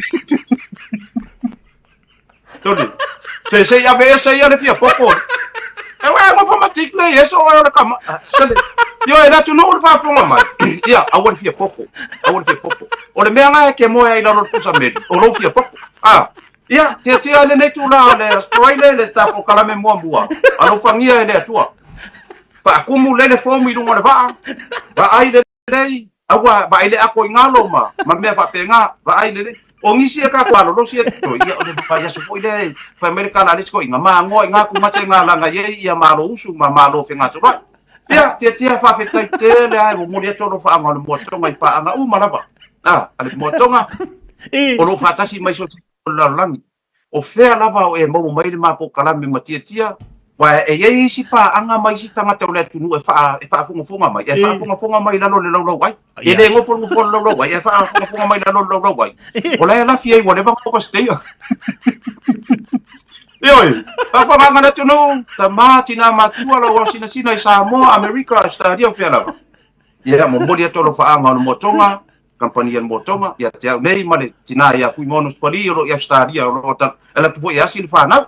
Ia ai mai se tina mato ma futai Samoa nei Yohana missionary ia masio tamai pali missionary stadio i som to fa fin mato ma futai nei Samoa nei vai tau ia.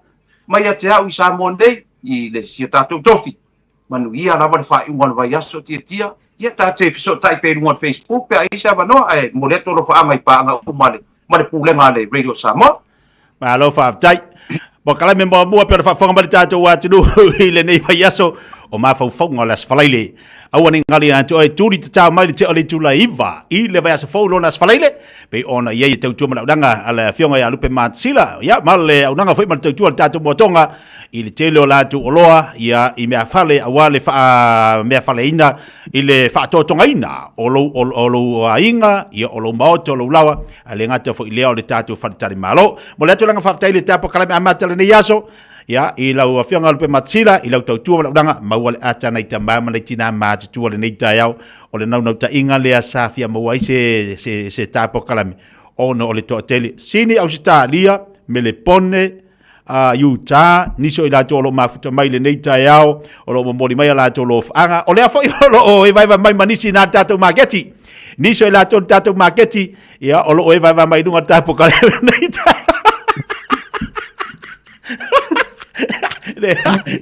neita yao ai fa fitai tele la velo fionga lupe matsila te lo fa si pisio lo fionga ya tulanga le unanga male tautua au fa va no mai lava lo taimi ona ole mo se pokalame mone o tatu tamam tina matua mesi lo tatu wa tunu mo le tu nga fafte tele lava ya mana tu na to maua se sita pokalame verse 4 I la lofa malanga le o tatu matesi le lagi ai manu ya tele o fai va filima ne va yaso ai mesi la lo atu fai ngol va yaso lo fianga lo pe matsila aftai tele lava tia mo o vano anu fatu le tunu fa fonga mai ma le pulenga le Radio Samoa ai mesi o le uso ma le tausi ma le no foalo ia au manu fuanga o le uso fa un ne va yaso alo fatele atu tia e a soi foia ia pa soi poa ia soi poa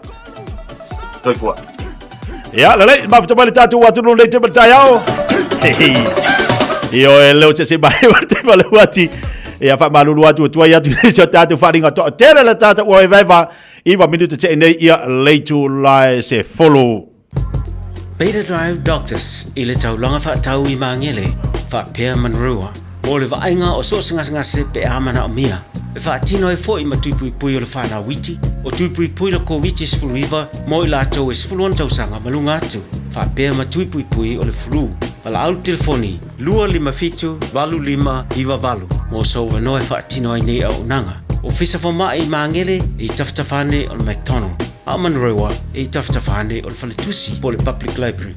Beta Drive Doctors Clinics. Talofa, oa ua mele, le tinao ana ma John. O se vai aso pisi le nei vai aso. O lo o afia John I le fulu, ai o lo o maua ana I le tino mangeso. O lea fatoa o fo I mai le fale talavai.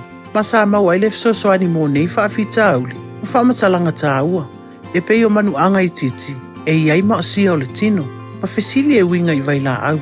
E iai fo ile no fuanga mo tala noanga taito tasi. Pe amana o mia. O le fale tala vai foi. E mawhai no la tautu uina mai vai la au. Mo isi ngase. Mawhaatino e matui pui.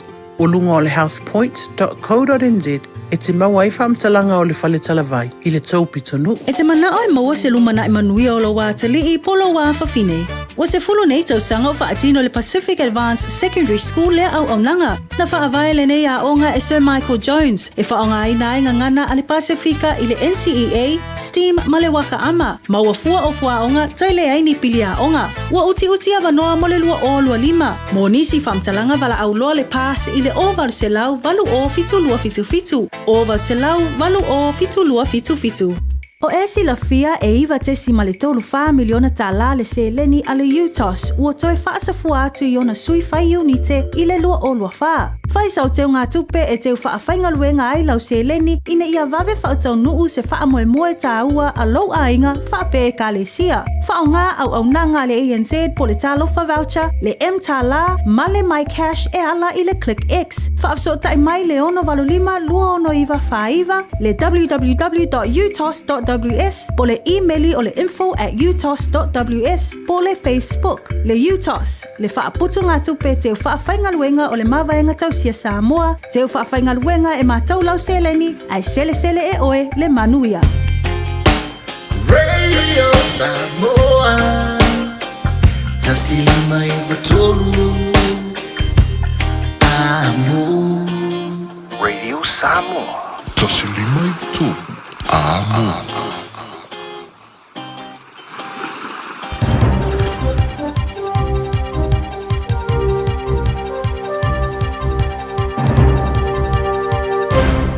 O te whawhenua i atu i le nei fo i tae ao mā lo le soifua mania, alo mai o Talala Radio Samoa. Ti ngā ina manu anga le li i waiai nei mā fua mai ona o fe ese a inga i lungo le awale tele. O le wha o lima le nei le nofua ngai pakai ta avale le Woolworths i laua hari waino i o mata i le pō le aso lulu. Ma o lewa wha atalo sanga mai leo leo i nisi na wā ai iai, pe i loa fo i ila uana misa e vave fe so o ta i atu. Whaapea tupo lo matala le supermarketi ma e talitonu leo leo o leana moli mawina i le to tele. Luas fun malitolu tau sanga o lea li iwa moli a nei le wha o manua. Ma o lea soe tu la ia i luma o le wha masino nga wha i tu ma lo i laua hat. O le ta avale na ave e le ua molia o lea fo ina ave wha ma losi e leo leo i lea po. To alua tangata mali liwa na po i lungo le ala tele. Ma o se tasio nei wha lave o lea na awhane lava le ono i le tau nei o lo poloka i pea ma awala. O le wha lave mua matu i ana tupu i lunga le motorway sauteo au kilani. Ma e to atasio lewa maliwai, ma isi tangata o lo ti ngā ina nei le whale mai. O le ana tupu i le te o le lua i le waweao ana le ila mai lea taimi, e o mai le te o le ono i le tau nei, o lo o a fia pea feo a inga i lunga le motorway saute, ona o lea sa tāpunia. Whaamaunia fo ia leo leo, o le umai o lo na soifua, o le ana maliu lava i le ano fuanga a o isi, o le ana whaana tina tiatu i whale mai au kilani, whaapea miro moa. Ai mo le isi le to alua i tangata mali liwa na po, o le ana so ai le ta avale a o savale i lungo le ala tele. Na umai fo i malona soifua i le lava taimi, ma o lo whaasolo so esu e ngā leo leo, i whaalave umanei e lua.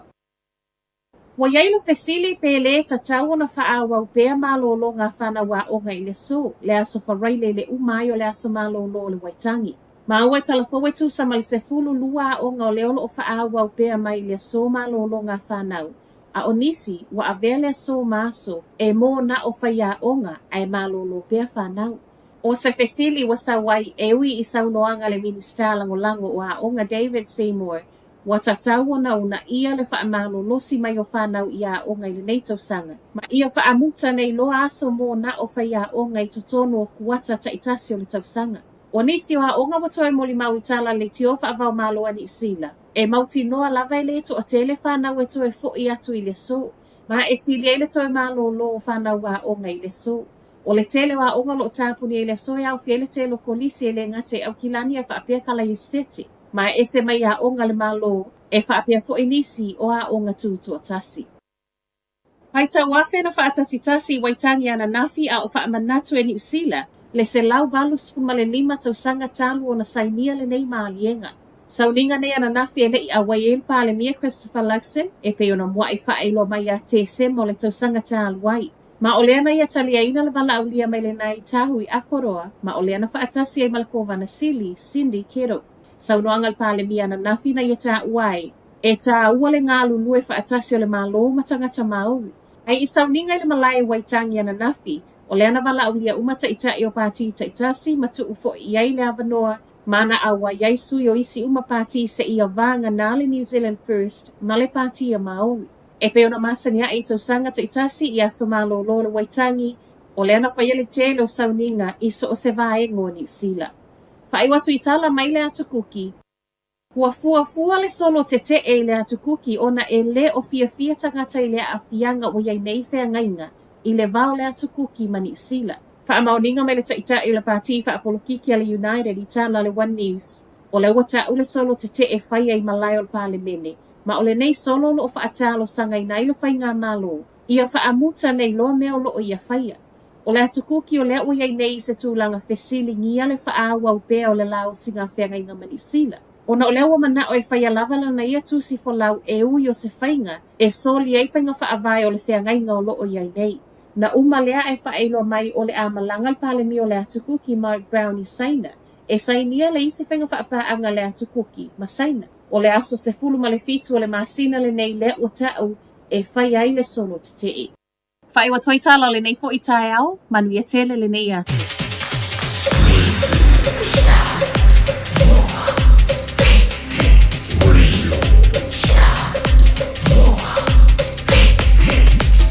Tasilimo i votu, amo.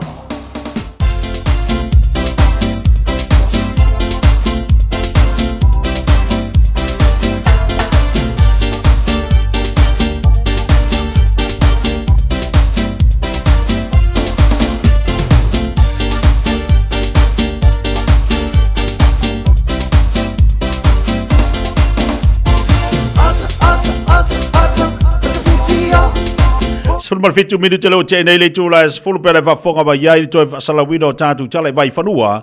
Ia, i le tautua fwoi bale aunanga le nā, a le whatua salawa masimino, tau alonga i fwoi lana tautua mo tātou le neva yaso, i tātu tala o te melo tupu i tano le tātou wa tinuu. Ia, i le ngata fwoi lea. Ia, o tātou wa tala i melo tupu i le tū mali tū ala langi. Ia pe ona e whaafonga mai iai, a mesi ni atu nulo o tātou iai, ia le li, whaatei le atua. Le lava o lo oanga le mai mafsosani mai ati tātou o tātou tiute mo tātou whaiwale whilima pe ona iai ia le nei fo. Ia so e whaamalo atu le tātou atunu, malo le pale, malo si tiute mga aluenga pe ona iai le nei tai au foma nei aso maatango fie. Ile mafutuma le tātou atunu nei tai au whaamalo atu ia atu tau umalava o lo whapenao na mafutuma ilunga le tātou pokalame. Ia ele ngata fo ileo ila atu o lo whapenao na mafuta mai ia inisi fo vaenga ke lope pe ona ile te utu na unanga I tono fa fainga luenga mesi fo mtanga luenga le malo leo fa simai le sunga fa fainga ya o pau ya wa fo le fa wino tatu pokal meni banga tau fa tala fatu manga fa lo sunga fa fainga malo se fo moria ni tau fo malo se fo malo lange matetia malo fo le sun nei tau fo le lo fa malanga le o le tua malo fo la ne ba ya so atlo wa fo fa unga luenga ne ba ya so malo fa malo si viele ni te fa tala fo le tu mo mai fa tala ngai tu la tau Yo ole aso tofi lei as falele nei to lunga ia tito manga luenga ole aso ai mo wali fia yo mana yo kala mena o ma fongo las falele mana yo foi si ata la ko ia wal baila agua ngale ole ata ole vai au pito sile le na ta o le soifua ma le langa ole tanga sambo a mi foi ta to atetia ole ata ole baila agua ngale tino ole fia ya Oli an me sili on tau. O fe sili an nei le afionga rupe matsila wal sunga le pole o tatu motonga. Ia mal tatu fatan malo ai me se ia tatu company o fawina me afa le wal fa to tonga ino mauta malawa. Ola se ingol tapo kalam. Au fa marka malo. Fa ingol tapo kalam me o mafo fonga les falili. Wa ka ka wo le bang soifua. E telefone le ia mafo fonga les falili. Wa telen mafo fonga o le va vo ina soifua lupe matsila ia me se ola I Australia ia la fionga ia fuimon. Alau falia ia ngai mafofongo o les faliti. Yo me langa ngo ko fsida kwami. Rongo winga le fa ari mako kasi mafofo. Ya, ai ole tau ole na. Ole fa me la fionga pe matsila. Man tu foi ese asang fu la tau. Ese la solua. Ese la solua, ese foi mafofongo la solulu, ese la coffee. Ese foi les faliti. Yo, fa me no matamalo, fa ngola tapo kala me mafofongo las faliti. Fa mai ai ngalu ngola vaiaso. Ai ta pena I fa ngor va yaso. Wa a maria uma fofongo le sole de ka penga ile lo saungi mo sa pakila so le sa. Yo. Wa pe de anga uma fofongo. Ia ngo winga ele anga fo ile sko nga ile anga ko mala sa ile lo. Yo le bala le banga ke lo le nga Ya fa pengila wa sa ia la finga lo pe matsila. Ia wa mantua o le motonga so man ma ke ki funga le. Ya fa solo ko ia la ia le ngar kaulanga ia pia. Ia wa foi na le na matun no foi le matun fainga malanga foi mal fanau le lua fe lua tasi sama kongo foi la fionga ya lupe matsila ia mal fatua ia foi mono manga ia le hotel la li keki Mga ia kele ale no fang. Na matu no foi mga ia foi de tau ngofie foi. Fia mga mia la. Ia. Alu ai ngai lo fat me mana ia langa sa matu no foi. Me mana ia foi la tu sepes. Ia, lena, whafonga mele tātou atunu, ma whauwhaunga las whareile mo le ata. Maua malau wha Malastino las whareile, se lau pasengi. Maua mar se lau? Owa. Maua mar se lau? O ilale maa ngai maua lau afui. Maua lau ata las whareile, maua malau wha Malastino, wa se lau ni mas furu laka kuia, nu se lau pasengi. O le vaila au au ngā te le leo le ata. A whainga le fia kai au onga o le kele o me o ke engi fufuanga sa. Awa le fia ko inga. Ya vaila le mga yolo akanga la koe aka ngi le aka lola ia le so ako ngi aka la ia le ia aka ma felo Malastino la alu tatu Malastino la alu tatu Malastino le chayau ma tu vai tatu wa tunu tape na mai lo Malastino mo chacho fe lava na te ba to ba yai ilonga penga tfailangi i so se atunu la alu tatu Malastino le chayau aka ngi lupe maxilo le banga ola sek ya la fenga lupe maxila sole na tau tua le tunu kama mai fasale le ole sunga ya ole sala valu lo kama wa su ya adu luma ngaya lua kolu falolo tawau mai tawau lua falolo mai tawau fa lima luma kas lua kolu fa lima lunga malalo kas lua kolu fa lima ya vai kuva kasi o au alva kasi ngolo kingo akas lua talo patia papa de vatasi mai papa fa lima ya kasi ngaka ka buleba ngau kasi dia fai ma fau ngari ole ba kaola ba fai ma fau ngala fai ma fau ngai baudi la uba go ba kasi dia fai ma fau ngari ka uri ma fau nga ya fakamilo fakamilo lua kol ba lima kuwa as lua ngayoi chacho vali kau au ngai yo ko o aki ngau ko trong fe fa ngai yo ko fa lima kas lua ko fa lima ya aila kas lua ko fa lima kas lua ko fa lima ya vali vali koso lunga koso sao lunga pe koso honga le lunga kas lua kol fa lima ya koso vai kas lua kol fa lima kas lua kol fa lima koso lunga kas falolo tostoso lima tostoso fa lima lunga kas lua kol fa lima kaboy peda kaboy kas lua kol ngayoi lima kamilo kwa kas lua kol fa lima tawau alvali Scott kas mulalo tato matua ia fai mari yo fa fai mari le asmalele vai lunga fai mari kas lunga vai kol fa lima kuva kasi au ka phrase kas lunga lua kol lunga fa lima ka maso falol vai le lu kwa luma vai le kwa Follow mai masola kuwa boleh bang ngofo lua koso kuwa to se tua le si bai luma follow mai vai lai kuwa asa ol vai lai kuwa lua ya kuwa ya au kafa asa ol follow ya follow vai ngavale ya kusa marie kusa o kangolelo o mea uma yolo se fu maloloina ia lunga ia o lo acha te fia ai vai malo fa Malastino kui au ka ia wa vai le manga ia uma lo le Malastino ma fa no le Malastino A balosi lo kingo le yo mafofonga. Fofonga le sfalaile ga ke lo oi. A balosi lo tino le fingo mafofonga lo kua e kifia oi. Ya. Le fingo masa salonga. Wa nenga mafofonga masa salonga. Lua kol fa lima kas lua kol fa lima kas lua kol fa lima. Ja. Wat? Ja. Wat? Ja, ready? Luma. Ja, go. Vai me umanga. Lo se fo malo inga te atai te fiai. Ongo. Fai malo fa mastino, fai mali o tau au. Sul. Kas. Lu. Go. Ai ya. Lim. Fik. Wat? Iva. Luma. Sul. Ja, Maya. Esiko. Ready? Go. Kas. Lu. Vai o le fai kanga kaka ko kua. Ongo. Fik. Van. Iva. Sul. Kas. Lu. Go. Fa, lim, ong, fik, wan, iwa, sul, kes, luma, pakaki. Lim, ong, fik, wan, iwa, sul, kes, le fai kanga kama lim, ong, fik, wan, iwa, sul. Ja. Fai mali. O song fai le salele. Ready, go.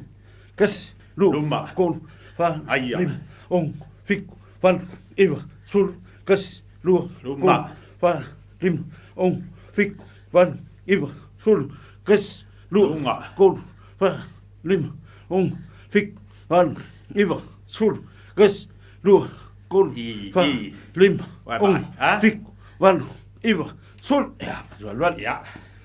Malo. Ja. Sek. Hoek. Kes, kol, fa, lim, ong, fik, wan, iwa, sul, kafa, kes, kol, fa, lim, ong, fik, kafa, wan, iwa, sul. Ja, koi, lunga, kes, kol, fa, lim, ong, fik, lunga, iwa, sul, kes, lunga, kol, fa, lim, ong, fik, wan, iwa, sul, lalo, kol, fa, lim, ong, fik, Maya, sul, kes, kol, fa, lim, ong, fik, wan, iwa, sul, kes, kafa, kol, alo yo kafa, lim, ong, fik, wan, kafa, iwa, sul, kes, yo kafa, fa, lim, ong, fik, wan, iwa, sul. Ja. Ja, fa, magaba, alga kol magaba. Ja, magaba. Magaba. Kes, kol, fa, lim, ong, fik, wan, iwa, sul, kes, kol, Iki akama famingoi lo kingo fik. Ya nga tele mo tatau. Iwa, sul, kes, kol, fa, lim, ong, fik, wan, iwa, sul. Ai ya. Malo. Ja. Sau nungal vai ngai. Nungal vai. Go. Kes, Sisi ke lunga. Lima. Sisi ke lunga. Fik, wan, iwa, sul, kes, sisi ke lunga. Kol.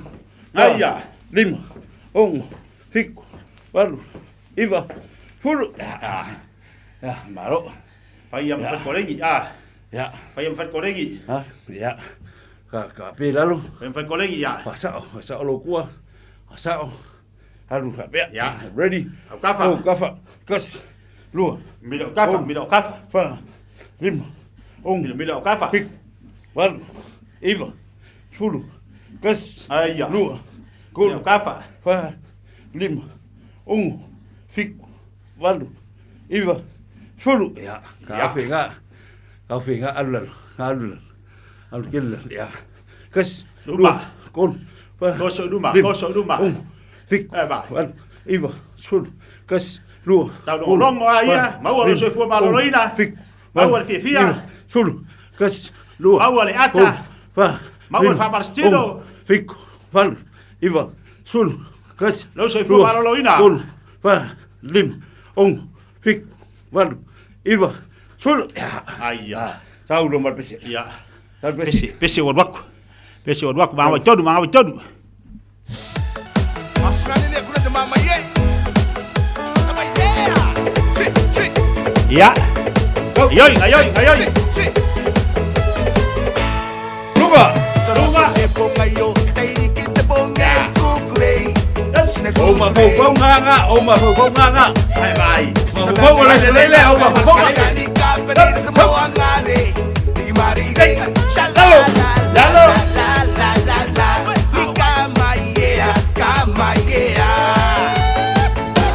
Dua. Alelei alau sipa, lelei oma fau ka. Voya.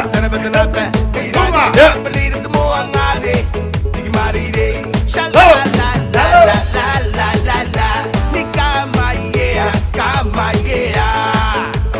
Oh. Paso.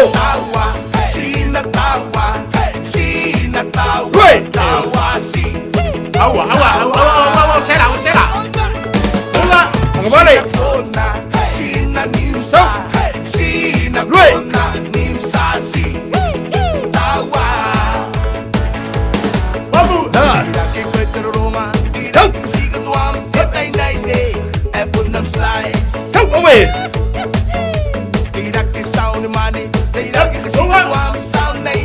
Awe.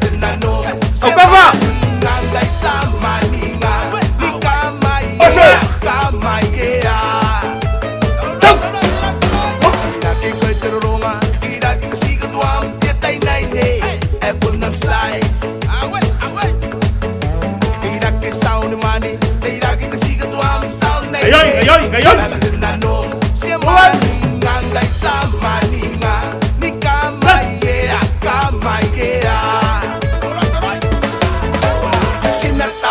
Sisi dua lima. Masuk. Tengok apa? Lu sih lo kau.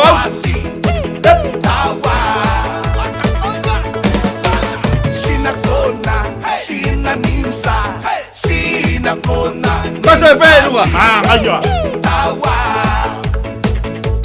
Gua. Babu. Ilo. Ya masuk.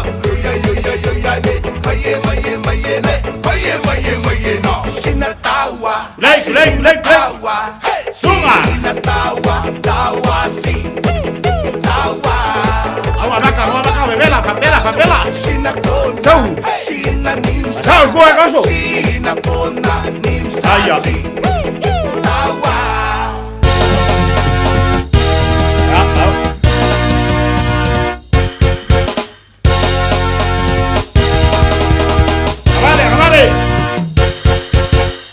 Ya koye mabole olanga Mafuli aile tele otangata Pai Ego asemea waolo Fatata ibu ya nutoyo maifale anga Luet Sui Ayon Yes Luet Yes Omo olo ualanga Ayon chino Yonga tasi uma otangata Pai Fabe yole anga Sua Lango ele faike Ipiota uwe Obale pelo Aya.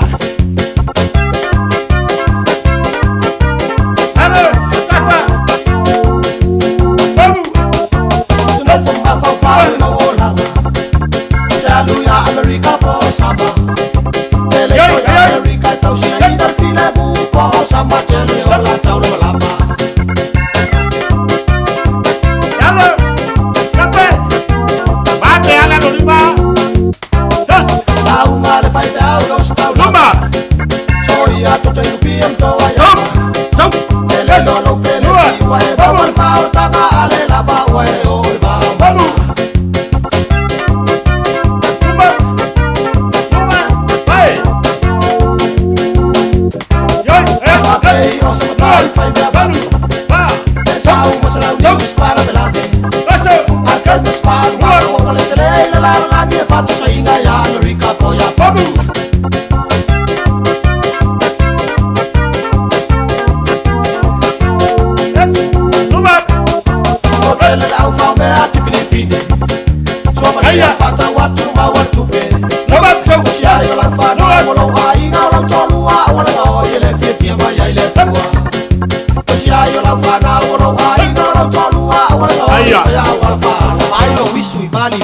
Dia lo fa mai malu pasta.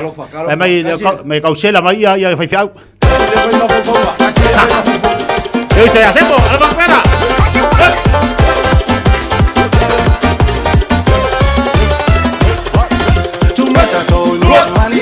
le lu fa sa o fa mlo fa sa ba o fo le san fa o sa le lu si sa mama ko ya mi ya mai kata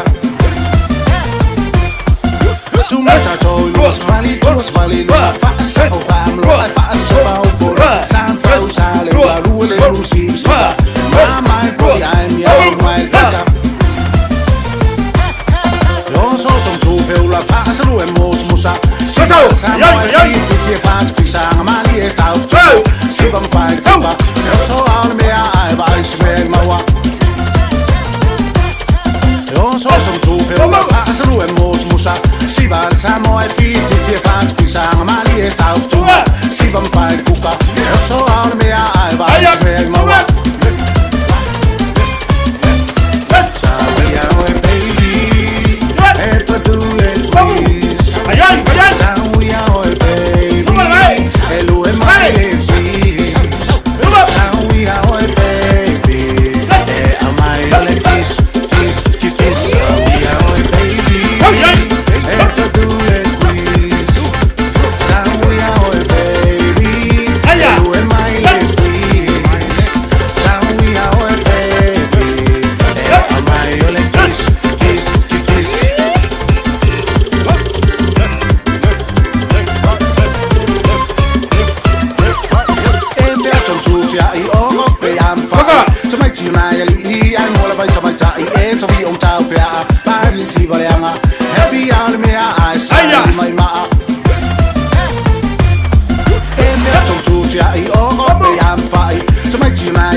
Aia. Đâu. Ai ơi. Mau qua phía mà phòng qua là đi. Ai ơi. Mà phòng qua là lấy đây là không có mình. Âu qua lắm ạ.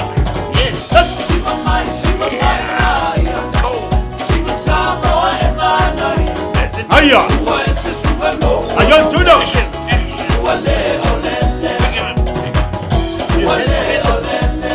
Ai ơi. Yes. Vamos.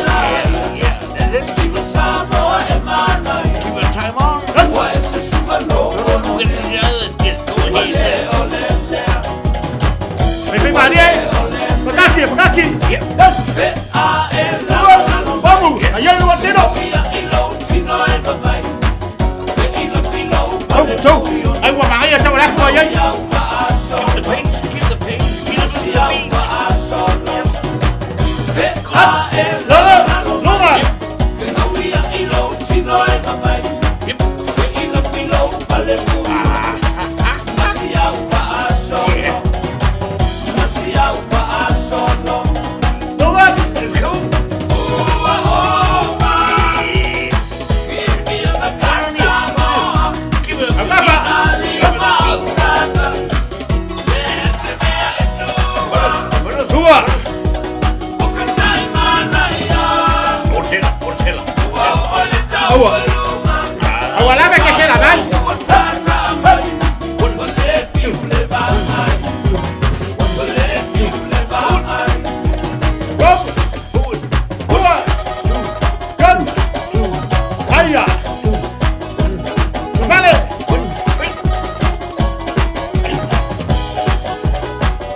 Aia.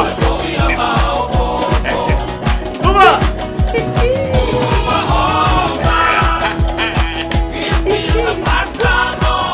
Apa?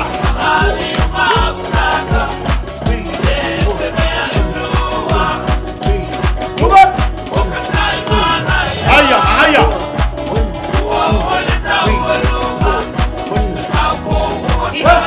Tuma.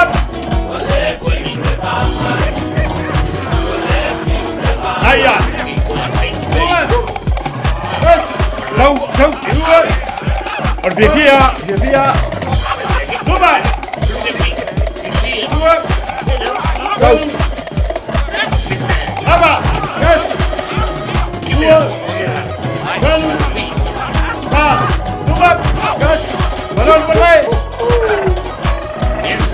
Tuma. Zau. Adik. Gafa. Halo gafa. Via. Happy ya. Tuma.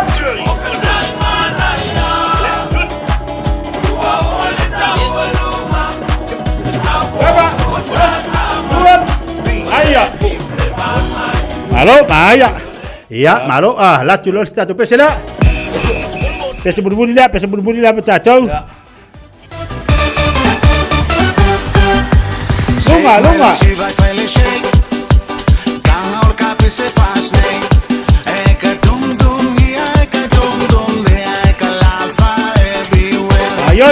Ayoy.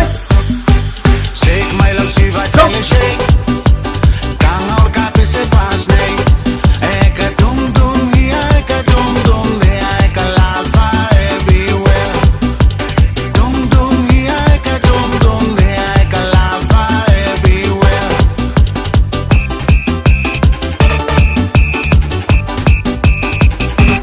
Ué, beat all musica e fa che si vai al cacca salme. Wa e pum pum here, wa e pum pum there, pum fa everywhere. Hey, beat all musica e fa che si vai al cacca salme. Wa e pum pum here, wa e pum pum there, pum fa everywhere. Wa e pum pum here, wa e pum pum there, pum fa everywhere.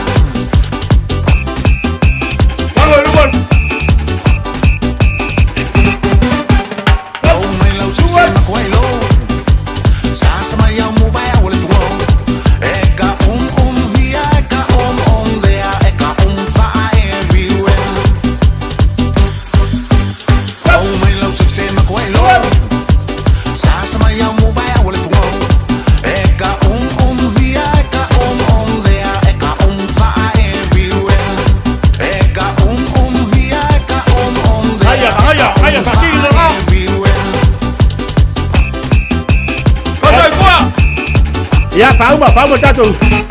Ayo. Sao tatu.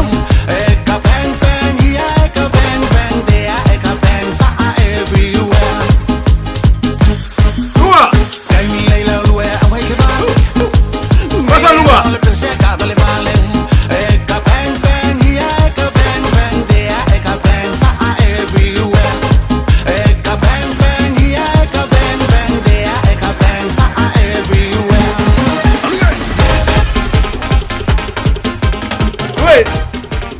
Halo, mana ya? Iya, ono tatu Jamie, tapi nama tatu free market.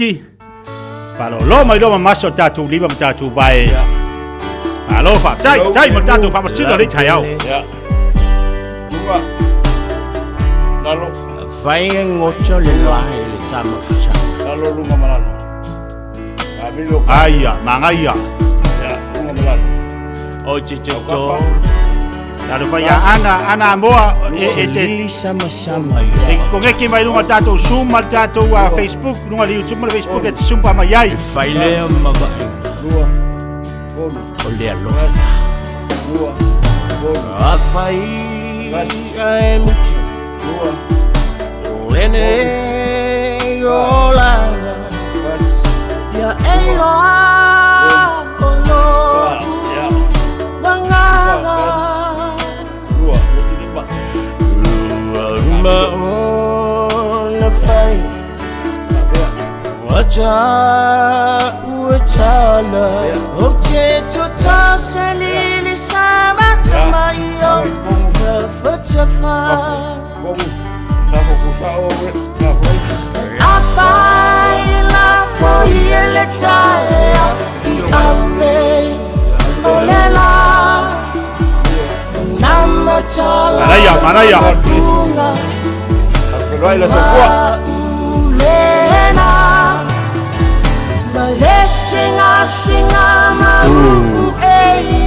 Ya, malo faftai le tatu watinu mo tatu fa marstino nei taiao va ira le manga ya. Mau ale ata, mau ale fia, faida fa marstino nei taiao. Ya mo le tole nga faftai tele level tatu watinu mo tatu. Sumpa mau fa ya forngi kaya. Ya baila le manga ya ke lo ngi yaso mo tanto. Ya malo faftai ya tatu watinu nei tama nei tina le ngata fo ilea o lo tatu watinu mo le nei taiao. Lunga tatu fa marstino me mo le atu le nga faftai. Ya faftai tele lava a tonu wa ngani po kalame ya o le nei taiao. Ilo mafuta mai ai ia i tono lo ainga a o e fianga yo fuafanga ni yaso a pasta. E tau le tetia. Wa o fa foina lo tau le e pe yo le aito. Mo lo malo si fia vi fa ftai le tua. I lo malo se fa foina awai. Fa se nga yo inga. E fa sa nga yo inga. Fa singa fa malo stino la titi. Awa lo o se fu malo lo ina le a tetia. Awai le waku le si a batu se fu malo lo inga pe fa ka ku fa lo le yo al venga fa inga ta ua. Ya so taitasi. Fa umi per se fu malo. Fa moli na tata pokala me mo tanto, molo mo moli atu. E ngata fo itono tata fa fa ngaruenga, olo e mafuta mai ai fa ngai mangaruenga. Ya se fa fo ile so sani mo tato, vai se ngaruenga nei fo mai olo ngaru ai tono latu fa mai. Ina iam fa na ruatu fa ile sia ke toto, sia ke suka, ola e paleni me uma, ona o live so sani le tatu a fa mastino ya. Oi. Ya, va moli atu ile nga fa tai, male manato la tatu te filo ile asonga fua. Ile lo fa mole nga le yo tatu matai si de langi. Ilunga tatu po kalame pe one tatu fa marstino o sa le titia o le feu te moli o se feu fu eta o mo oe mo lo se fu malulenga ya fai bole vangongi moenga fa ma il kelo el pisio kelo ngasi ya o foi ka o fai si fai nga fo atetia o ai le fai nga fai nga swinga pe fa pe le si swinga fai eta ya le tape na mai le tatu po kalame ni vanga le taiao tatu fli maketi ilunga tatu tautua ya ai mai se diso tatu faringa pe tina diso tatu faringa tala foi tatu leina mo le tatu fli maketi Radio Samoa Taslima Ivatolu Ama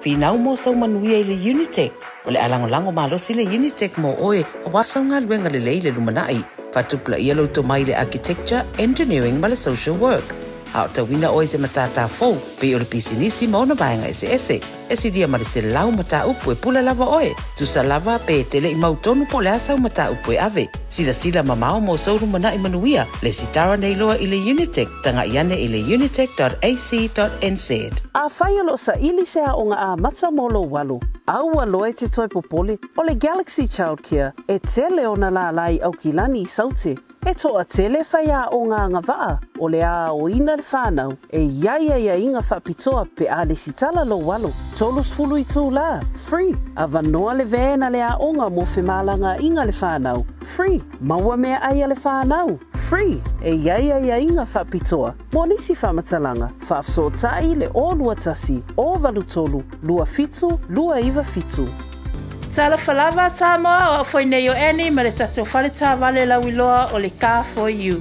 A whai lava ta sa ili sa ta vale, le aise lai sene pe maua le lai sene a o e whaingaluenga tu mau, ma le leilo suafa, whaingofia lava le kafo iona fisosoani mo oe, maua tato cashback pe a mana mia le fisosoani. Talofa lava Samoa o awhaile nei o lofa, awa nei ngalo le tato Facebook page le ka for you, pe te su mai le mato tuatu si tolu se lao Kreisa Front Manrewa, pe faso tai mai le mato telefoni, ova se lao rolo a fitu whaiva na walu, pa fisili mo en po alofa. So fase fua. O e fufu e whaatau ese lofale, e te manao sta ngate whaanongo ia oe, tau tua mo oe, ma malama i launga ngana.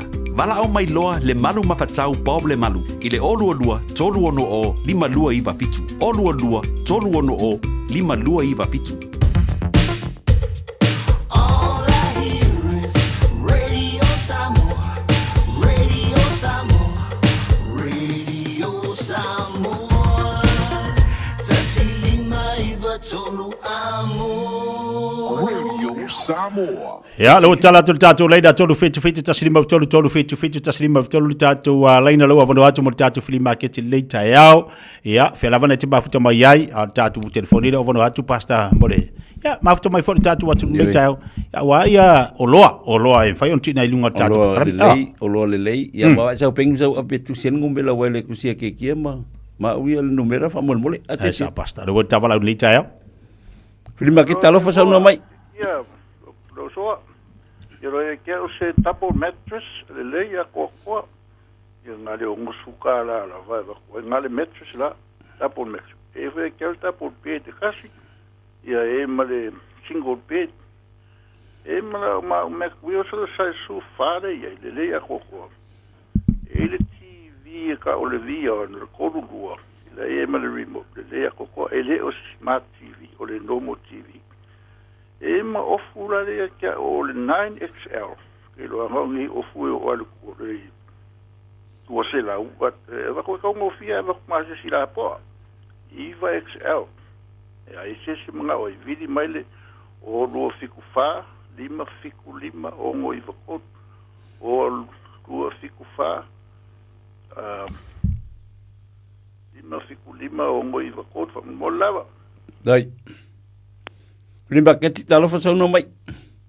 Ma lo se foi de fio. Ia sa no mai. Askai lava mo la ngo, o fuli ma ki kire ia o. Ai si o la ko o melo de wa me. Ia nga vili melo la ke famile o le o lua fiku fa 5 o kol fa 5. O lua fiku fa 5 o kolu fa 5. Mana pusa aisa ku leye. A isi o mga bia pusa aisa. Ia nga e mala o malila ket fongi nga nga lewa maila pusa aisa ia isi mga bia ia sawa ba. O aseli masuka la mau ia ma ile pusa aisa le ia malfalo lava fa kai. Dai. Lima ke talo fa sa no mai. Ye, bata ya tia moro o vanoa. E o fa ta o pe le pusale ko e kasiale pusale ko ko ai sa sura kara sa le ma o ke e fa singa fe o lo pusa e be mo fla ma ko suka me fa penga mo e mal TV e lima sfuru inisi o le ya to la to e malona li remote lo e fa male microwave o la fo microwave o ia fo male mo unit le lava mana o ai tole ave te waya be ele fa tawana le mo unit tele mana mia le tava tele ave ai ia fa so ta mai ya o lua tasi tolu fa o no valu o lua tasi tolu fa o no valu ia o lua o fa tasi faiva lua o lua o fa tasi faiva lua o vili mai au lu merda lua pa mana o merda na fasa la wat fa tai lava alo fa tai ya talpel tatu leina tolu fit taslima tolu fit taslima tolu tatu telefoni le avano atu mo tatu fudi market le tayo maftu mali tatu tunu tali tatu valau pastor tatu sumpa foi le fai so tayo oi ka ko sumpa masani titia ile tu la fitu ile itu la valu awone ngalo ya oi lo fa malustino e foi me tau funga mo so fa malustino foi le o le Herbalife le no me ai tau palengi i me sia lo so fu malo ngal le a foi ngai ke mo ma il suka mena so fa malustino e fai ngofie foi na mo malustino tino ma tau ko la lo ilo suka mo ko mo lunga i me sia ia le tau ma fa vai o le Herbalife ali tetia ai lo ele stava la pasta prima que talo fa so no mai ia wel tavala prima que talo fa so no mai ia maro sui fora o klenga ke kia pe foi le sunga fa fenga pa o vili ya ku foi le ke ma ke o ngi vai ke mi o ka nga ka ia ko nga onga ia ole ia i umar ko nga lo wa finge wai umai makori mai ia ile amakanga amakai makori se yo nga fai unga a ko u ma ko nga le i ole e ia isi ko nga fau ele fa wanga a fa pela o ngai ma ku o ma mir ko nga ngi vai kai na vili mele mo mena la fale fa mo le mole la o le lua ka sifa kali lua ka sifa ko o va duiva Tele prima que talo fa no mai talo fa o to toni e la pa pia e si fata wat e oye e si ma o se sina aule e va e tikiapa allo ia ola pa hunga de pa pia vonga o le mana o ide e ku lo falkava ai ra se mga o ni saule tikia ku al shua e le se mga o shua o ila le ele e tresile fa 14 pa 418 pa 1418 pa usfa pa 18 Oaks Road Glenerie e la kai lumala wala ya baftai prima que talo fa so no mai malo soi fua la sunga fa feangainga fa pe foi kia ole uniform i a fekesen mali pi uniform de ai fia vaku o ai fia se si o nga sianga kama ina ya su mai ile ole umela ole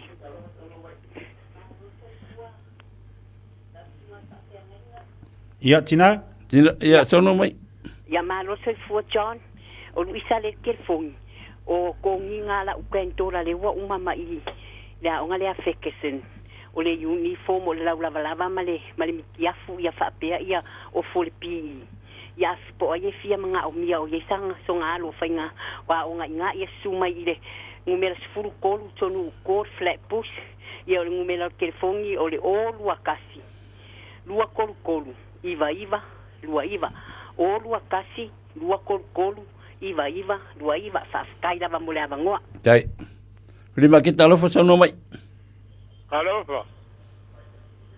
Ia sa no mai. Ole ia kia o mo me o fuka ele. Ole ku pa ki nga. Ya. Mana ya ave fili ma ke ki mangeli. Ave mangeli fakawai. Ave mangeli fakawai. Ke walu je sila ka avale fili ma ke. Alo fakawai. Ya, to ngol tapo kala bede bangal ta ya ole maftu ma tatu watino fa malo fa tatu watino tatu olo pentu mai tatu na ma tatu a me se foi nai fa nai ma tu ya wa mai ufa nga foi so swani mo nai fa na wi wa ta tu ai la tu au ka un ka ke le yo fa nga we titia pais ka un ka ufa nga terminate makori a nga ya fikasen o nga intermediate a me se foi ka un fia primary school ya lunga la kolisi ma intermediate o fa yes ka un ka ne bai tau ya vai nga me ka un fia ya la e fa ka we o e va kwe fa nga ngai fa nga mulam kanga ka wanga amakai Mana ia, vanua ile au maua ia, vanua na e te anga e tuai, ia e maua sau suka la lu se fulu, tu ate whaatau se suka si ainga ngae, ma ina i o whaonga. Ia, e whaatai e fo de la tu anga lei, ma le so sani atu i atu o matua, ia i lau whanau lea e o le aonga le nei tau sanga, e whaamalo whaatai mo le tatu pakalamenda, o la whaentu e tali umali tātou free market i las whalele le vasa fau, te tuolo to se fuma so mātou wala le malu tātou pokalame, ia na tō whaawina fo. I lea, ai au ne ngalo tātou watilu, tātou supa le aso tai au? Aso kai au. Tale tu le fitu? Fitu kai au. E kera koe whatalna? Ia mantua, a whea lava nei te mafuta mai ei. Amerika, Japangi, mantua le tātou whamarastino lea, la whaiana tu ina atu mo oi asto. Na, i live sumpa mai ei? Lunga le tio Samoa. Langolango sua le tio Samoa. Ia ma le salasi. Ia me se a whaftaite tia, ia mo fui le alaku e ingu sau vai, na nei angei, wakapungi le koru, ale kiki. Wale wanoa, tali tu lai tolu nei, tala tātou waina le Hepo Live, ti ma tātou aloe ma tātou shake, ia whaina mo se, wai tau mafa mo e, ia ma le shake, ole tau maftanga whaina le auli la tau, ia na mai a fui leo le asfarile, mo na mafa whaunga la tu pe ona il pokala me le asfarile, mafa whaunga le asfarile. Vai oso alo fia el pokala me le o mafa whaunga le asfarile. Ele ma ia kamaro sila so. Oro po ore von fima von gol po. Ia ale a kiria wale wa fari ko ia Oscar ia ale. Awala ba. E ke lolan me wa kilenga ngalenga ma von gol po. Olang kamala la kolu. Ia wa kire mari siru po. Ala ko bo wa le ba ola. Sale ole sama ko le sale ole lo ko sama ko le. Ko kala be ale fe ole ku kun ma ke kifu ko le tori. Ya lang masanga le ko so lang taxi. Ia e fa malo fa te mo te apo kala ni tau so fa hai. La sunga te tia nei aso ia ia le tua. Aftai fu tau la le. Fa mo fo ni vai aso te tia. Le lo fa male anga le me le tua, wanga le tua. Ka ku ke le urian ngi aso. Ngi me fo vale lo se fu mo so ola pe ngal ka uma ke le ekero ka ku malo si. Ia fa aftai le tua wai un ni vai aso fe unga luenga. Ia bi ia le li sa mo le no pele ia tatu por clamina ni vai aso. La foi se tala la upa pa fa funga let no malu e fale potol tau tai sel na tetia e langa le tu nea so to engo to e e fa monia nga le tu foi i le weekend e langa le tu la upfolfola mana la launga ia wale tu malon fingalo e langa le tu ta fero ile so fu pe ta pulo le lo fa langa le tu Samoa so fu mai manuia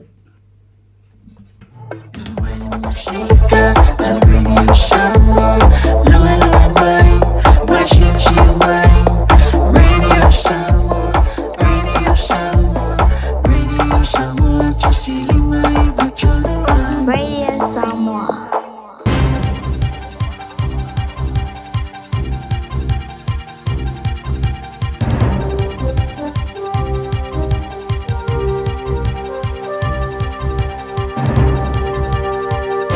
In this update, Health New Zealand CEO Margie Upper has stepped down ahead of her term ending in June, saying a different leadership approach is required.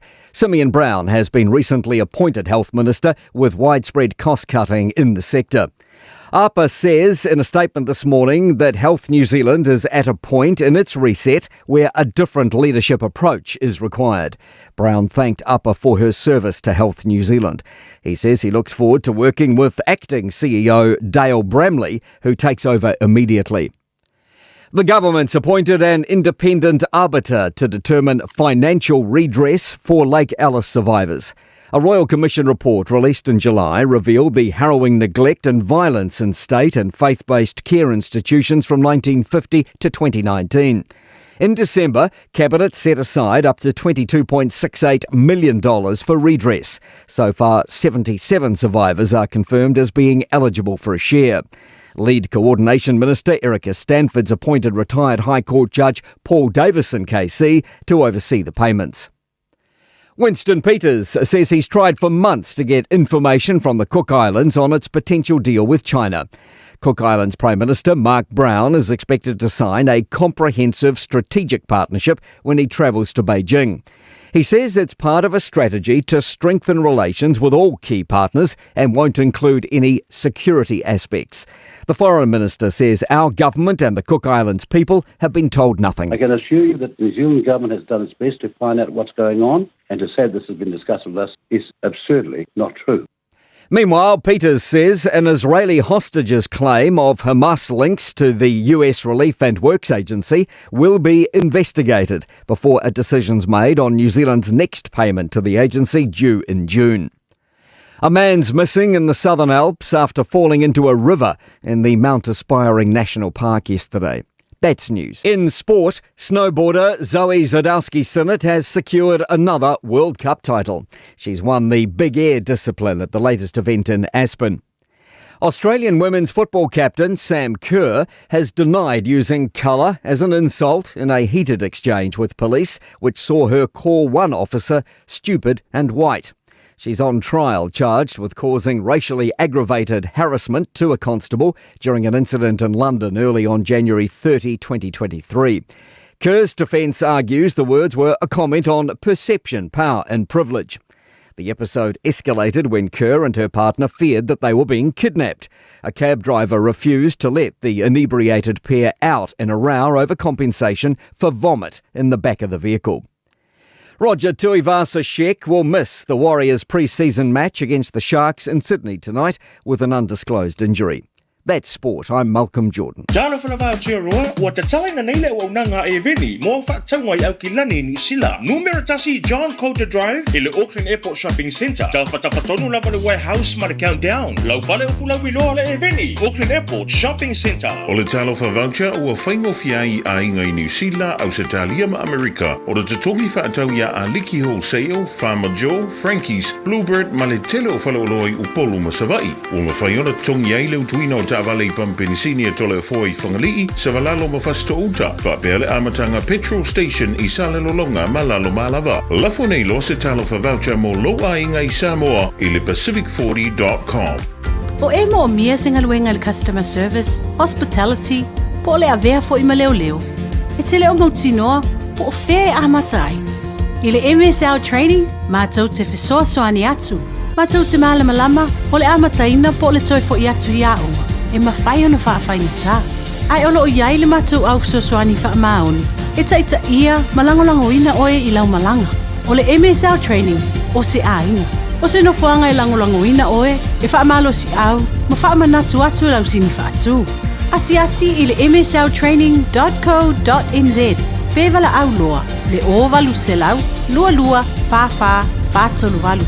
O lolu manai, e a mata atu, i inei. A whai alo sa ili sea o ngā a mata molo walu. Au aloe te toi popole, o le Galaxy Childcare, e tele o na la lai au ki lani i saute. E toa tele whai a o ngā ngawaa, o le a o ina le whanau, e ia inga whapitoa pe a le sitala lo walu. Tolus fulu i tū la, free. A vanoa le vena le a onga mo whemalanga inga le whanau, free. Maua mea ai le whanau, free. E ia inga whapitoa. Mo nisi whamatalanga, whafso tai le o lua tasi, o valu tolu, lua fitu, lua iwa fitu. Talo va Samoa. Wa ule nei o kasputi alu, awal sui ale ngila wa ule kio. A eva mai ina se fudu lima iwa kolu. Amo, Radio Samoa, Bevela a. Maunu ue Samoa, wai la le vasa. La le, oe inu o le vasa.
le taina o le sua le palua vama le sula tonga ia mana tua o tupula ngatala vo ine ia so se mana o faalia le malu ai tia le faasamo awana o le nanu faamole mole so te filo malu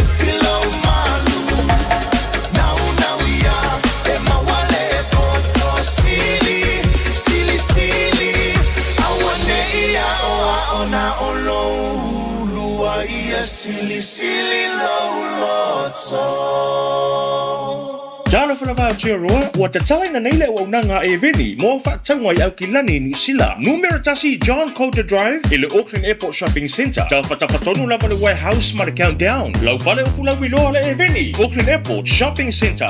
Hey, au ona ia vea oe pe o isi tangata e manatu maa ili wha iti ngā. Ele na o le inu le vaiti polo na seki ai lea.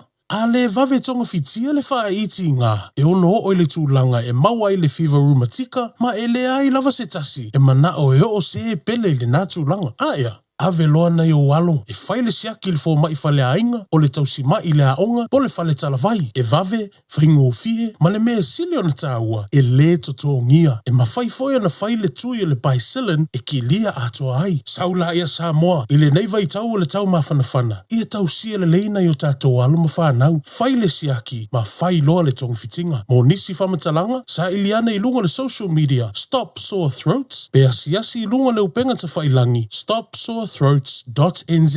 E te mana o e maua se lumana i manuia o lo wā tali i polo wā whawhine. O se fulu nei tau sanga o whaatino le Pacific Advanced Secondary School lea au aunanga. Na whaavai le nei a onga e Sir Michael Jones. E whaonga i nai ngangana a le Pasifika i le NCEA, STEAM ma le waka ama. Maua fua o fua onga tai le aini pili a onga. Ua uti ava noa mo le lua o lua lima. Mo nisi whamtalanga wala au loa le pas i le o valu se lau valu o fitu lua fitu fitu. O valu se lau valu o fitu lua fitu fitu. O mana umie oe po se siolo a inga se fisosoani tau whemalanga inga mo New Zealand. I mata au poe pei o le vaita mai no whanau po o ngaluenga. A whai o lau tali o le ioe, wala au loa Ken Ferniho o le Fern Immigration Services. E iaila na laisene, ma ua silia ma le se fulu lima tau sanga o lana tau tua. E toa tele tangata o fisosoani iai Ken, i mata upu tau whemalanga inga. E au fia ai mata upu na o atu le tribunal, ma apili le minister.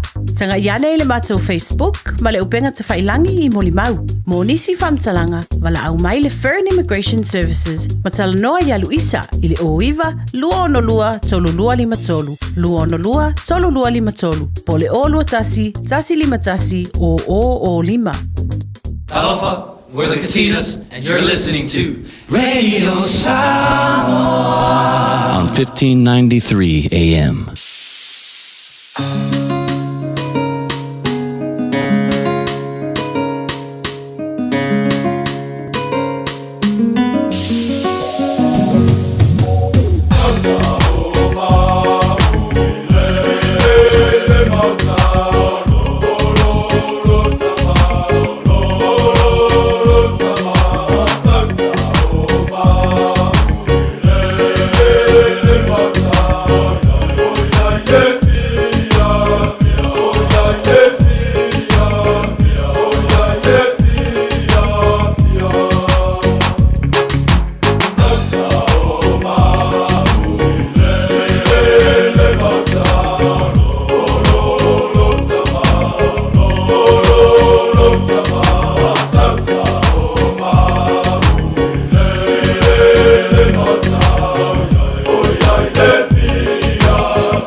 12 minutes tele chene ia le ju la sun majasi pa via via ngamo oi ma muchacho ubala bal nei vai ngale chayao si ufonga mari la foi bese da cha mauli pe ade ma futuba ilungo le tautu na udanga si ufonga radio sa mo se forma limba tolo amo ya ma le tato po klabe na ye vai vanga fa via via musika so fi filoi ole a tole chayao le fa malastino le chayao mori ya oi awa fo ya fo fanga pe ona e fa ngora vai yaso tali mal tato po klabe le chebel chayao le fo fata si mai ia le tau ngoi no le tautua ma la udanga le tau sala le po kala me fifia mai fata lo fatu le lua de tofinga le tai afo ma lo su ma lo fa ma lo si des falai ia langi mata fila feta lenga tietia ma lo foi le usu ma lo fa ma lo si le nei tai o le asfarele fata lo fatu i le mamalu se tatu watu no i lo fa fonga mai i po lo o ma ua mai le tapo kala me le nei tai afo ia wo o fo il fai unga neva ia so atonu na maua se waitangi de fia mal manuia ia ila to uma lena maua la vanoa e fai malolo ai la so na nafi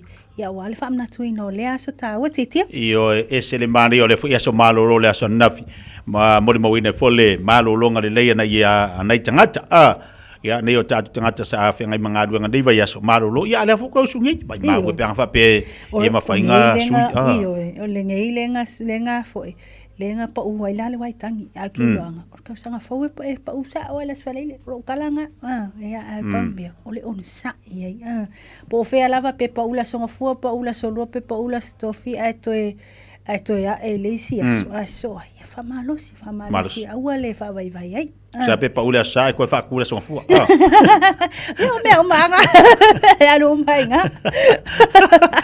le mana ya o nei le na fatanu ina i le a tateri se tatala le na to to lo ina i le famsino foi le fingo ile a fai pule ya sa o le ya te tia o le na mai tawina tu lunga le tato wala tato ta fasala lau le na tu ina mai i mulino ia o le ana mai tawina lava le tumu fai lava sino tumu o le mamalu se tato watunu ia o ila to fo ina o atu e molimau ia ma fa pena ona fa longo fo ia pole ale vaenga wanga wo o iai le amatalia e fo ia o le nei fo i mata upu ia pe ona lawalunga fo i tono si tato watunu ia a o tapisa e fo i tangata i tato i nei New Zealand o Australia o America wa le longa se ta fole nei ke lope a tonu ele i o atu ai le tala o me o lo tupu tono si tato watunu ai me se la le mata upu le ia mai moli mawina ai fo ila le tumutumu ia o tangata lava ta pua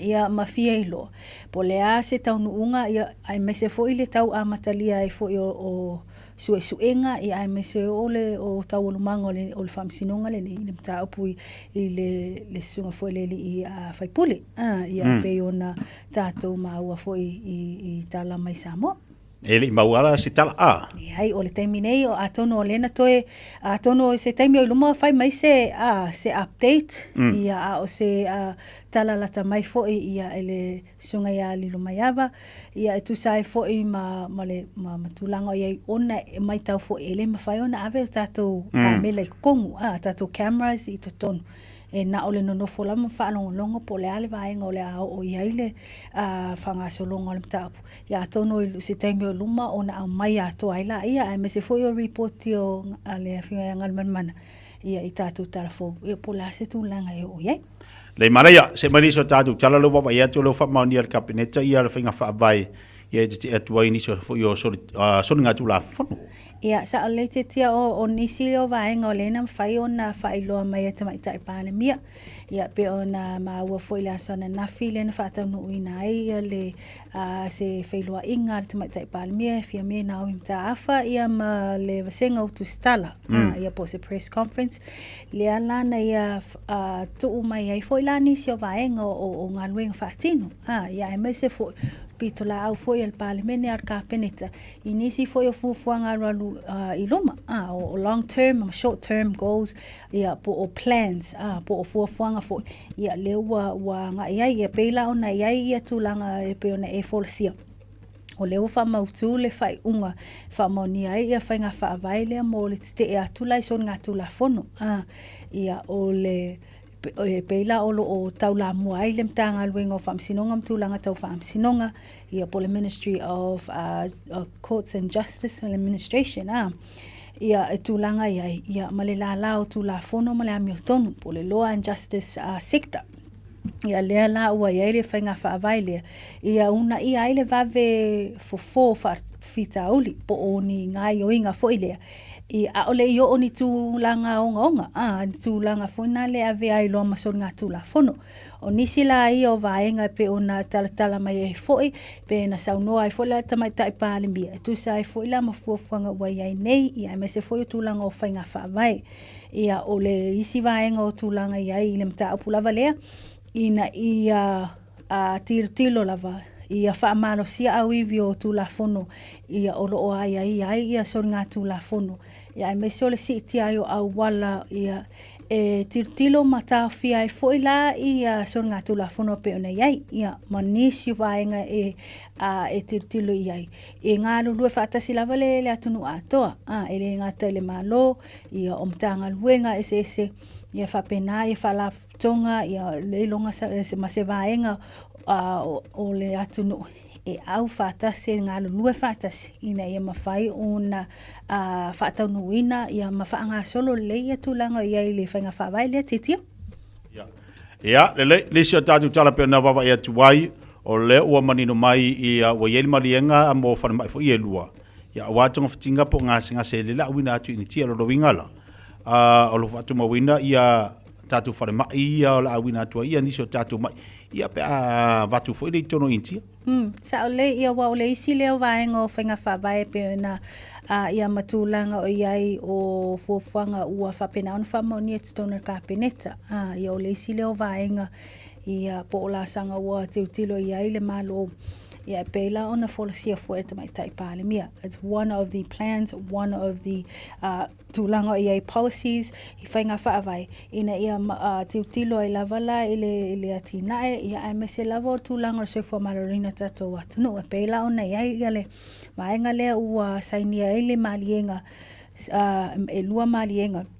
Ile vā o le mtanga luenga o sefua maloloina mar company o le Medicine Services Limited. Ia malmalienga e mwhaile o na awi nātu le o malienga nei. E mwhai o na awi nātu wai ia tātou ngase le mai Samoa. Ia mua whamaoni e lalo po kalamere malo mo ngase awi nātu I whafo. Ia mo tonga fitinga I le whale mai e lua le po peo na e taua I intia o whaopopo I nai nei. Ia o whale mai lai au fia nei malienga o le Artemis Medicare Services Limited ma le Fortis Hospital Limited. O tūlanga iai o le pokalamele nei e awi nātu ai e tātou ngase po I lātou fo I wa mo o mia lava ia nisi o tūlanga wharesoi fo maraloina I o tāutonga ma nisi o vaenga. Ia ina ia whaatino ai e tūlanga o le soi fo maraloina ia o lea la ua mautinoa o le ua sainia le malienga I vao o le soi fo maraloina mtanga luenga le tātou watanu. Ia manisi fo o whale mai te tonu o le malo tele o intia. Ia pēla ona tō laulauina atu titia. Lau te wawa ai atu wa iai le fuafuanga o le whaasara tupe. Ma le ia inga e no fosala le whale pui pui. Pe ale tongi ia le sala lau tuina atu e wha awhetala. Ia o le tūlanga la nā ia titia pe ona ia ita ia whaasalalanga mtato reporti le nei tai au tuina mai ia I Samoa. Ia mai tau foi o le mta apule ua whaisina ua pe ama le luat nei masina talu ona tūla I mai le mta apule le malai valele. Ina ua tau nu ua turta mai tai Filipaina nei tutono Samoa. Whaapea o le alu I tutu nā lifo mai tutuila. E mauaila le pese afifi o le aisa methamphetamine ia manisi o ututau ia po pulfana ia tūlanga iai. Ia o lea na whituna I lava matūlanga ia I loilonga. Ia lea watu ina mai ia I loa la le whai unga le whamsinonga. E whaava ia so lea ua whapena ona tu ina atu le tamai tai Filipaina nei. E tutongi atu wai ia le tūlanga o le sala tupi. E wha awheta la pe ona e forsia. Ia ai ua le whapena ona whaasala. Ua whaasala I no whawhapupui. Ai a whai e le whapena ona sāwalia ia ingale nei pe ona tu ina atua le whamsinonga. Ia ona ona whapena la, ona toi alanga ila le whai unga le whamsinong. Ia e whaafai pui no fo sala lola tamai ta inei tan malala. Pe awha pe ele sa valia, aia inga uma. E tu sai fo ila male le maua e se tūlanga fo na le ole sentencing, ole prison. Ia i tūlanga i aile mta apule titia. Le maraya, le sida o tātou tala mai sa mo pera whaafongbari tātou watunu taliu mai tātou tala ni sila nei. Wai tau wafen whaatastasi le waitangi. Ia o whamanatu le se lau watu mo lima tau sanga tālu o na sainiele nei a malien.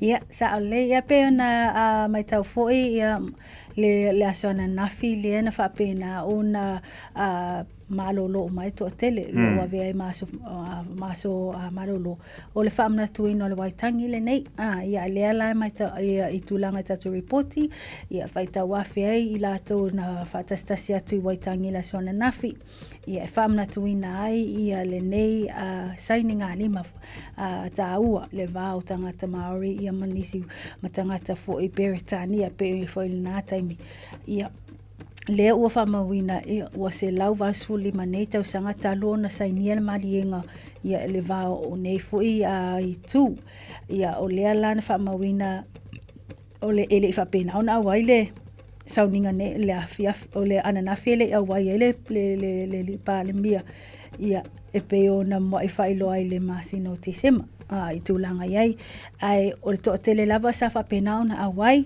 ia ai mai se foi ia tūlanga iai tangata o le nei foi lau elele ia le au Maori ia o le toa tele lava sa whapena ona nga i ato mo le mauina ia le patipatia foi ia ai mai se foi o le tutu mau foi tūlanga iai le malienga le nei pe ona sainia le se lau varsuli matau sanga tāluai titia o le tasi le vaenga o le au te ua tapisa le lalo langi.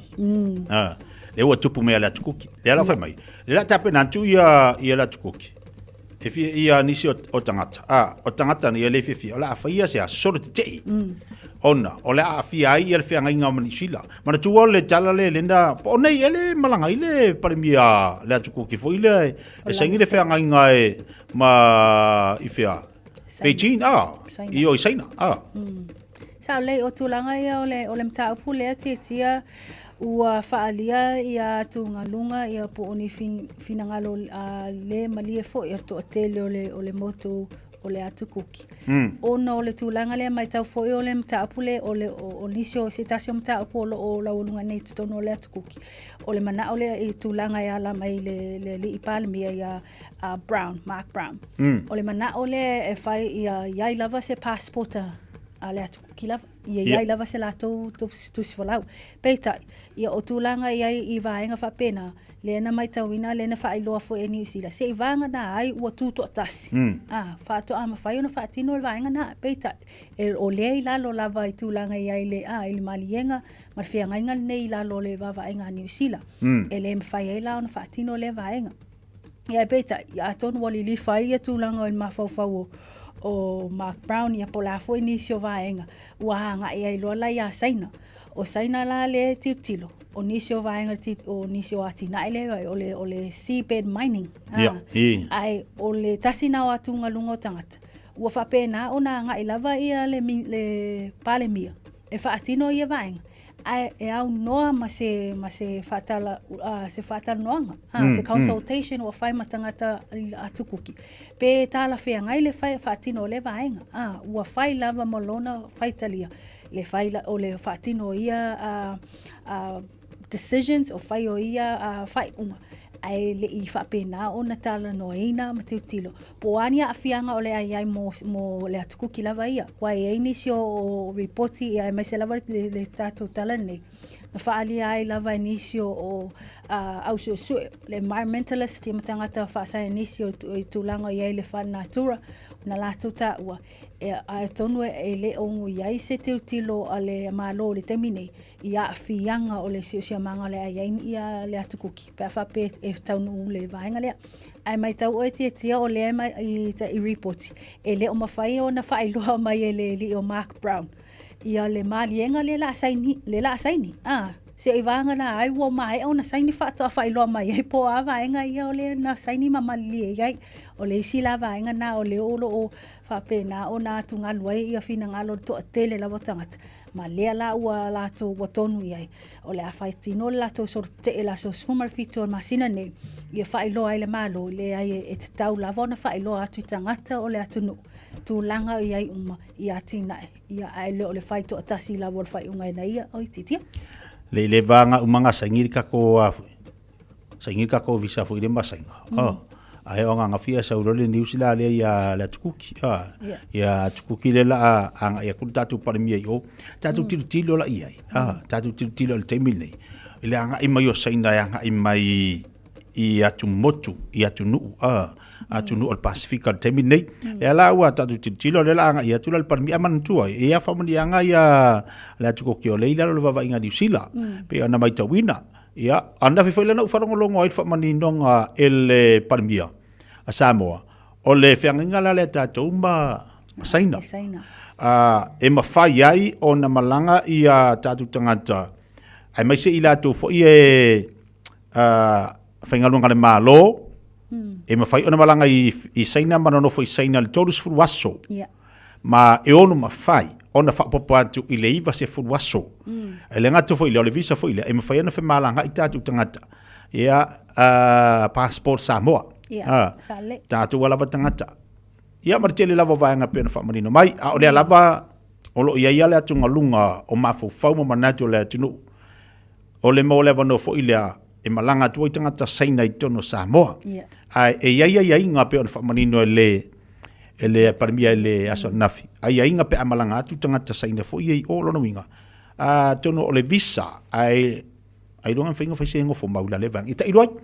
na dai banga na ai ngala utala fo ilia ola we ia inga o le o to ai le malo pe ona malanga tu ia tangata saina o i Samoa a tele ia e furi el tatu o pe afa pe inta tu ai nga senga yesu ai nga senga longa winga missing you see that Australia sainga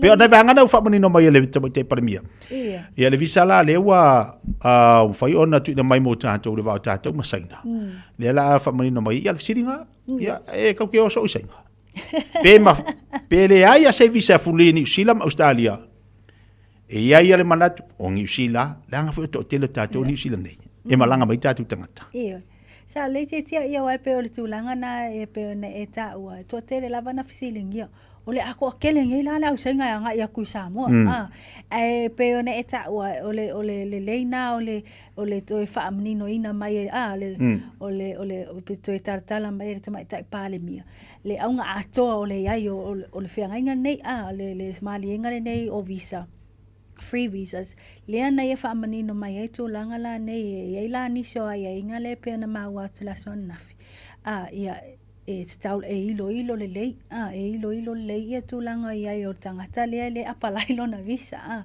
ai mai se lava pe ia se criminal record o ia i va inga fa pene wa longo winga ele talia tangata fa pena pe ma wa tu i fa ma monga tu langa fa pena me sa so tu sa fa pena ona so tu la fono manisi o va inga fa pena ali titia yo pa wala me ia va ia pe la ke o i tu sanga uma i fe foi saina fa nga ngi visa pa wana me e tatu tilo ia fa pena tangata fa inga luenga le malo e ono maua va noia ia lo winga la tangata fa inga luenga le malo ai mo to telo tatu tangata anu wa yo Samoa ai longa tatu te yo mai tau fo ia paule meole ia e fuli ele o ia se tu pet tongi so it's quite up to the person na pe nga ia wa le fa pe fo na o nga luenga mama o nga we fo ya ni se nga I no ni si fo yo a po kalami ia manisio o afo ta fonga we nga ia fo ia yo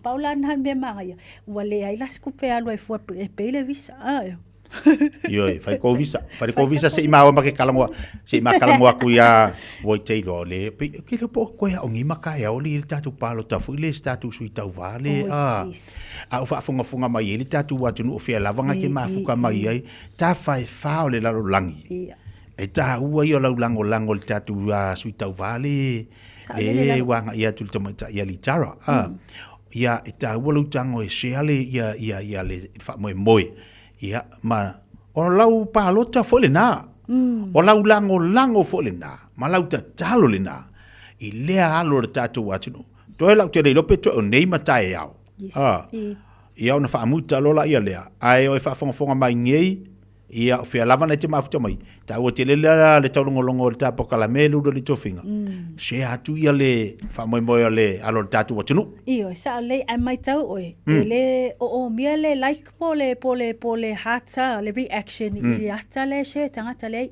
alusa o lunga le page alusa o lunga le page ale Pacific Miss Pacific Islands le va ai lo le ata e wai to telo tangata te lo le mena la se ai ole ata le she atu le tangata kan lo like le she le post tangata na ai le aluki le aka ole tato tene le post le Miss Pacific o nai ai le e aluanga e count ai lau o mia lau like le ole post le tangata e famanino wai tangata la le o ma wa le vainga na ole Miss Pacific Islands. Yeah. Ole page ngai e te alu ilunga. Na tangolola ia lea. Share le share tula ia le ole tatu teni tawa. O te le o tatu batonga le pito silio na mo. Nga ia likes, ia reactions ile taimi nei I tu langa ia ile voting ile ilunga ole internet. Ia ai mata ina ia tau mawhainga nei tamaita ia tia la sona nafi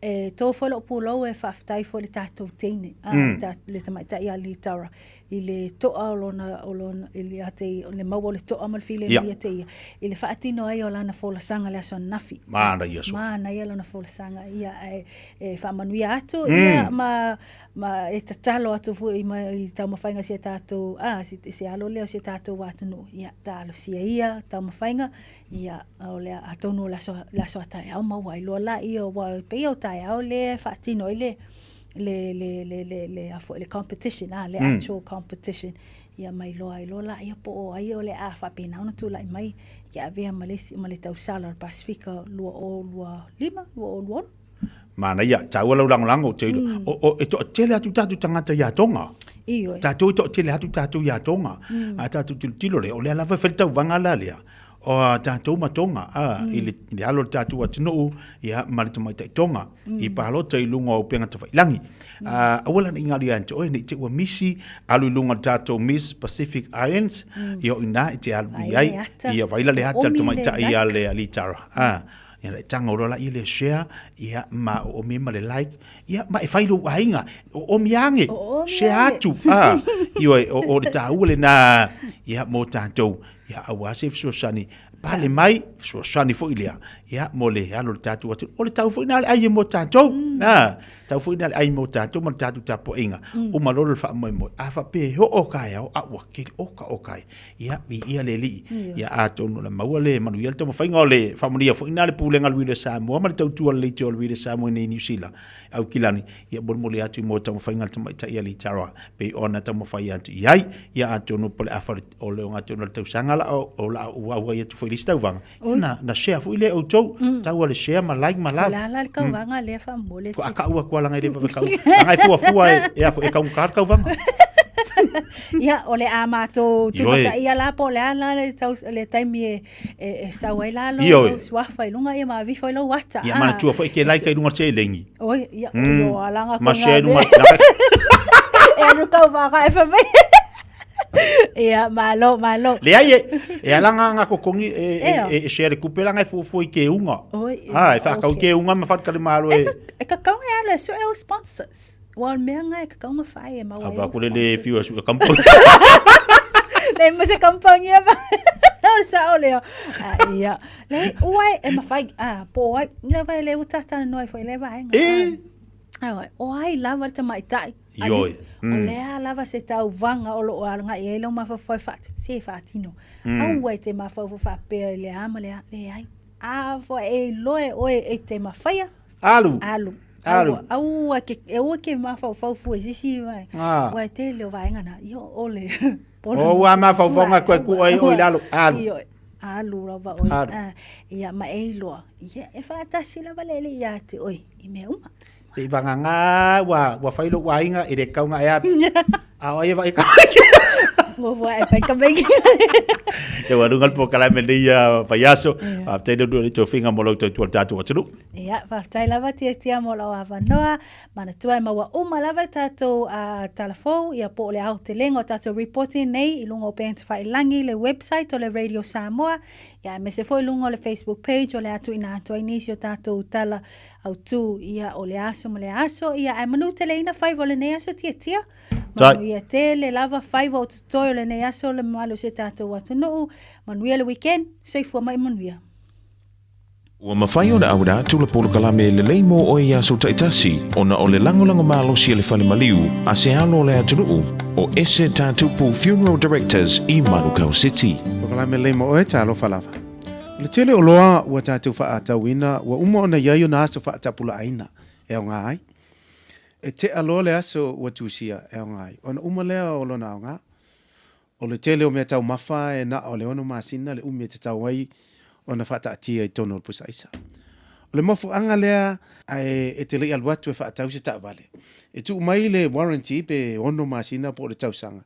E me whai ai e le whale ta vale ona la tu e whaia le whale tono o le ta vale. O le ata moni le nei o whaalia mai na turo mea ma o loa i whaatau a inga. Le umi o le ola o mea uma i le neila o langi. O le umi o le ola o le tangata e fitu se furu tau sanga i le valis furu tau sanga.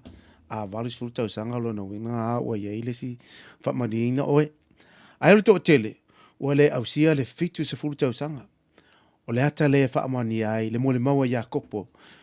E whapea, o wā pe se alo tātou wola. O le puao po le ausa, ua alia li mai se tu aso i titi o na mau ai lea, yoe. E pu ulo tātou taimi i le larolangi nei. O le te tawai o na tātou ola i le larolangi nei e whaia mea uma morevi inga o le tua. Aua e te whaatai tali se i whaamaoni maa mi o le leilo tai, po lo pule, po la wo, o na whaato a e whaamaoni ai lea. Aua e te whaatai tali se i o atai au, whaato a suilo wo langa, pe a mata se ngā lue ngā lofa mo se isi tangata. Aua e te whaatai tali se i o atai au, o na wha maangalo pe wha le lei le lua misa ma se tangata. A wā e te lei loa le mea e tupu atai au. O le olanga e pupu, o le te tauai, o na tātou whaia ngā ruenga uma ma le wha maoni ma le lei o tangata uma e vi i ai le tua. Ai o le vaenga sirisiri, awane e wha atali se i o atai au, e ta lia i lo loto Jesu Keriso e a vea mau wha aula. Wā o Jesu e te ola mauti no ai lo tai au, e wha apine ai fo i lo wola e wha avavau lava. Ia e ola mo le vi inga o Jesu i le nei aso. Ma mana tua, e le lei mo oe.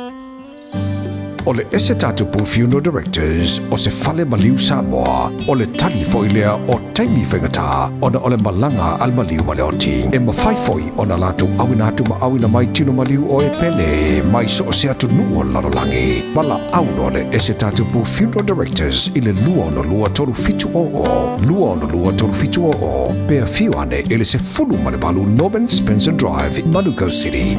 Hey, don't be that guy or that auntie ignoring a sore throat. This isn't just some drinks and lemon tea in your sweet situation. Untreated sore throats can lead to rheumatic fever. Nobody wants that for their family, eh? Go get your Pepe's sore throats checked at your GP, school nurse, or pharmacy. It's quick, easy, and most importantly, free. So come on, whānau. This summer, take care of your tamariki. Get it checked and get it treated. For more info, hit us up on socials at Stop Sore Throats or visit stopsorethroats.nz. O e mo mia singa luenga le customer service, hospitality, po le avea fo i maleo leo. E te leo mautinoa, po o whea a matai. I le MSL training, mātou te whesoa soani atu. Mātou te mālama lama, o le amataina po le toi fo i atu i aonga. E mawhai ona whaafai ngata. Ai olo o iai le mātou au whesosoani wha maoni. E taita ia, malangolango ina oe i lau malanga.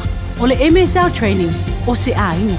O se nofuanga i langolango ina oe, e wha malo si au, ma wha manatu atu lau sini wha atu. Asi i le msltraining.co.nz. Pevala au loa, le o valu se lau, lua, fa tolu valu.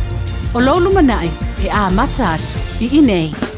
sunga o whenga whakao e lo kawale fo maunga Max Ila. Senga uka amilo e o kilani. Mo koe foi mai lava i o Tara i le Tire World and Auto Limited. Lea ma wai so skoi ngā meg ma pau kavar. A ole me Pico City. E ngā le lua lima ka alalwa ia so le kokongi. Le Tire World and Auto Limited e te mawai ta avale ma pau tau ngō fia ia New Zealand antoa. Mo fo isi ti Mag Wheels mo so se tu ai ngā ta avale ma le telo isi au unanga. Warren Fitness i le na ole se fulu tala pia i wha i lo i eina e wha afafonga le Radio Samoa i nei wha abitoa. Talia wins quotes, cue cards maisi. Walau lo le Tire World and Auto Limited i le lua fitu tasi tolu o mo pau ta avale. Po le lua fitu wha tolu lua o mo le whale inisinia. Jana whanawha tia roa, ua te tawai na neile o unanga e veni, mo wha tangwai au ki lani ni sila. Numero tasi John Coulter Drive i le Auckland Airport Shopping Centre. Tau whatawhatonu lava le warehouse ma le countdown. Lau pale o fulau i loa le e veni, Auckland Airport Shopping Centre.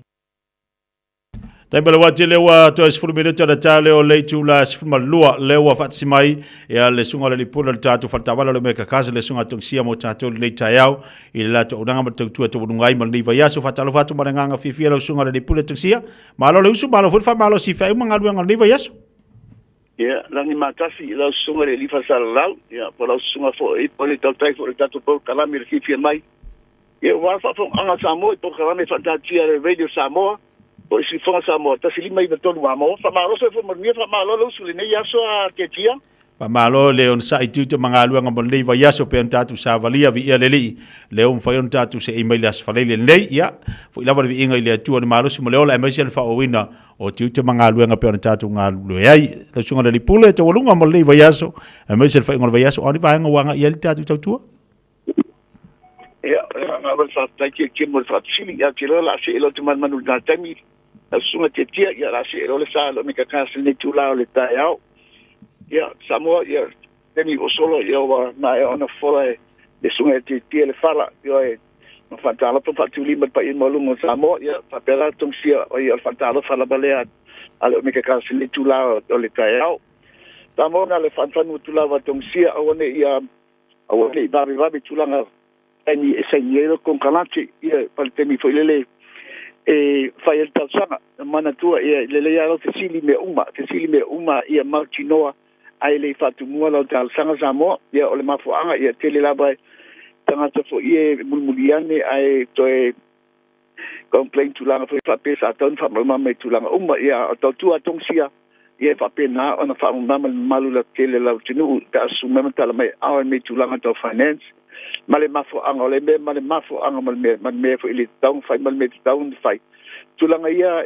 so so ni try tong sia te oi fa manga me tau me ala ma tau finance ai le faia la fight unga e fa le tau sanga e fa wo una fai le tau sanga mo se tabale oni se tulanga la to yo tau fa tu tabale ta fa tu so try tong sia e faia ma lo ti le pole le kasi 1.5 ile lo pasene e maula lo tau tu tabale ile market ia na fa tau inga toi vale tala foi la tong sia la toia pa fo en favena su ma tala mai ana no foi ma fo ma fa tu sa tau tabale inisi fa lo tabale ai eu telea fo e fa tu sa le tau tong sia si la ba tanga ta sa ta so fo le nei a tinu a tong sia tau tala la tong sia ila na ia tau tu fa tau ba ia ane e manu tong sia ile swafa o Samoa le winna na tala tong sia swafa o Samoa e manu tong sia lo swafa te mutu fa pantala pe fa le tulang au ti kilo to fa pe ele faina fa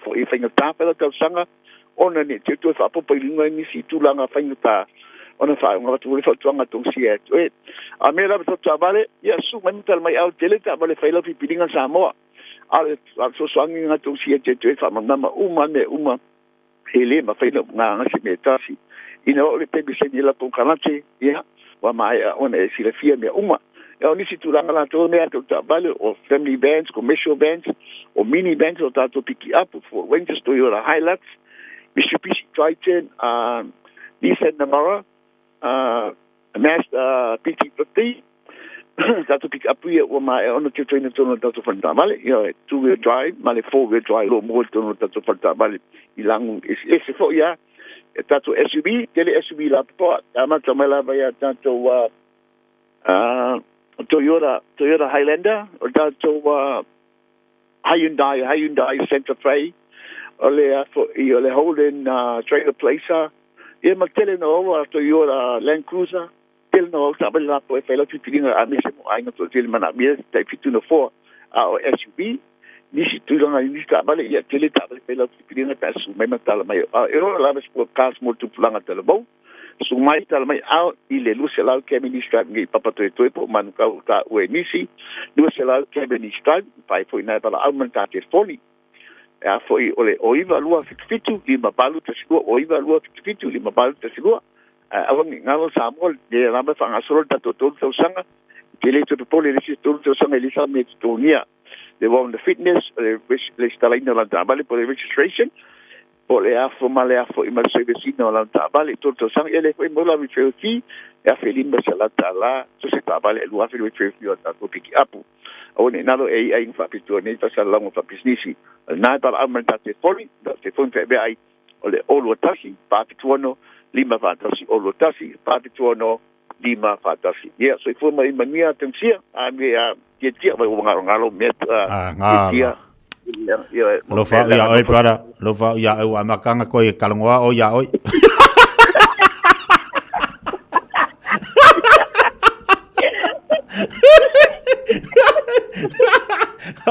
Bakula la kaunga o sia tongi la bakula sa kaunga sa or pokalame le wa makole o mafaufonga las falaile ala kaunga esel me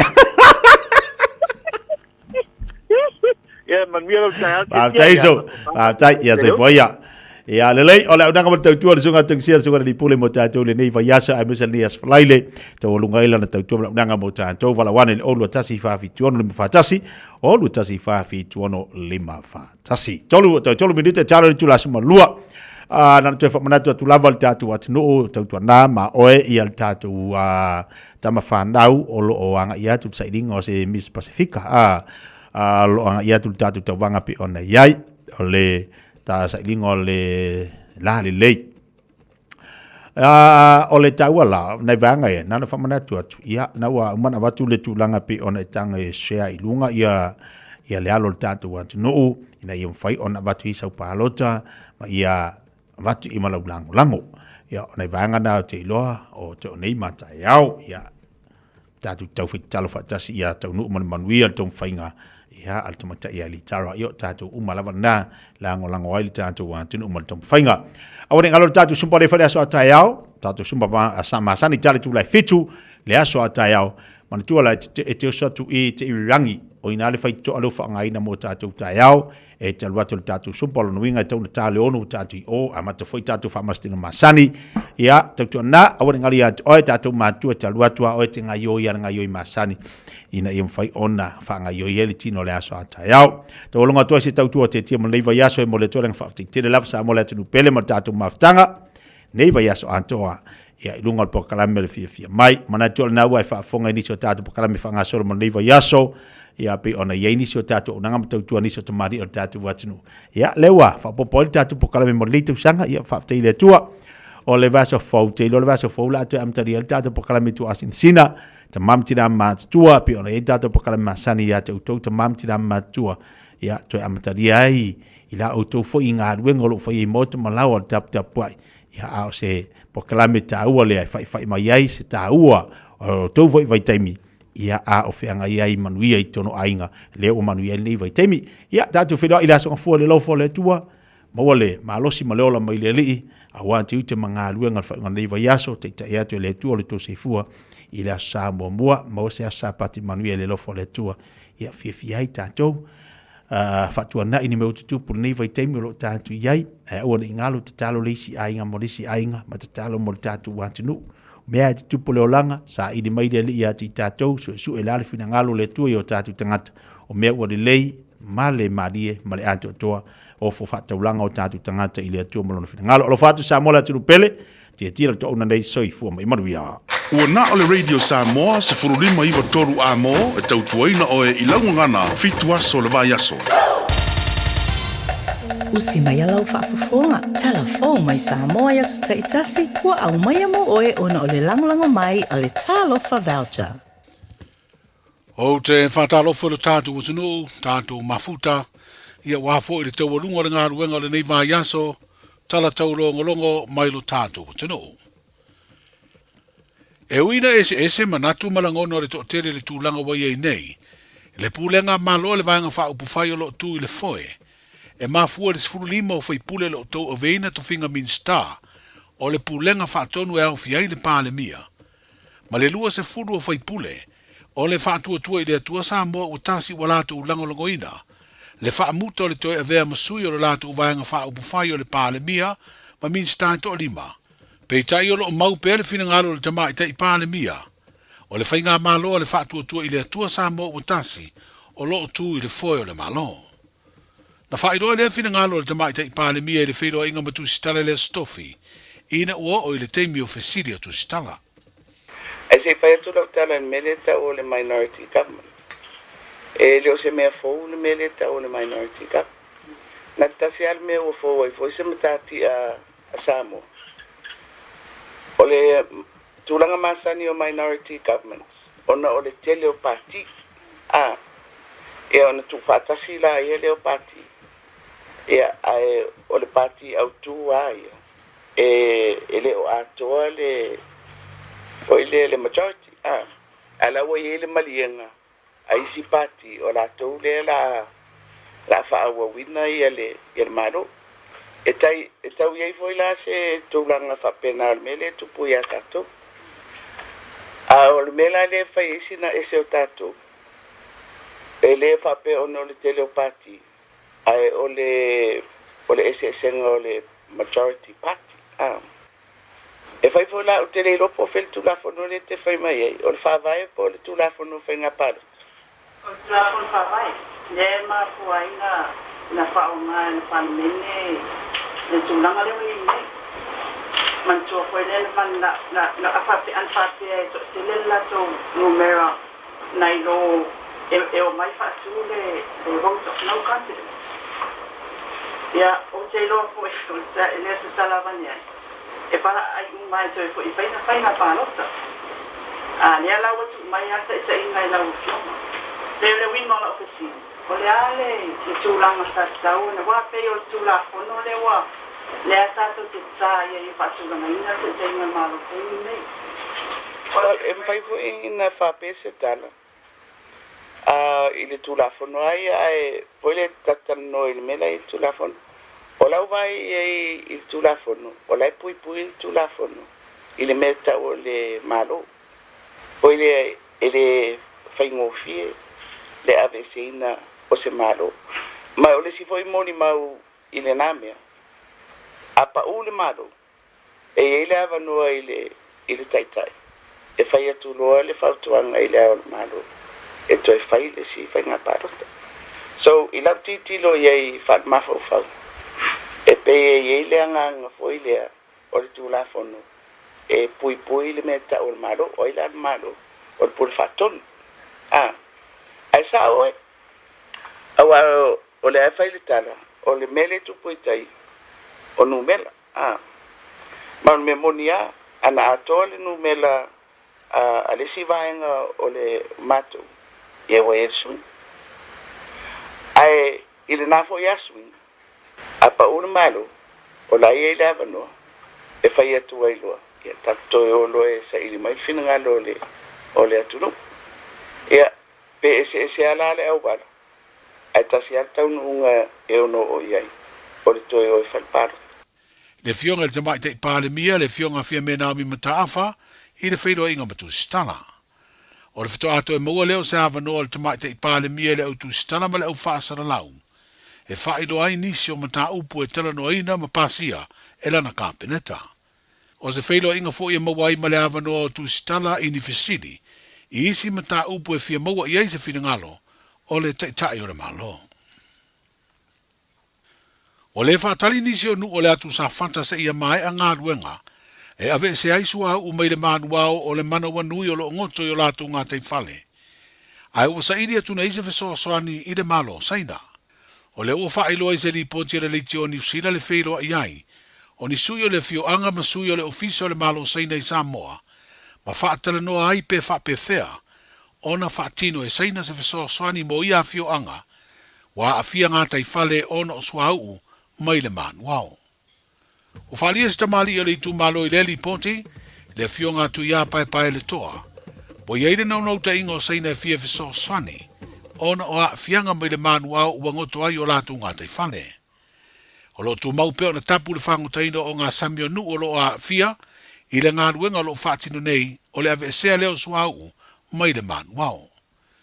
Whalia i fo ia tu iana latu talo sangaina, se fiso swani mai lo tatu malo, e ala le mta ngā ruenga o ngā ruenga te tere lo vai le ngā ruenga lo whaatino. Ai o le taliane e lea mta ngā ruenga o na o le ofisio le pāle mia, e mau ai se tali. O lo iei le mana onga o nu o le atu sa fanta, e whaia se lātou lava sa ini ilinga ni a afianga o le lātou siusio manga, whapea le ngā tei whale, ona o le ngoto ai o le mana wanui. O le vai su neina whaelo ai e le ofisa sini o le fita o le pui ngā New Zealand, le mai o le vai ngalo na lua le ave seo suau, whapea vai leanga mai le manu au. O le whaelo inga le tamai te ipale mia le fionga fia mena o mi mata afa matu si tala le nei vai aso, ina ua mai ale fono o le kāpeneta. Mo ia whaelo ai le wha mautua se wha ai unga, ma ua wha mauni ai le whainga wha vai, mo le te te atu i sori ngā tū la fono, e peo na tau la mua ai le mta ngā luenga o wha amsinonga, ma tū langa tau wha amsinonga, ma le la lao le tū la fono ma le ami o tonu, po le law and justice sector. O se whainga wha vai tā ua le nei le una i ai leo le vave o na fufo wha fita auri, po ni ngā yo inga, ai le i o atu i ni tū langa e ave ai ma sori tū la fono. He au fia nei whainga wha vai le wha malo si o a uivi o tū la fono, o lo o ai ai ai sori ngā tū la fono, le si tia au wala e tau fia ai sori ngā tū la fono, ato ai ma le whaatuina o Porokalame, e tali atu ai i sori ngā tū la fono ma au nanga mo o mia, e tū le iai le si le fia lau tero le atunuu, i tū langa onga o sori ngā tū la fono. O se ngā ruenga e ngā rurue whaatasi umai le atunuu atoa le ngā te le malo, o wha laptu putonga ma le vahenga maoti, ai wha pia fo i le pūlenga ma malu ali i ma whai pule, ia fio anga ma la whanga. E wha tāua fo i le sao tā i tai o e kālesia, ma e kālesia i lo tātu o tunu. E lau tele nei whinga wha avai ma a whai e mapo wha atinonga uma, ua wha tūnanga ina ma apo i tū tino ese, o le a taula mua i le wha atino ina o le nei ngā luenga, o le a whesoa soani tele lei le tali atu, i le wha tupula ia o sori ngā tū la whono i lo tātu o tunu. O le o wha maoni e le kāpeneta le sei nio ni marienga se lua, i le valentanga luenga le soifua malolo ina, ma le kompania le Medican Services Limited. O nei marienga le ama whaiai, o na au inatu ngase mai lo tātu o tunu, wa wha maoni e lalo le Porokalame le malo mo ngase, e ave i whafo mo tonga fitinga, i whale mai e lua i nitia ua wha opopoina nei. O whale mai e lo au fia i nei marienga, o le Artemis Medicare Services Limited, ma le Fortis Hospital Limited. O le Porokalame le nei mo ngase e au inatu i whafo, o tere te usanga o whaatino ma o lo wha au au pea. O New Zealand ma intia lo au wina e tātou ngase o wha maonia, e le mawhai na tonga fiti lo tātou mutano. O le saini ai o nei marianga, o le a mawhai e o na maua isi au nanga ma tonga fitinga wha o popo, e le o mawhai o na whaatino ina e whale mai o lo o ngāru rue ma Samoa i le teimi nei. E whawai aso watu atu nei e le whaamsinonga māwarunga, i se tamai ta i Filipino, e te tongi ai ia mai ala na sala tupe whaafeta la, ina ua wha maonia lona i o ina o morianga o le umia leo ni tanga pepa i ina la iti se wha, o lo i ei te tonu nā koti o le aisa, wha pelo na umia ni utu tau. O le tamai tai o Ariane na malanga mai Amerika Samoa, maa whea i le malai waalele whaleolo ia i ulai o le tūsanga re tenei, i le wha moe pu le isi ana waalele wha aua waina na malanga.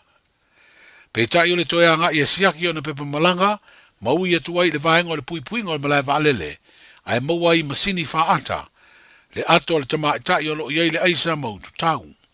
E whato a mawhai o nāru ese o ia ma Samoa, pe a mai atu tongi lana sala tupe. Manuia le whai ungo le vai aso, soifu. Sa lofa lava, o le si ufafonga le nei o Samoa,